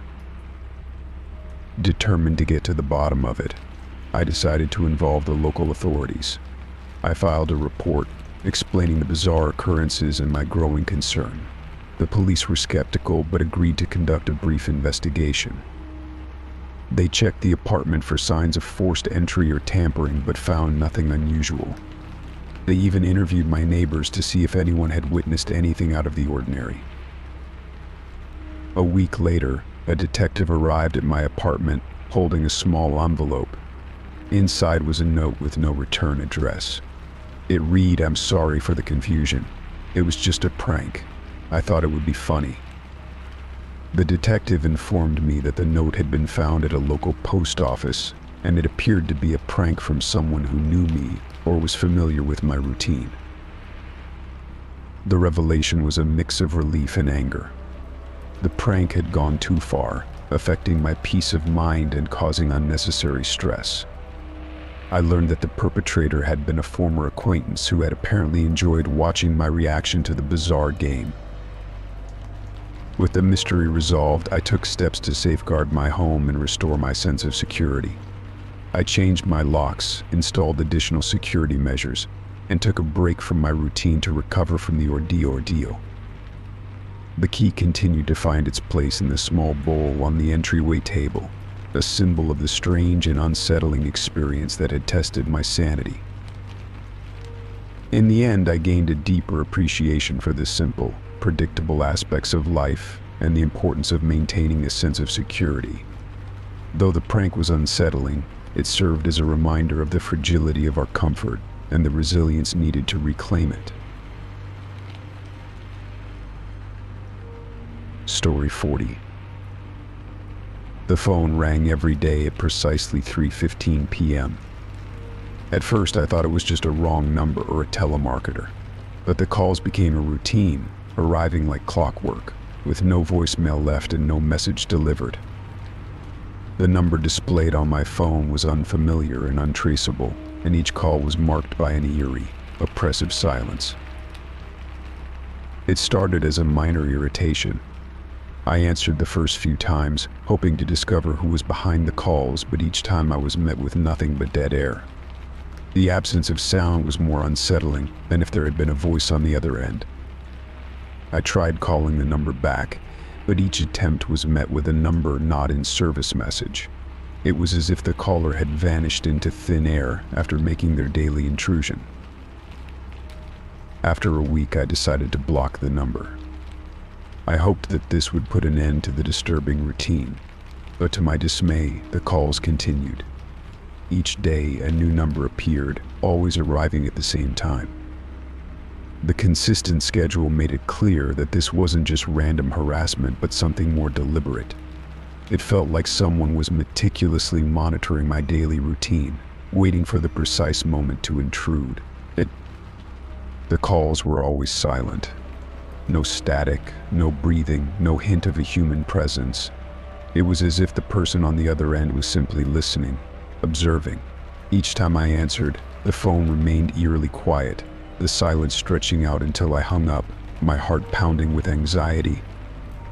The repetitive nature of the calls created a sense of dread and paranoia that I couldn't shake. I tried everything to get rid of them. I changed my phone number, hoping that a fresh start would end the intrusion. But within days, the calls started again, from a new number, still at the same time. It was clear that the caller was relentless and had somehow tracked me even after the change. My anxiety grew with each passing day. The calls were no longer just an annoyance, they were a source of deep, creeping fear. I began to question whether someone was watching me, following my every move, and it gnawed at my sense of security. My home, once a sanctuary, now felt like a trap. The relentless calls made me feel like a prisoner in my own life, subjected to an unknown observer's whims. I reached out to my phone carrier, hoping they could trace the calls or offer some assistance. They assured me that they would look into it, but their efforts yielded no results. They couldn't trace the numbers or identify the caller, and their inability to provide answers only deepened my sense of helplessness.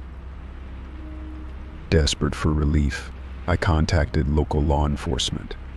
The police took my report seriously and conducted their own investigation, but despite their efforts, they found no leads.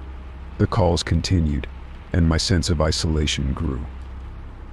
It felt like a cruel game, with me as the unwitting participant, trapped in a cycle of fear and uncertainty. I began to alter my daily routine in an attempt to break the pattern. I started leaving my house at different times, taking different routes, and avoiding predictable behavior. I hoped that by changing my schedule I could outsmart the caller and regain some control over my life. But no matter what I did, the calls persisted, always arriving at 3:15 p.m., as if mocking my attempts to escape. One particularly unsettling day, I decided to answer the call with a voice recorder running, hoping to capture any sound or clue that might help identify the caller.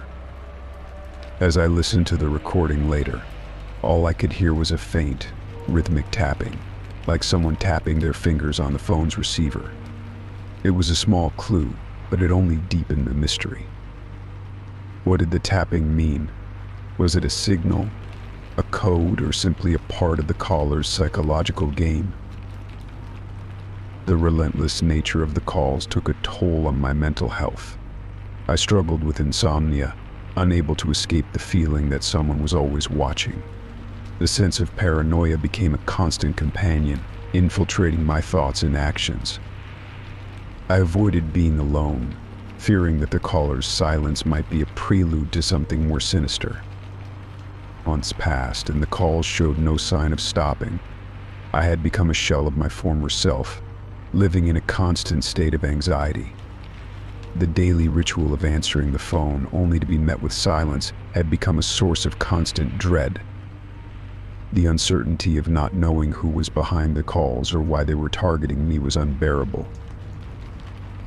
One afternoon, while sitting in my living room, I noticed something strange. A small envelope had been slipped under my front door.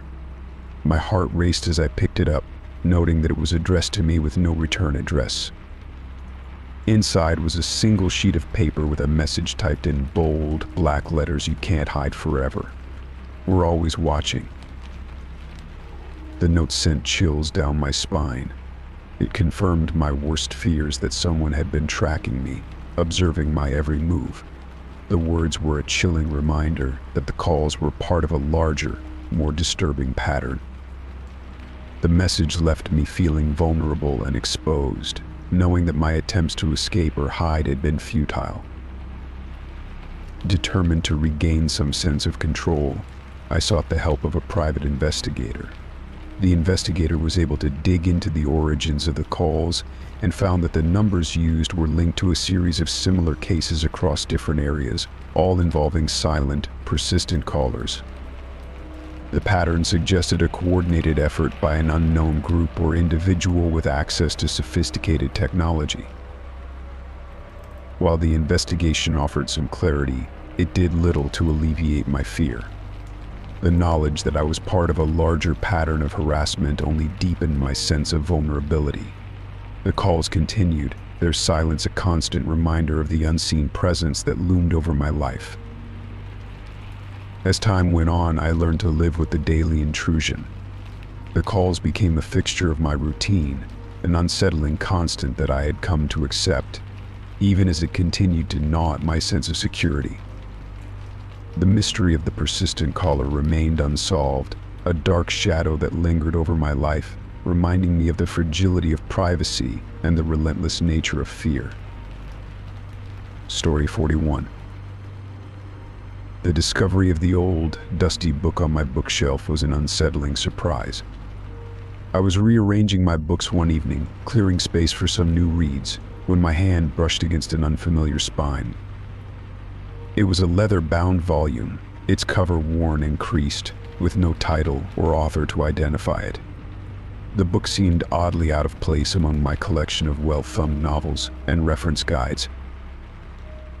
Curiosity piqued. I pulled the book from the shelf and opened it carefully. The pages were yellowed with age, and a musty scent wafted up as I flipped through them. What struck me immediately was the handwriting. It was densely packed, filling every inch of the pages with neat, meticulous script. The notes described mundane details of my daily life, things I had never mentioned to anyone. Details that were far too specific to be random. The first entry was dated just a few weeks prior. It began with a description of my morning routine. Woke up to the sound of the alarm clock, groggy from a late night of work. The kitchen smelled faintly of coffee. It went on to describe in unsettling detail my breakfast habits, including the exact brand of cereal I preferred and how I liked my coffee. It was as if someone had been shadowing me, recording my every move with a disturbing precision. The further I read, the more my anxiety grew. Each entry was like a page out of my life, filled with intimate observations that could only have come from someone who was closely watching me. The entries chronicled everything from my commute to work, including the color of the car that cut me off one day, to my interactions with colleagues and even my habits at home. The specificity of the observations made it clear that the writer knew me intimately. I tried to rationalize the situation. Perhaps it was an old journal belonging to someone else that had somehow ended up on my shelf. But the detailed descriptions were too personal, too exact to belong to anyone but me. I flipped through the book, searching for clues about its origin. There were no names, no hints about who had written it, just a relentless series of notes that chronicled my life in excruciating detail. But desperate for answers, I contacted local bookstores and antique shops, hoping someone might recognize the book or provide some insight into its origins. None of the store owners or antique dealers could recall seeing a book like it. They suggested it might be a private journal that had been misplaced or sold by mistake, but no one could offer a concrete explanation. I even reached out to the police, thinking that the book might be part of a larger issue or a potential threat. The officers took a report and examined the book, but without any concrete evidence or leads, they were unable to offer much assistance. They assured me that it was likely an isolated incident, but their lack of answers did little to ease my growing paranoia. As the days went by, the book became a source of constant anxiety. I began to feel like my private moments were being intruded upon, as if someone was watching me and recording every detail of my life. I became hyper-aware of my surroundings, constantly checking for signs of someone following me or lurking nearby. Every sound, every shadow became a potential threat. I also noticed changes in my behavior. I became more secretive, avoiding discussions about my daily routines with friends and family. I was afraid of revealing any more details that might end up in the book, adding to the disturbing collection of notes. The sense of intrusion was overwhelming, and I found myself second-guessing my every action, worried that someone was keeping tabs on me. One night, unable to sleep, I decided to confront the book directly. I sat in my dimly lit living room, the book open on the coffee table in front of me. I read through the entries again, trying to find some pattern or clue that might explain its presence. The notes had a disjointed quality, jumping from one day to the next without any clear sequence, making it difficult to decipher any meaning beyond the surface level. As I continued to read, I noticed something unsettling. Some of the more recent entries seemed to predict events before they happened. For instance, there was a note about a phone call I was going to receive from a friend, mentioning a specific topic of conversation that had not yet occurred. The book seemed to anticipate my actions, adding a layer of eeriness to the already unsettling observations. With no answers in sight, I decided to take matters into my own hands. I carefully placed the book in a sealed box, hoping that removing it from my immediate environment might help alleviate the sense of unease. I stored the box in the attic, along with other forgotten items, and tried to put the book out of my mind. Despite my efforts to move on, the sense of intrusion lingered. I couldn't shake the feeling that the book was a symbol of something deeper, a reflection of my own fears and anxieties about privacy and control. It served as a constant reminder that even the most mundane aspects of life could be subjected to scrutiny and observation. In the end, the book remained a mystery, an unsettling artifact of an unknown origin. The details it contained and the eerie way it seemed to follow my life left a lasting impression. It was a stark reminder that sometimes the most unsettling aspects of our lives are those that defy explanation, leaving us with more questions than answers and a lingering sense of vulnerability. Story 42. It began subtly, a postcard arriving in the mail with no return address, just a postmark from a town I didn't recognize. I thought little of it at first, assuming it was a mistake or a piece of junk mail. The card itself was innocuous enough, depicting a serene landscape with a handwritten message on the back: "You're doing well, but don't get too comfortable." The message puzzled me. It was vague, yet it struck a chord of discomfort. I shrugged it off, attributing it to a prank or a misdirected piece of mail. But as the weeks went by, the postcards continued to arrive, each one more unsettling than the last. The second postcard was postmarked from a different state. It featured a picture of a quaint cafe, and the message read, "I see you're still enjoying your coffee breaks. Watch your step." The detail about my coffee breaks was accurate. I often frequented a local cafe during my lunch hour. How someone knew about this habit was beyond me. The third postcard arrived with a picture of a library, and the message was even more disturbing: "Your favorite reading spot is under surveillance. Be careful who you trust." I was an avid reader, and the postcard's reference to my preferred library felt intrusive. I had not shared this detail with anyone, making the message all the more unsettling. I started to feel a creeping sense of paranoia. Each postcard was postmarked from different cities, places I had never visited or even mentioned to anyone. I tried to trace the origins of the postcards, starting with the postmarks, but each inquiry led to a dead end. The addresses were real, but the post office employees could provide no information about the senders. As the postcards kept arriving, the messages became increasingly personal. One card arrived with a picture of a park near my home, and the message read, "I know where you go to clear your head. You're not alone." Another showed a photo of my house from a distance, with the note, "I've been watching you from afar. Do you feel safe?" The fact that someone seemed to be tracking my movements and habits was deeply unsettling. I began to feel like I was under constant scrutiny, and the feeling of being watched grew more intense with each new postcard. I became hyper-aware of my surroundings, checking over my shoulder and second-guessing every interaction. I contacted the local authorities and reported the postcards, but the police couldn't offer much help. The messages were cryptic and didn't explicitly threaten violence, so there was little they could do without more concrete evidence. They suggested I keep the postcards for any potential evidence and continue to document any unusual activities or encounters.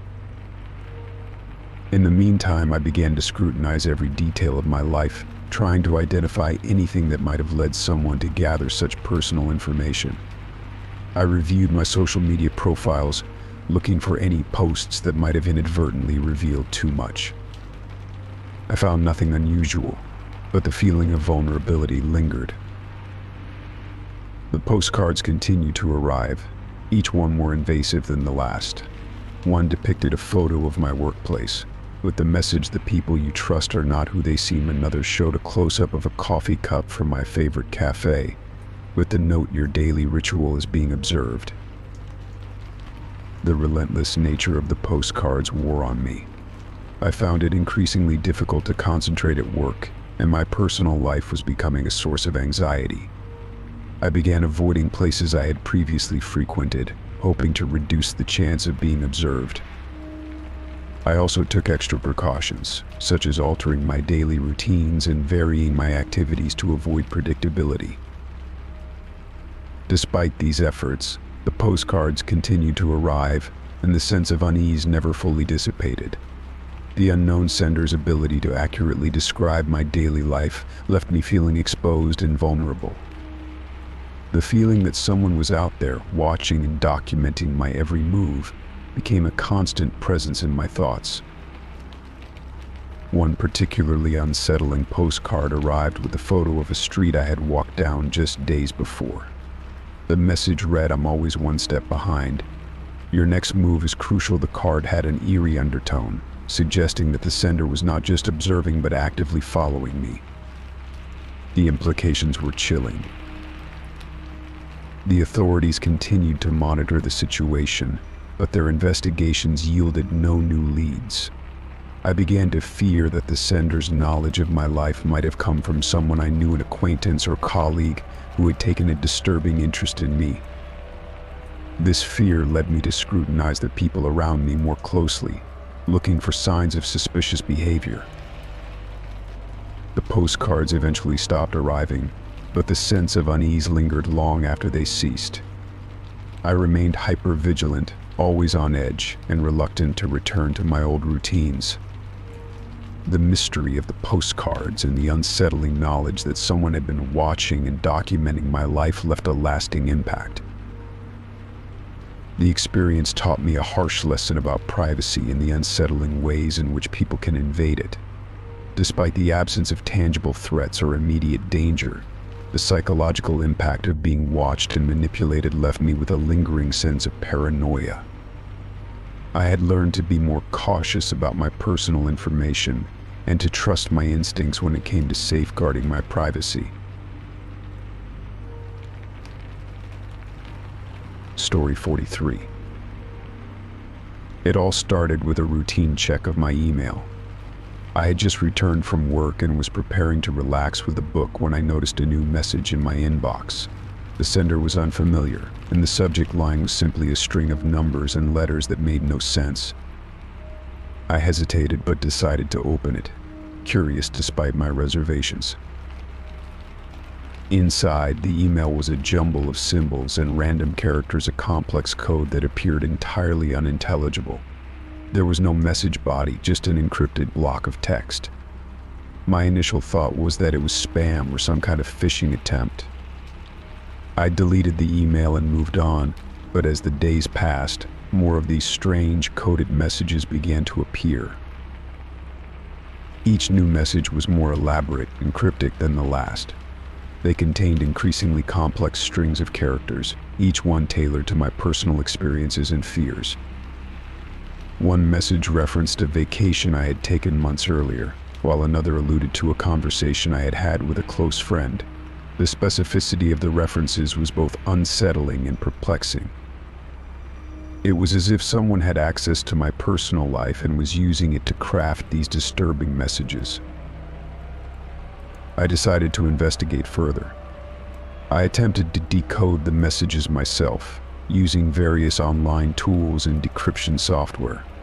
Each attempt proved fruitless. The codes were too intricate and sophisticated for any simple decryption method.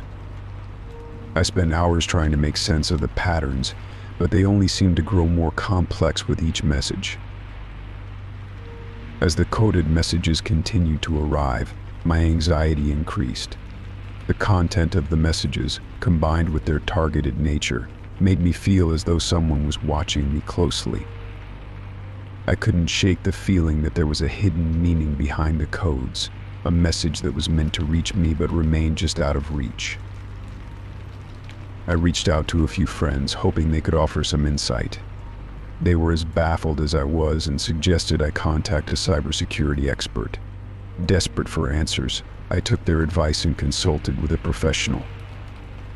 The expert reviewed the messages and attempted to decode them using advanced algorithms and cryptographic techniques, but even they struggled to make sense of the encrypted text. The expert confirmed that the codes were highly sophisticated, but they couldn't determine the origin or purpose behind them. They suggested that I take extra precautions with my online security, including changing passwords and enabling two-factor authentication. I followed their advice, but the messages kept coming, each one adding to my growing sense of dread. The emails began to include more personal details, references to past traumas, fears, and even private conversations I had thought were confidential. The feeling of being watched became more pronounced. It was as if someone had an intimate knowledge of my life and was using that information to instill fear and anxiety. One evening, as I sat at my computer, I received another coded email. This one was different. It contained a series of coordinates and a cryptic message that read, "The truth lies where shadows fall." The coordinates pointed to a location in a remote area outside the city. The message was ominous and unsettling, and I couldn't help but feel that it was a clue or a challenge of some sort. I debated whether or not to investigate the location, but the fear of what might be waiting for me held me back. The idea of confronting whatever was behind the messages was terrifying, but the constant feeling of being threatened was taking a toll on my mental health. I discussed the situation with the cybersecurity expert, who advised caution but didn't discourage me from pursuing it if I felt it was necessary. With a mixture of apprehension and determination, I decided to visit the coordinates. I arranged for a friend to accompany me for safety and set out to the remote location. The drive was long and eerie, the landscape growing increasingly desolate as we approached our destination. When we arrived, we found ourselves in a secluded area surrounded by dense woods and old, abandoned buildings. We searched the area, but we found nothing of significance, no hidden messages or clues, just the remnants of forgotten structures and overgrown vegetation. The sense of being watched persisted, but we couldn't find any tangible evidence of someone being there. The trip ended up being a fruitless endeavor, but it did little to ease my anxiety. Back home, the emails continued, but the content became more generic, less personalized. It was as if the sender had lost interest or had been satisfied with the fear they had already instilled. The coded messages slowed to a trickle and eventually stopped altogether. Despite this, the impact of the experience lingered. The fear of being watched and the anxiety from the coded messages had taken a significant toll on my well-being. I continued to be cautious about my online security and remained vigilant about my privacy.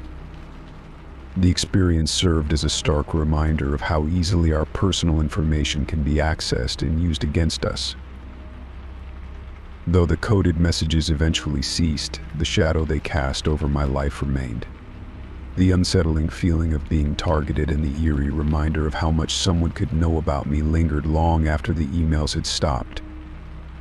The incident left me with a deeper understanding of the vulnerabilities we face in the digital age and the importance of safeguarding our personal information. Story 44. The autumn breeze was crisp and invigorating as I arrived home from a long day at work. It had been a typical Tuesday, filled with meetings and deadlines, and I was looking forward to the tranquility of my home. My bedroom, with its warm, inviting decor and plush bed, was my sanctuary. I liked to unwind there, away from the chaos of the outside world. As I opened the door to my bedroom, I was met with a sight that stopped me in my tracks. On the wall beside my bed, I saw a large, dirty handprint smeared against the white paint. The handprint was unmistakably human palm, and fingers clearly defined, but it was smudged and dark, as though it had been made with something grimy. My initial reaction was confusion followed by unease.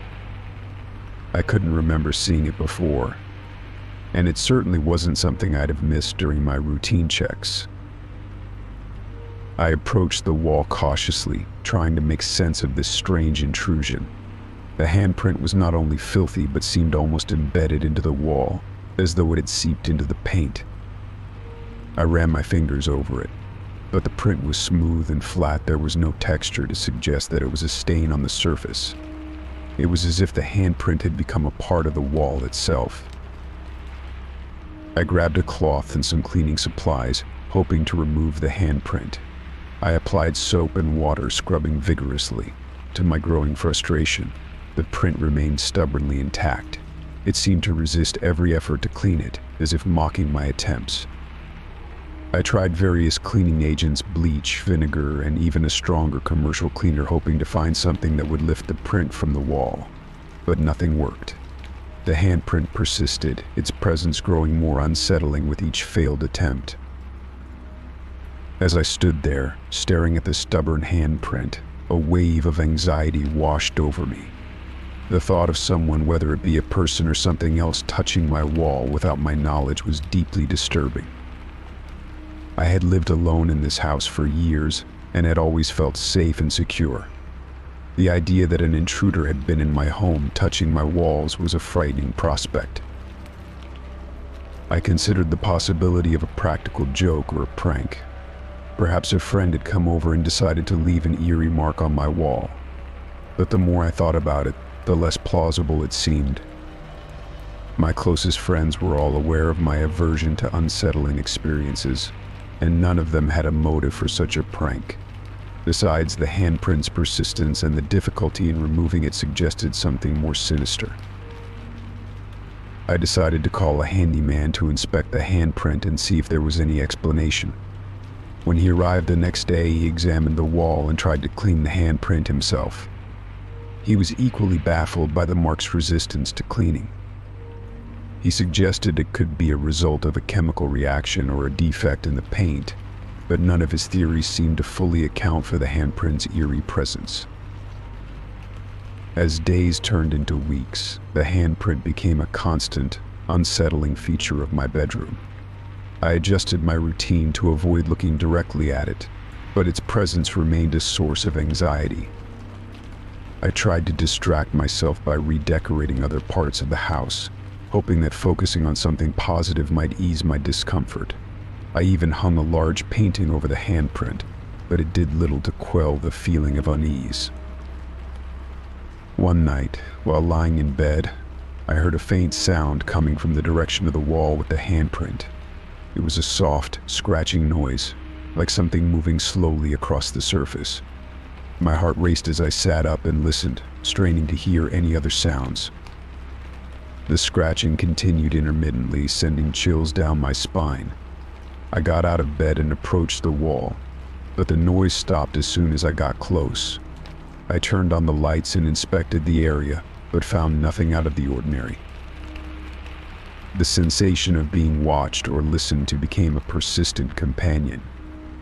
I would catch myself glancing nervously at the wall whenever I was in the room, and the sense of dread never completely left me. I started to sleep with the lights on and kept the door to my bedroom tightly closed. Desperate for answers, I consulted a local paranormal investigator, hoping that they might be able to provide some insight into the mysterious handprint.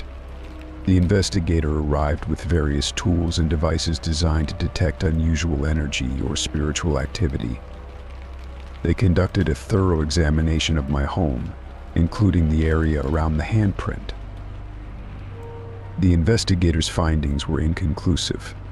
They reported no unusual energy readings or signs of paranormal activity, leaving me with more questions than answers. The handprint remained a perplexing anomaly, a symbol of an invasion that defied logical explanation. The experience took a toll on my mental well-being. The constant sense of unease and the persistent reminder of the handprint left me feeling vulnerable and unsettled. I began to question my own sanity, wondering if the handprint was a figment of my imagination or a manifestation of my fears. Despite my efforts to ignore it, the handprint had become a symbol of an unknown presence that had intruded into my private space. Eventually, I decided to repaint the entire room, hoping that a fresh coat of paint might erase the memory of the handprint and provide some closure. As the new paint dried, I felt a small sense of relief. The handprint was gone, replaced by a clean, blank wall. But even after the repainting, the sense of violation lingered. The experience had left an indelible mark on my psyche, a reminder that even the most secure spaces could be breached by unseen forces. The handprint was gone, but the feeling of being watched and the unsettling memory of its presence remained with me, a ghostly echo of an intrusion that had no clear explanation. Story 45. It was a chilly October morning when the parcel arrived. The air was crisp, the leaves rustling outside my window as I sipped my coffee. I was in the midst of preparing for a busy day when I noticed the small, unmarked box resting on my doorstep. Its plain brown wrapping and lack of any return address immediately caught my attention. It was an unusual delivery, but given the sporadic nature of my job, I often received packages from various clients and businesses. I set the box aside, intending to open it later when I had more time. Later that evening, after a long day of meetings and errands, I finally sat down to investigate the mysterious parcel. I was alone in the house, the evening sun casting long shadows across the room as I carefully peeled away the packaging. Inside, nestled among crumpled newspaper, was a collection of photographs. The stack was held together by a simple rubber band, and as I removed it, a chill ran down my spine. The first few photos were of familiar scenes, landscapes, family gatherings, and a few candid shots of friends. However, as I flipped through the stack, I began to notice something unsettling. Some of the photographs were of me, but they were taken from angles that seemed impossibly intimate. There were shots of me sitting at my desk, captured through a window, and others of me walking down the street, as if someone had been following me. The real horror set in when I noticed that the photos had been altered. In some, unsettling shadows had been added, as if someone had tried to obscure or manipulate the image. Faces in the background were distorted, eyes and mouths stretched grotesquely. In others, strange figures were superimposed, a shadowy silhouette that seemed to loom ominously behind me, or distorted shapes that gave the impression of something watching me. I felt a wave of nausea as I continued to sort through the photos. There were pictures of my apartment, both interior and exterior, with additional eerie elements, strange symbols scrawled on the walls, and ghostly apparitions lingering in the background. The alterations were so meticulous that it was clear whoever sent these photos had a disturbing amount of access to my life. My immediate reaction was one of disbelief. Who could have done this? The photos seemed to be taken from various points in time, and the level of detail suggested a thorough and invasive surveillance. I searched for any clues in the parcel. There was nothing but the photographs and a small, plain note that read, "I'm closer than you think." I tried to calm my racing heart and think rationally. I examined the photos again, hoping to find some trace of the sender, an identifiable landmark, a distinctive feature in the background, or even a hint of a return address. But there was nothing. Each image seemed deliberately composed to unsettle and disturb, without offering any practical information. Feeling increasingly paranoid, I decided to take the photos to the police. I hoped that they might be able to trace the source or offer some guidance on how to handle the situation. I spent the next few hours organizing the photos and compiling a detailed account of the incident before heading to the station. The police were professional and attentive, but their initial response was more pragmatic than reassuring. They took the photographs as evidence and assured me they would investigate. However, they also made it clear that without more concrete information, such as fingerprints or specific details about the sender, it would be challenging to make progress. In the days that followed, I found it hard to relax. Every creak of the floorboards, every rustle of the curtains seemed to amplify my anxiety. I started to second-guess every shadow and movement, convinced that someone was watching me. I kept the photographs in a safe place, locked away in a drawer, but the unsettling images remained imprinted on my mind. I also took precautions around the house, checking the locks on doors and windows more frequently and installing additional security measures. I began to notice things I hadn't before, such as strange cars parked outside my building or unfamiliar faces in my neighborhood. The paranoia crept into every aspect of my life, making it difficult to distinguish between genuine threats and my overactive imagination. Despite my efforts, the feeling of being watched never fully dissipated. I avoided going out alone and made sure to tell friends and family about the incident, though I could tell they were concerned and unsure how to help. The police contacted me occasionally with updates, but they had found no new leads, and the case remained open but unsolved. One particularly unsettling evening, as I was reviewing the photos again, I noticed something I had missed before. In one of the images showing my living room, there was a reflection in the glass of a picture frame, a blurry figure standing in the doorway. I hadn't noticed it initially, but now it seemed almost like a deliberate addition. The realization that someone might have been in my apartment without my knowledge was terrifying. I began to research similar incidents online, hoping to find some insight or advice from others who had experienced similar invasions of privacy. I came across disturbing stories of stalkers and digital harassment, each one a reminder of how vulnerable we can be to those with malicious intent. Months passed, and though the immediate fear subsided, the sense of invasion lingered. The police continued their investigation, but I had come to accept that the sender might never be identified.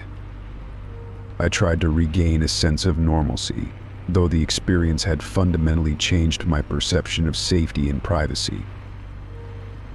The photographs remained a haunting reminder of that unsettling period. They were a symbol of how easily our sense of security can be shattered, and how, despite our best efforts, there are things beyond our control. I kept the photos in a secure place, not as a source of comfort, but as a testament to the strange and unsettling realities that can disrupt our lives. Story 46. It started on an ordinary Tuesday morning. I was sipping coffee and catching up on emails when I noticed a new message in my inbox. The sender's address was a string of random characters, and there was no name or other identifying information. The subject line was blank, which struck me as odd, but curiosity got the better of me, and I opened the email. The content was unsettling. The email contained a single line of text. "I see you attached" were several photos taken from various angles around what looked like my apartment. The images showed me in different rooms, captured at moments I had no recollection of being photographed. There were no faces visible, just candid shots that made me feel incredibly exposed. I immediately checked my apartment for any signs of a break-in, but found nothing amiss. Panic set in. I attempted to trace the email address using various online tools, but every attempt led to dead ends. The account appeared to be a throwaway, with no real identifying information or way to contact the sender. I decided to report the email to the authorities, hoping they could track down the source. Officer Miller, who took my report, listened sympathetically but advised me that without more concrete information, it would be challenging to proceed. "Keep documenting everything," she said. "If this continues, we'll have a clearer picture of what's happening." The emails kept coming. They were always from the same untraceable address and contained more photos and increasingly disturbing details. The next email arrived with the subject line, "You're not alone." It included a photo of me walking my dog, taken from behind a tree in the park where I frequently walked. I had no idea someone had been following me, and the realization was chilling. The photos seemed to capture moments when I was alone, and the detail in them suggested someone had been watching me for a while. I started taking additional precautions. I changed my daily routine, altered my routes, and increased security around my apartment. I installed new locks, security cameras, and motion detectors. I even began varying my walking times and routes, hoping to throw off any potential observer. Despite these measures, the emails continued. The sense of being constantly watched was suffocating. In one email, the sender wrote, I know your secrets. The message was accompanied by photos of my computer screen, taken while I was working from home. I was horrified by the invasion of my privacy and felt helpless as I watched my personal life become fodder for a stranger's unsettling game. The photos also included images of my bank statements and personal documents, further intensifying my anxiety. I consulted a cybersecurity expert, hoping they could help trace the source of the emails. Mr. Thompson, a skilled consultant, reviewed the emails and analyzed the metadata. His findings were grim. The sender is using sophisticated techniques to hide their tracks, he explained. They're utilizing a combination of anonymizing services and possibly compromised servers, making it nearly impossible to trace them directly. I felt a wave of despair. Despite my best efforts, the emails showed no signs of stopping. Each new message was a reminder of the invisible presence watching my every move. The invasion of privacy was beyond unsettling. It was psychologically debilitating. I struggled to focus on work, and my relationships began to suffer as I withdrew into a shell of fear and paranoia. One night, while working late, I received an email with the subject line, "Your turn." It contained a photo of my empty apartment, taken from inside my living room window. The image was so clear that it made me feel as though the sender had been in my home. My heart raced as I checked every corner of my apartment, ensuring that no one had entered. The fear was overwhelming, and I could no longer shake the sense of dread that had taken over my life. With the situation spiraling, I sought advice from a therapist. Dr. Stevens, who specialized in trauma and anxiety, helped me navigate the emotional toll of the stalking. "You're dealing with a psychological assault," she said. "It's important to focus on self-care and regain a sense of control." Her support was invaluable, but the fear of the unknown continued to overshadow my daily life. I began to take additional steps to secure my personal information. I changed all my passwords, set up two-factor authentication on my accounts, and carefully monitored my online presence. Despite these efforts, the emails persisted, each one adding to the growing list of intrusions. I became hyper-aware of my surroundings and overly cautious about sharing any personal information. Months passed, and the frequency of the emails started to wane. While the emails became less frequent, the fear and anxiety persisted.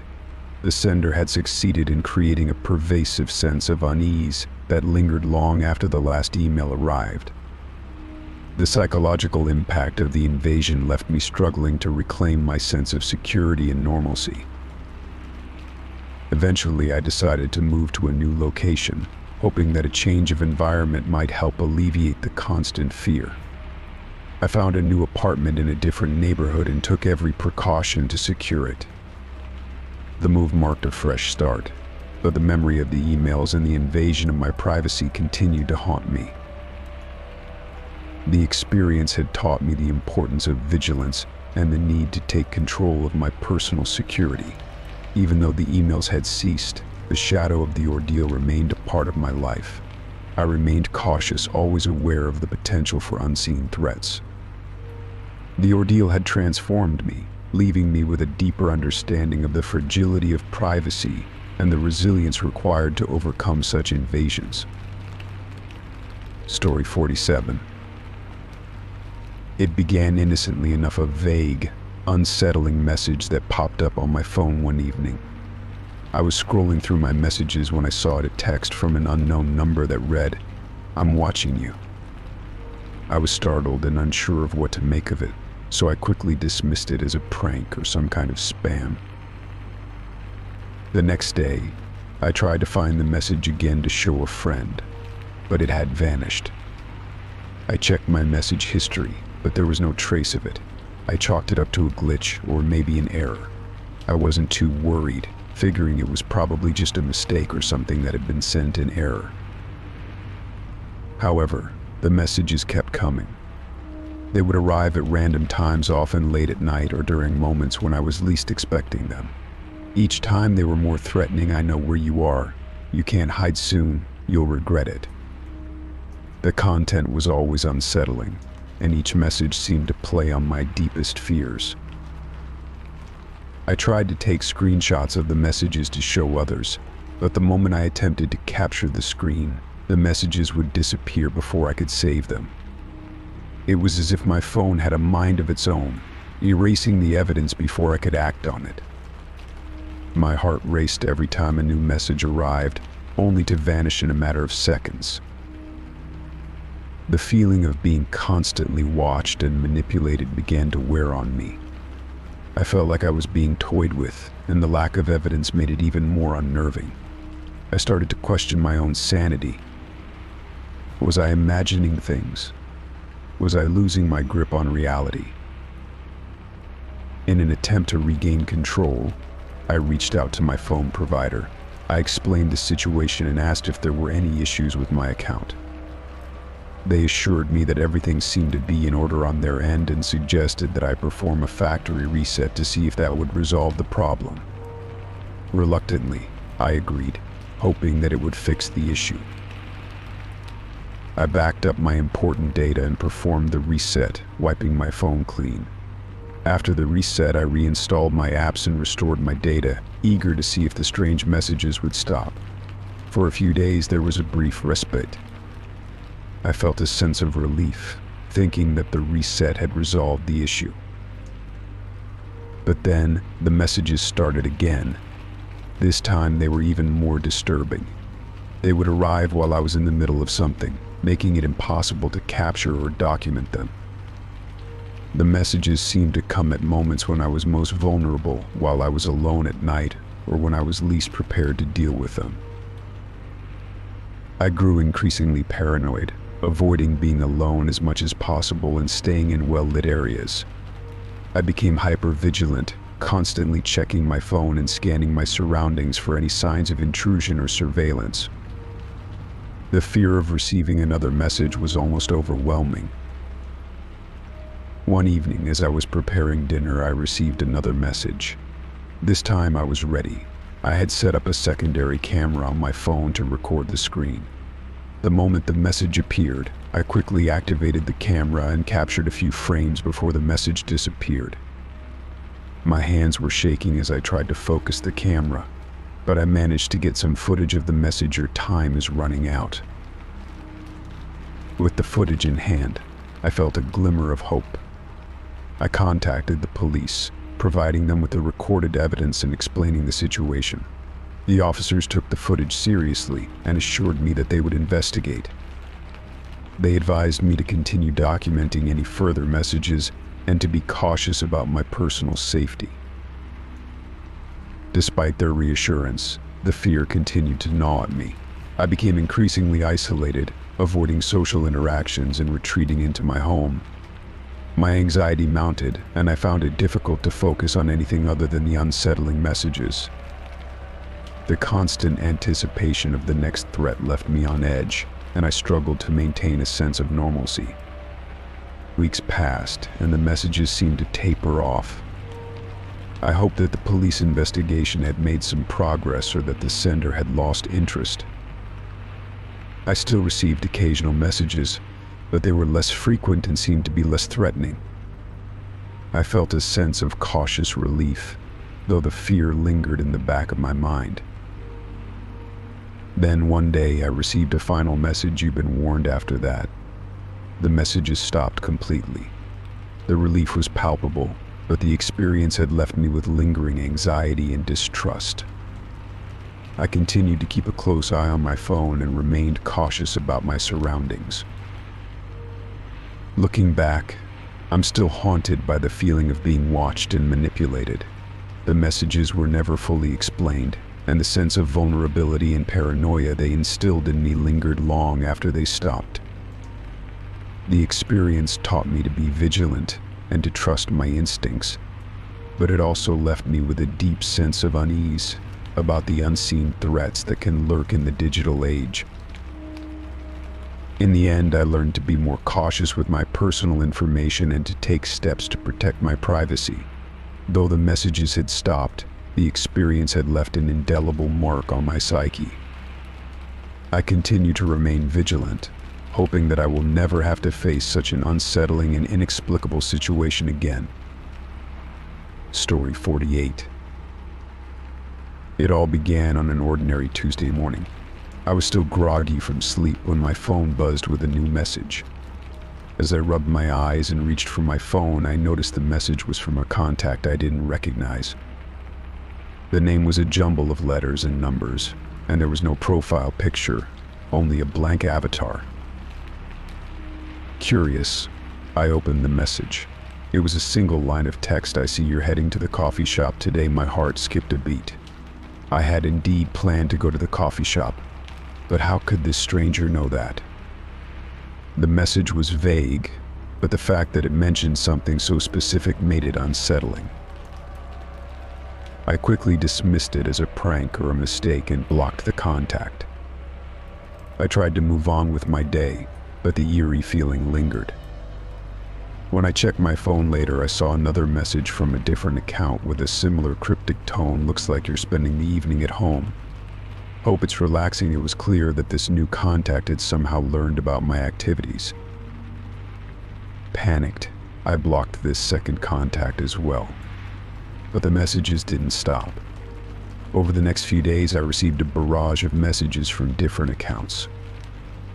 Each message seemed to know something about my daily routine, where I was going, what I was doing, and even what time I was likely to be home. "You left your lights on," one message read. "I saw you at the grocery store yesterday," read another. I grew increasingly alarmed. Each new account seemed to pop up as soon as I blocked the previous one. They were relentless, their messages a constant intrusion into my private life. I tried reporting the accounts to the app support team, but each time the support process seemed to be slow and ineffective. The messages kept coming, each one more unsettling than the last. My anxiety mounted with every new notification. The feeling of being monitored was overwhelming. It wasn't just the messages that bothered me, it was the knowledge that someone was keeping a close watch on my every move. I began to feel paranoid, constantly checking over my shoulder and avoiding any activities that could give away my location. One evening, I received a particularly chilling message. "I know you're home alone tonight. I wonder if you're afraid." I tried to shake off the fear, telling myself that it was probably someone with too much time on their hands, but the message struck a nerve.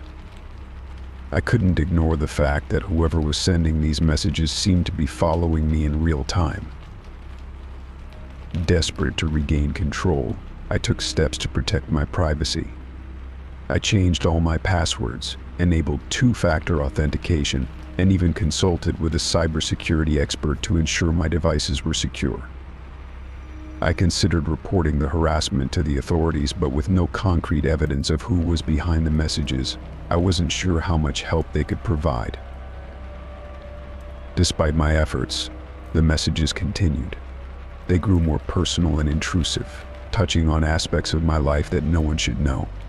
"I saw you talking to your friend at the park today. Is everything okay?" One message read. I felt like a puppet on strings, manipulated by someone who knew far too much about me. The constant bombardment began to take a toll on my mental health. I found it hard to focus on work, and my sleep was plagued by nightmares of being watched and followed. The once safe confines of my home no longer felt secure.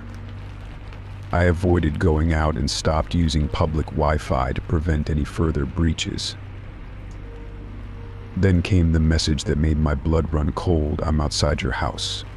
I can see your lights through the window." I panicked, rushing to the windows and peering outside. There was no one in sight, but the thought that someone might be lurking just beyond my view was terrifying.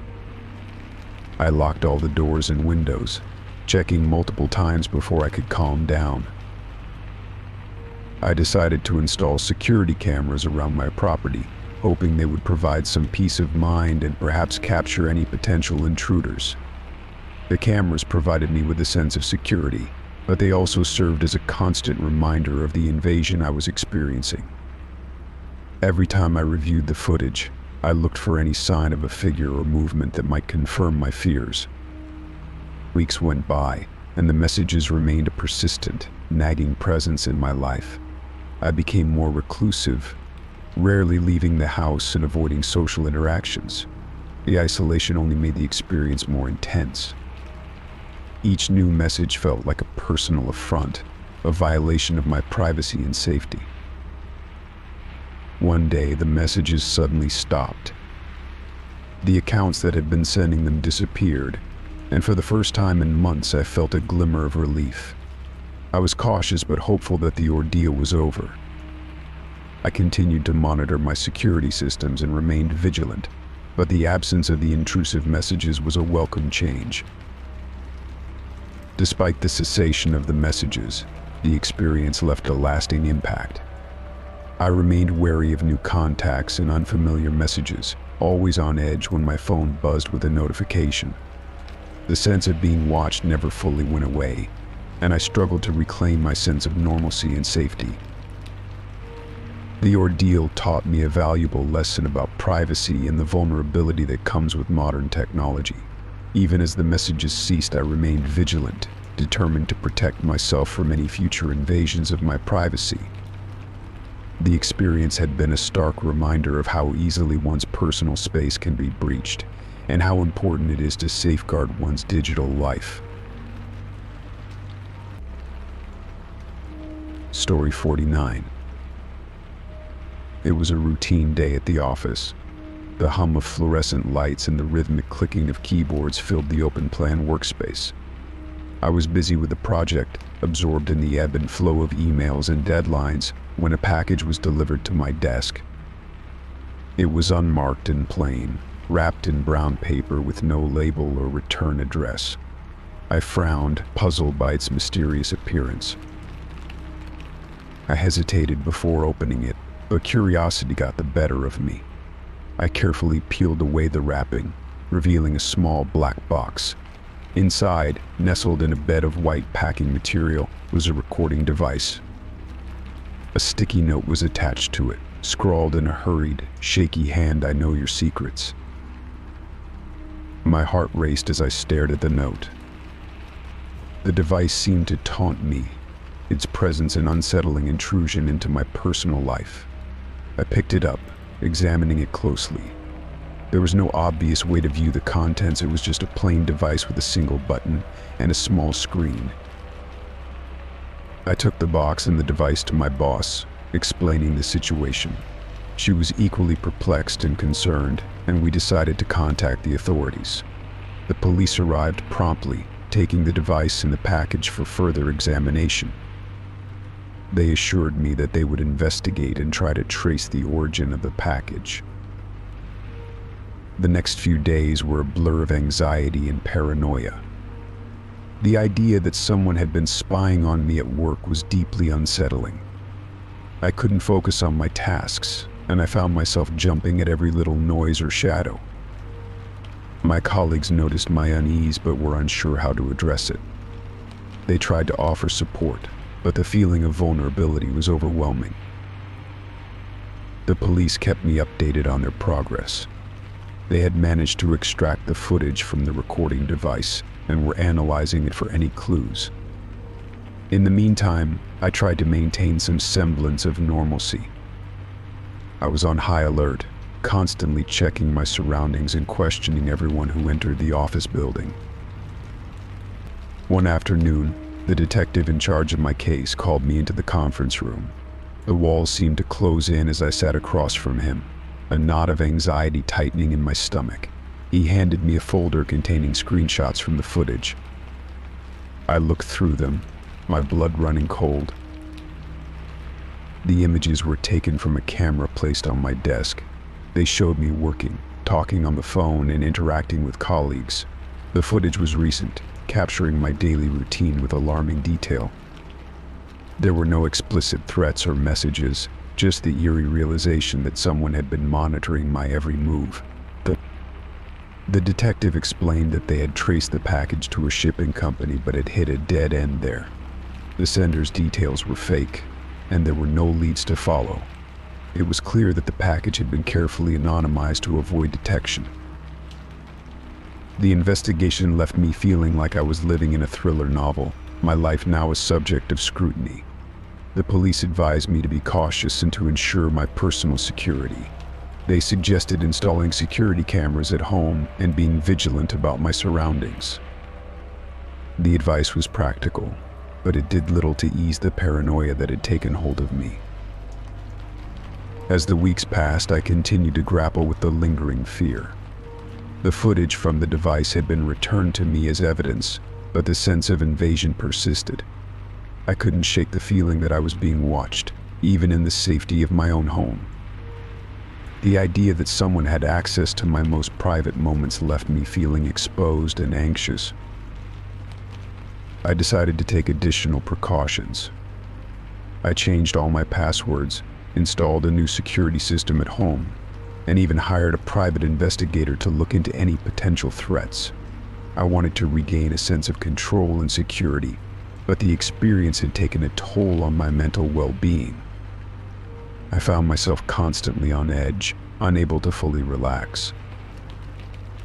Despite the measures I took, the fear of being watched lingered. The recording device had served as a stark reminder of the vulnerabilities that lurk in our lives, and it took time for me to rebuild my sense of safety. The authorities eventually closed the case due to a lack of evidence, but the impact of the intrusion remained. In the end, the experience taught me a harsh lesson about privacy and security. It underscored the importance of being vigilant and proactive in safeguarding one's personal space. While the mystery of the unmarked package was never fully resolved, I learned to navigate the world with a heightened sense of awareness. Though the unsettling incident eventually faded into the background of my life, the sense of vulnerability and the reminder of life's unpredictable nature remained with me. It was a reminder that even in our everyday routines, we are not always as safe as we believe, and the shadows of our world can sometimes reveal unsettling truths. Story 50. The first time I saw him, it was just a fleeting glimpse, a shadowy figure standing across the street, partially obscured by the trees lining the edge of my neighborhood. I dismissed it as a trick of the light, or perhaps a passerby who had caught my attention momentarily. But as days passed, I noticed him again, always lingering in the background, his presence becoming increasingly unsettling. He was always there, but never in a way that would allow me to get a good look at him. Each time I glanced his way, he seemed to melt into the surroundings, his silhouette blending with the trees or disappearing behind parked cars. It was as if he had an uncanny ability to remain just out of reach, always visible but never accessible. At first I tried to convince myself it was a coincidence. Maybe he was a new resident, or someone with a legitimate reason to be in the neighborhood. But as the days turned into weeks, his presence became a constant source of anxiety. No matter where I went or what I did, I had the unsettling sensation that he was watching me, his eyes trained on my every move. My attempts to confront him only seemed to escalate the situation. One afternoon, driven by a growing sense of unease, I decided to approach him. I noticed him standing by the corner of my street, just beyond the reach of my porch light. As I walked towards him, my heart pounding with a mixture of fear and determination, he suddenly vanished, as though he had evaporated into thin air. The street was empty, and I found myself standing alone, confused and alarmed. I tried to rationalize the experience. Perhaps he had seen me coming and decided to leave, or maybe I had imagined the whole thing. But the feeling of being observed persisted. I began to feel like a character in a twisted game, where my every action was monitored by an unseen player. The once familiar streets of my neighborhood now felt foreign and threatening, a stage for an unsettling drama I couldn't quite understand. As the weeks continued, his behavior became more brazen. I would catch glimpses of him from my window, standing in different locations but always within view. Sometimes he would appear at odd hours late at night or early in the morning, further intensifying the feeling that he was deliberately monitoring me. I would check to make sure my doors were locked, and I became hyper-aware of every sound and movement in my house. The more I tried to avoid him, the more his presence seemed to taunt me. I started seeing him in my peripheral vision, a fleeting shadow that would disappear when I turned my head. It felt as though he was playing a cruel game, testing my nerves and my sense of safety. One evening, I decided to take a different approach. I enlisted the help of a neighbor, Mrs. Hawkins, who had lived in the area for decades and knew everyone.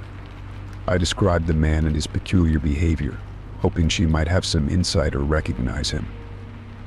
She listened intently but seemed puzzled, unable to identify him or recall anyone matching his description.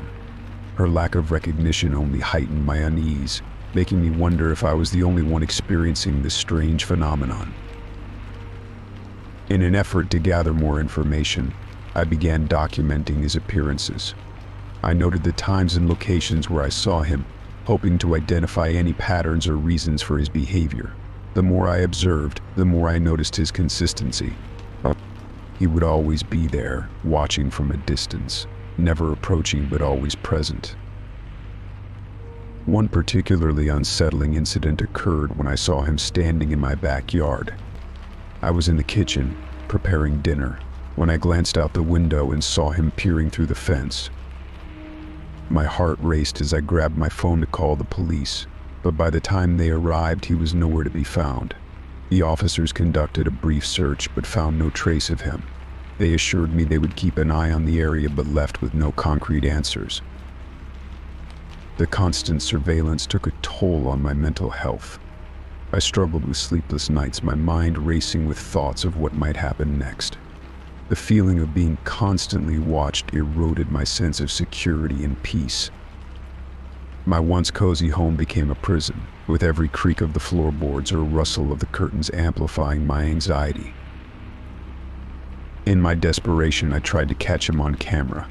I set up a series of security cameras around my property, hoping to capture evidence of his presence. I meticulously reviewed the footage each day, searching for any sign of the elusive figure. However, the cameras never seemed to capture anything significant, only the occasional shadow or movement that could easily be attributed to passing cars or animals. One evening, while reviewing the footage, I noticed something chilling.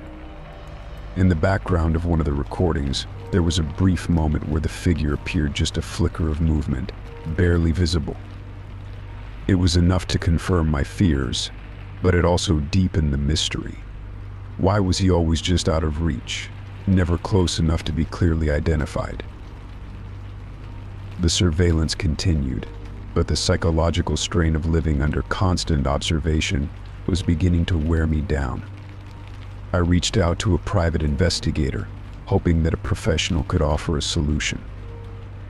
The investigator took my case seriously and conducted a thorough investigation, but despite his efforts, he found no conclusive evidence or leads about the man's identity or motives. Months passed, and the figure's appearances became less frequent. The once constant presence in my neighborhood dwindled, leaving me with a lingering sense of dread and unease. The mystery of the Watcher remained unresolved, and though the intensity of his presence had faded, the psychological impact remained. The experience left me with a heightened awareness of my surroundings and a profound sense of vulnerability. The knowledge that someone had been watching me, seemingly without reason or explanation, left an indelible mark on my life. My once safe neighborhood was forever tainted by the specter of the Watcher, and though the shadow had receded, the memories of his unsettling presence continued to haunt me,